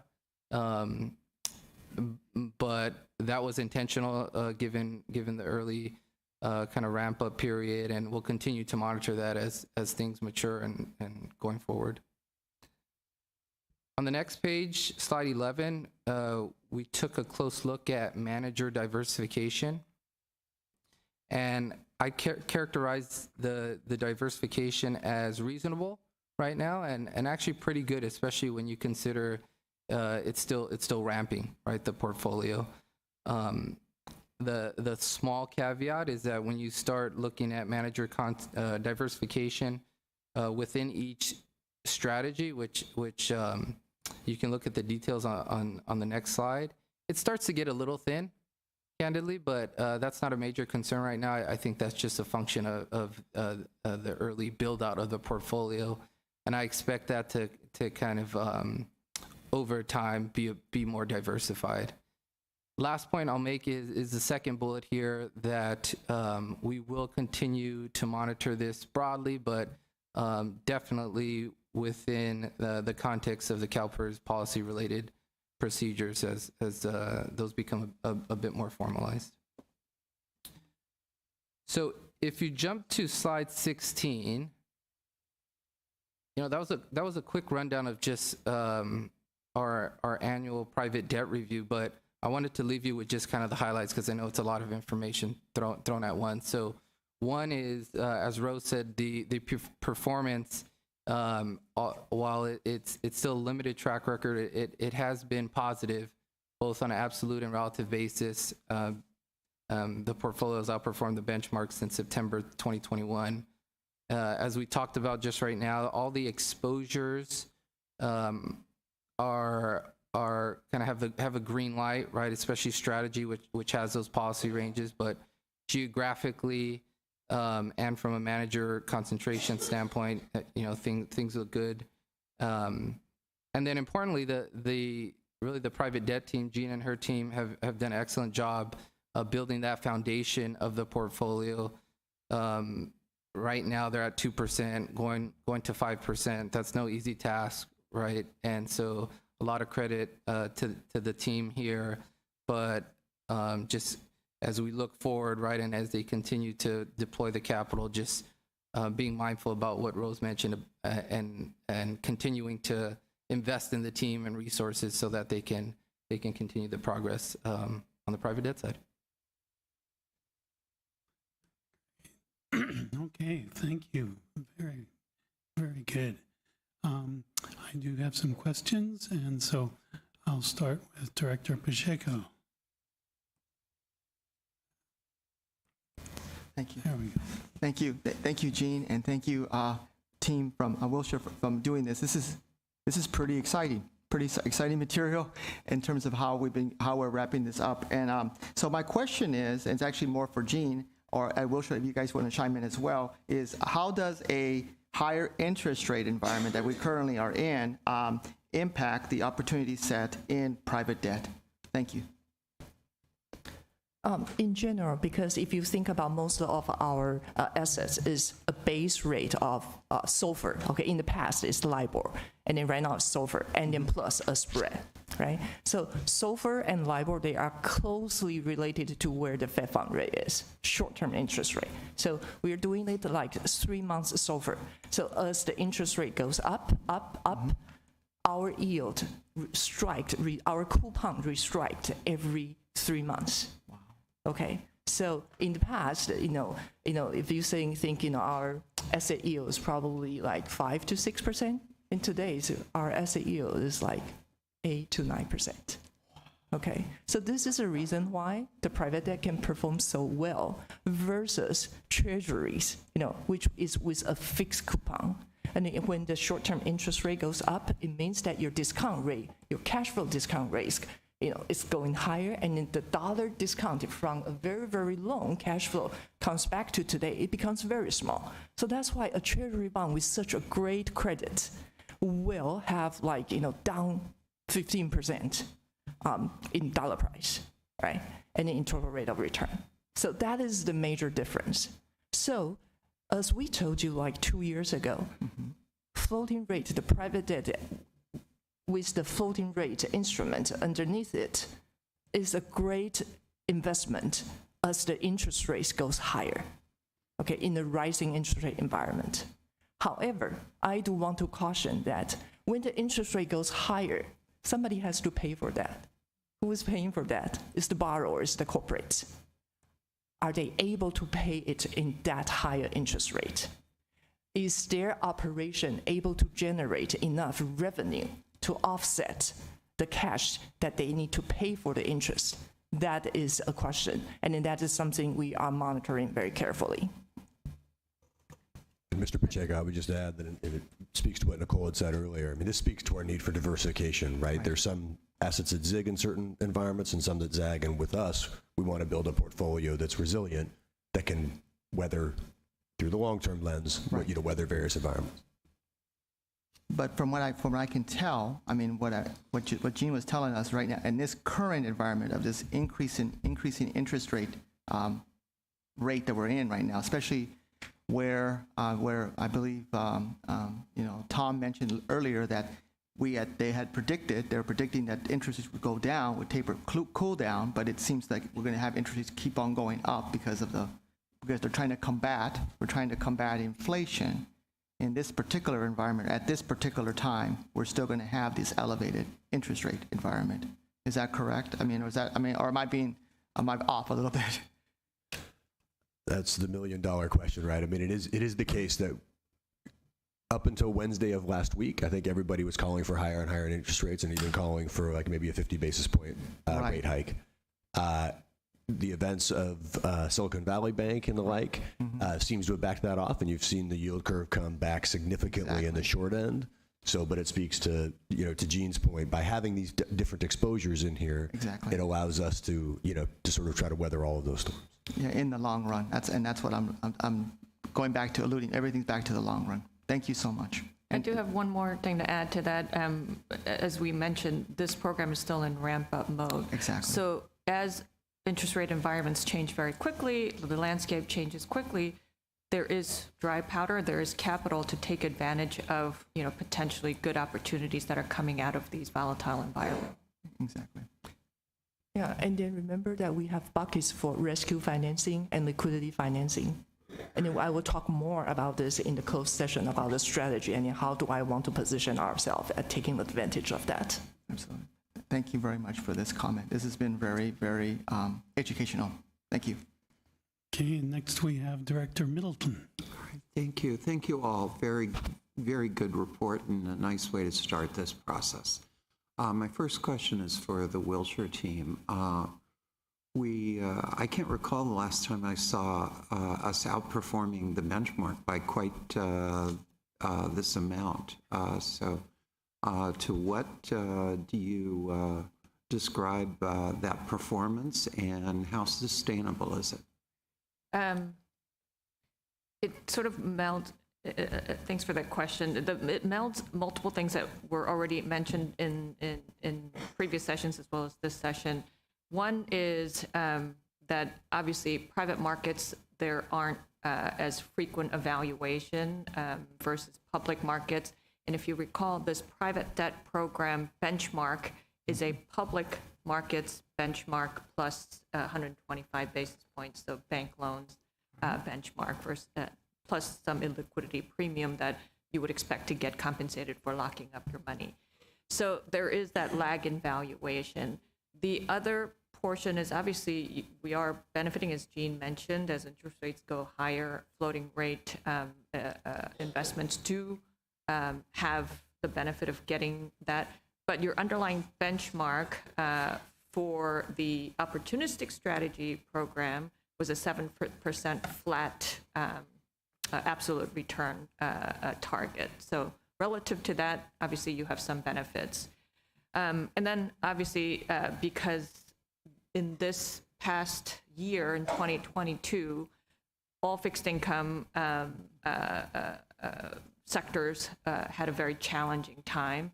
Bank loans was no exception, as credit quality was under concerns as equity markets sold off, et cetera. So the benchmark for private debt, just like private equity, is not perfect. We're trying to proxy the opportunity set. So there is a lot of deviation from the S&P leveraged loan benchmark versus the private debt program implementation. Right. Thank you. And Jean, you might have something. I will say that everything will come back to a very simple concept, which is supply and demand. Okay, so remember that in my one of the risk slide, I say if there's too much money chasing it, then the spread will compress. And then the premium in between the public market versus the private market will shrink. And then public market benchmark is my benchmark. So being prudent, I will say, if the premium shrinked so much that it is not risk reward adjusted correctly, we should pause. And then we can wait a little bit and or see some other things, whether, if there's any other place, if it's not incorporate, can that be in structured product? If it's not in structured product, can that be in real estate? So that's why, having a flexible range on the different buckets that will give us a lot of flexibility to deploy into the best risk reward and then having some sort of relative value concept. Yeah. Apologies, but one more comment is the dispersion between good managers' performance and a poor manager's performance in the private market sector is much wider than the public market sector. So that's also sort of telling about this team's ability to select good managers.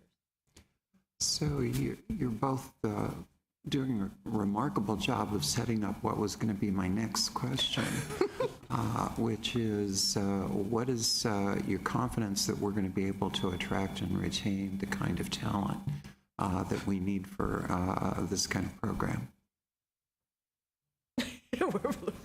I'll let you talk. I'll let Rose talk about it. Before that, can I deviate a little bit? Because I think there's one thing which is also very important. It is this CalPERS platform. The size of CalPERS, that we are able to find like high conviction, good managers that I, can use my size to negotiate the fees. I think this is very important because the performance can be the same, but if you pay less fees, then your alpha is much higher, right?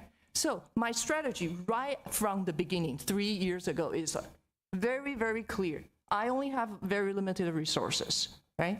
So what we can do is, find very good manager with good platforms that we know that they are going to stay. Remember that we are building this our portfolio through COVID. We do all our due diligence in Zoom. Okay, so I need to make sure that my manager is a real manager, like a Goldman Sachs or Oak Hill or like BlackRock. It's not like 2-person with a Bloomberg terminal, right? Because I cannot visit them. Okay, so this is very important about the strategy right before we implement this. High conviction manager. So you will see my manager concentration a little bit more concentrated. I don't want to do like 100 of them that I will not be able to manage at all. I will have a handful of them, high conviction, good performance manager. I mitigated that by having a diversified portfolio. So even though that we are only 2% of what we are supposed to deploy 5 years from now, 3 years from now, we have already had more than 600 underlying assets in it. So it is very, very diversified. So although at the management level, not as diversified, but the underlying assets is very diversified. So that will mitigate our risk. Thank you all. Maybe I can speak to the resourcing question if you'd like. I don't think the team will say it, but it's a highly skilled and it's a differentiated skill at the end of the day, what Jean and her team are doing. And it's very difficult to attract and retain talent, full stop. And no different than some of the recruitment challenges that we've discussed prior, where you're thinking about all the things we talked about earlier, the pull for folks to want to work from home versus not, the pull to get folks to move to Sacramento, the pull to get folks who have not only a private market background, but a private debt background. It's no easy feat. So it's a real challenge. The team has been working like 3 people per 1 person at any moment in time. And so as a CIO, that's not sustainable. It's not a sustainable ask. It's not a healthy ask of the team. And so we will need to make choices, which is unfortunate because the opportunity set in front of us right now, it's extremely interesting. So we can get into a little bit in closed session how we're thinking through weaving and bobbing during this difficult time to recruit phase that we're in. But otherwise, the team has done an exceptional job, as you can see. Thank you very much. Okay, I'm not seeing any more questions, and don't see no requests from the public to speak. So I will say thank you for the very comprehensive presentations. I really appreciate your time and all the thought that went into it, and I appreciate the work of you and your teams. And we will move on to our summary of committee direction. Yes, Mr. Chair.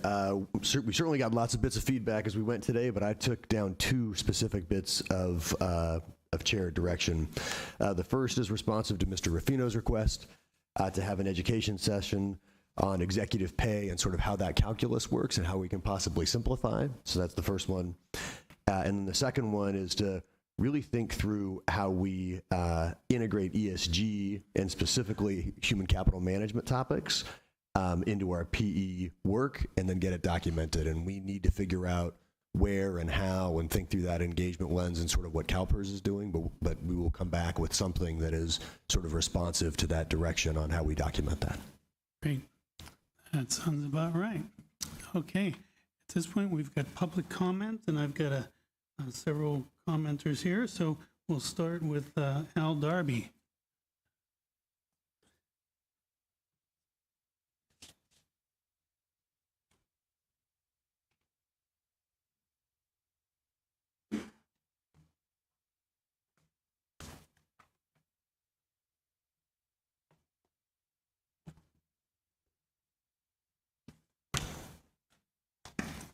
Okay, welcome. Your mic is live, so you can start whenever you like. Thank you. Good afternoon, Mr. Chair and Board. Al Darby, Vice President, Retired Public Employees Association. I'll be expressing the opinions of RPEA investment professionals. In my remarks, I want to reflect their observations about the stated direction the investment committee will take regarding PERF portfolio strategy and also the private debt arena. Regarding portfolio strategy, RPEA agrees with academics who have concluded that passive portfolio management beats active management over time, and with active management, risk is materially greater. Inflation is predicted to decline towards 2%, but core inflation will remain above policy targets, keeping the Federal Reserve Bank policy tight. Economic growth will likely continue to slow and potentially decline, making the risk of recession fairly high. Macroeconomic volatility will remain elevated, and the dispersion of growth expectations to converge throughout the year. Heightened volatility in asset returns suggests this is not the time to take on more risk. Equity and bond returns in 2022 were exceptional. It's doubtful that that will repeat anytime soon. Now that other investment instruments provide a return on investment, higher interest rates and so forth, it's doubtful that money will rush back to the stock market when it appears to be on its way back up. In 2008, private equity assets were a negative $7 billion. Why take on more risk by doubling down in that category at this point? In the area of private debt, RPEA is glad to hear that CalPERS has decided to allow transparency in the private debt program and without the laws protecting it from member scrutiny. While we still have concerns about the risk associated with some prime loans of this type, RPEA is hopeful that CalPERS will apply adequate due diligence to make this loan program a safe and viable investment instrument. Constant quarterly interest cash flow depends on current loans. If too many loans fall into non-performing condition, it begs the question, does CalPERS have a stomach for vulture investment administration? In the long run, debt is debt, and the lack of objective pricing doesn't change that. Now, in all areas of private equity, there are opportunities that we see, particularly in the area of artificial intelligence and robot technology. There's huge opportunities there. It may mean private equity in a traditional sense or venture capital otherwise. Director Pacheco made reference to a need in the area of investment analysis, and certainly AI and other technologies in the information technology area are important in that regard. Battery and hydrogen technology are great opportunities for either traditional private equity investment or venture capital investment, which CalPERS has committed itself to in the past and recently recommitted to that, to venture capital actually, and other private equity opportunities. Many other opportunities are there. Renewable energy, there's been an effort to dispel investment in fossil fuels, but most fossil fuel companies are also energy companies who will be converting to renewable energy. So investments, divesting from those types of investments don't make sense. Yeah, thank you. We see many, many opportunities where private equity and venture capital can be of value to CalPERS, and it's going to take some thinking out of the box to recognize some of the cutting-edge technologies that are emerging and need to be explored for investment. Thank you. Okay, thank you, Al. Okay, next I have Randall Cheek.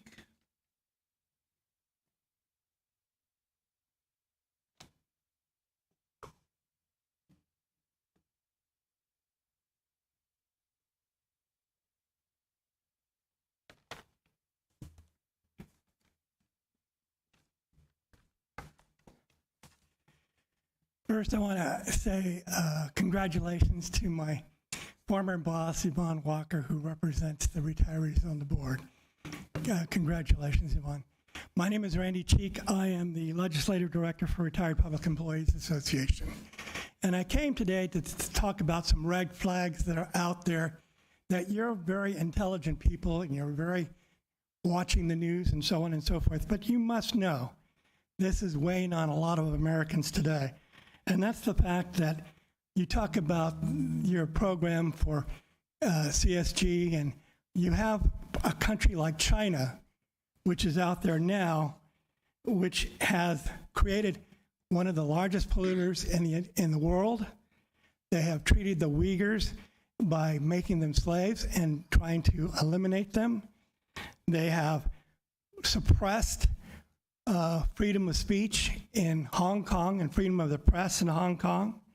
They have suppressed the World Health Organization finding out what's going on with COVID at Hunan.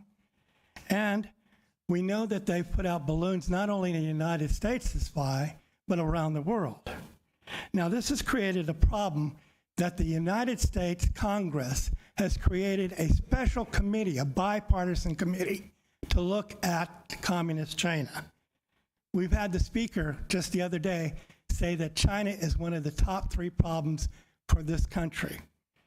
We know that they have forced American aircraft and ships out of international waters.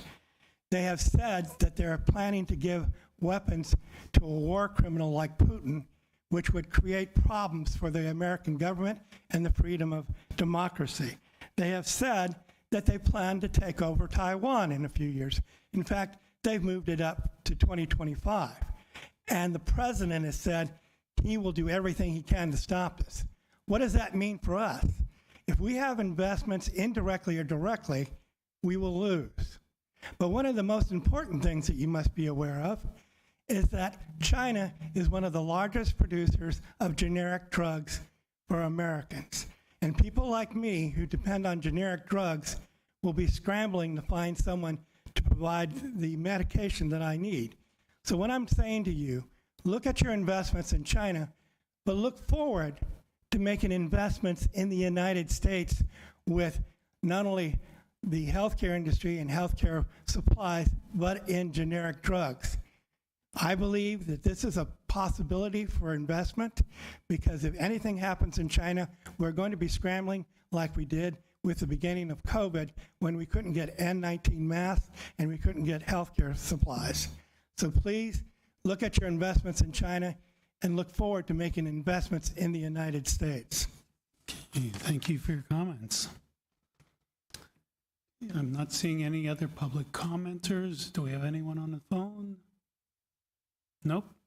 Okay, I think that pretty much wraps up this session. We'll now recess into closed session for items 1 to 7 from the closed session agenda.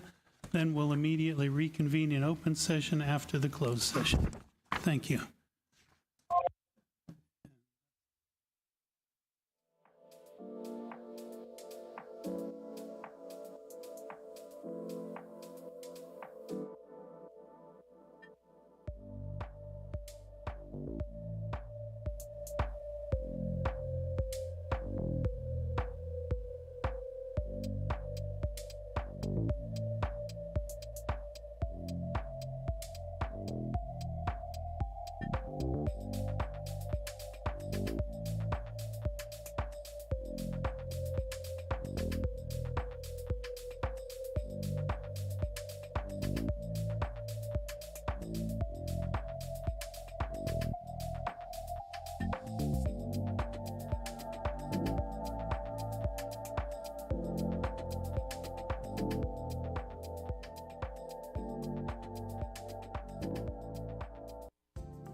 We are back in open session, and hearing no objections, we will be adjourned until tomorrow. What have we got? PHBC at 9? 8:30. 8:30. Okay, did we need our recorder to record that, or? Nope. Okay, I think we're done. Wait, hold on, did you say, do we need one? No, I said, did we need the recorder to record Was the the recording adjournment? on? The recording? Okay, we're good. Cool. Okay, thanks, everybody.